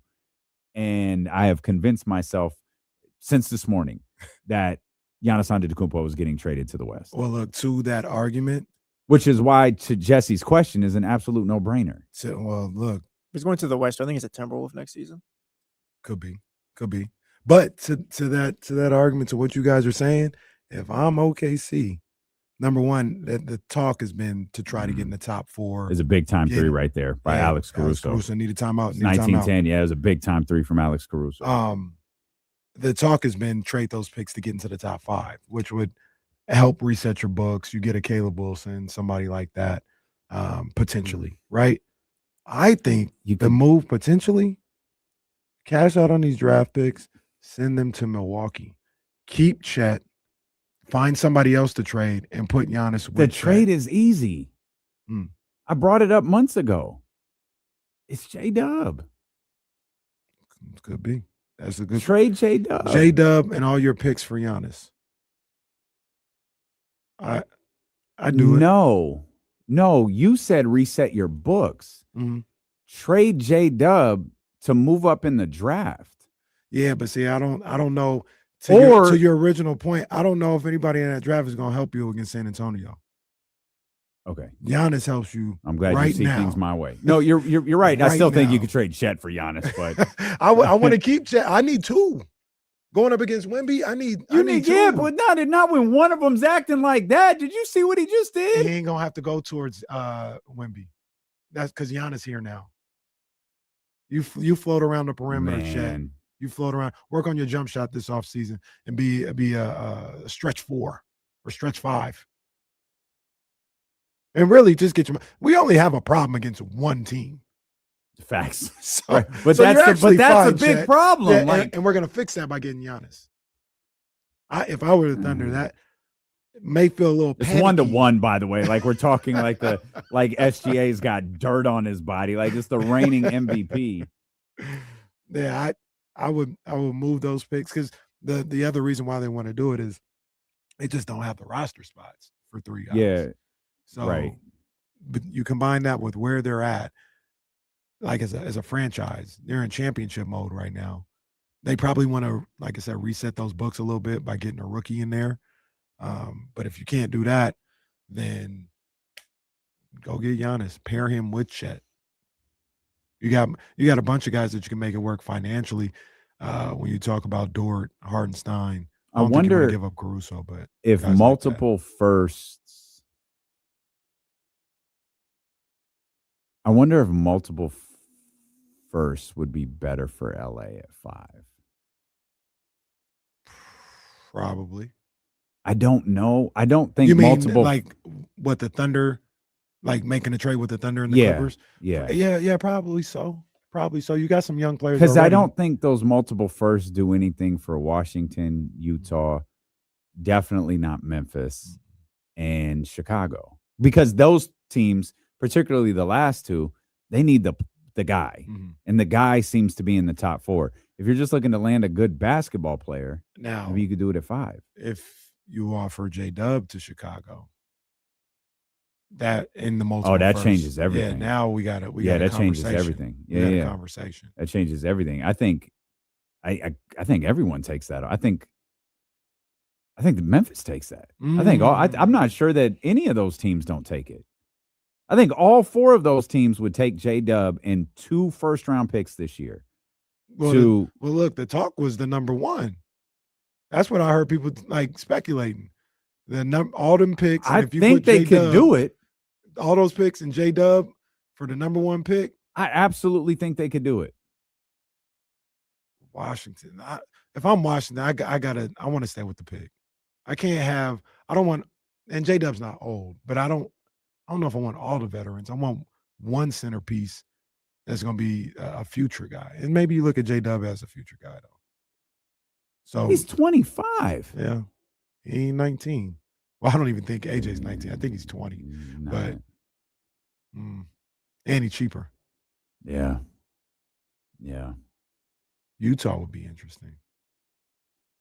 Utah would be really interesting. Yeah. Again, I guess OKC is just dead. We have gutted their whole team. And look, as an update, I have my, the Ring camera at the house and everything. And, I'm getting the alerts when there's action around there. Yeah, they haven't left the house yet. Yeah, your family. Yeah, man. Hey, Kenny, you need a ride home? That's so funny. Poor Kenny going to be sitting here forever. You want me to ask my mom if she can take you home? Kenny just going to be sitting here watching the game. That's all I'm going to do. God, OKC is all over the place. Mm. Oh, it was a big time 3 right there. Yeah, threw it all. 6-point game, man. Yeah. Yeah. Oh, Wemby's out. I guess we can Gotta stop. win the non-Wemby minutes. Guess we can stop trading all their players. Oh, put Chet back in. Wemby's on the bench. Put Chet back out there to man up for a minute. Look at. Oh my God. Goodness gracious. I think Jesse said our show is over. Have a great Memorial Day weekend. Have a safe Memorial Day weekend. We will see you back here Tuesday, beginning at 7 a.m. with Kyle Madson and Jesse Tapia on the jump here on Sacramento Sports Leader, ESPN 1320. Vamos, everybody. That was a hell of a show. That was oh, man. 2-point game if he shot that. Oh, me that. Goodness. All right, y'all. We're going to shut down. Still got a bunch of work to do. Have a great weekend. Y'all be safe. Remember I saw it, Ash. Appreciate you, man. Thank you. I don't know where you went. Thank you. Appreciate that. Sales up. If there's a shirt that y'all don't have yet, it is there. DeLoandKC.com, man. We'll see you guys on Tuesday.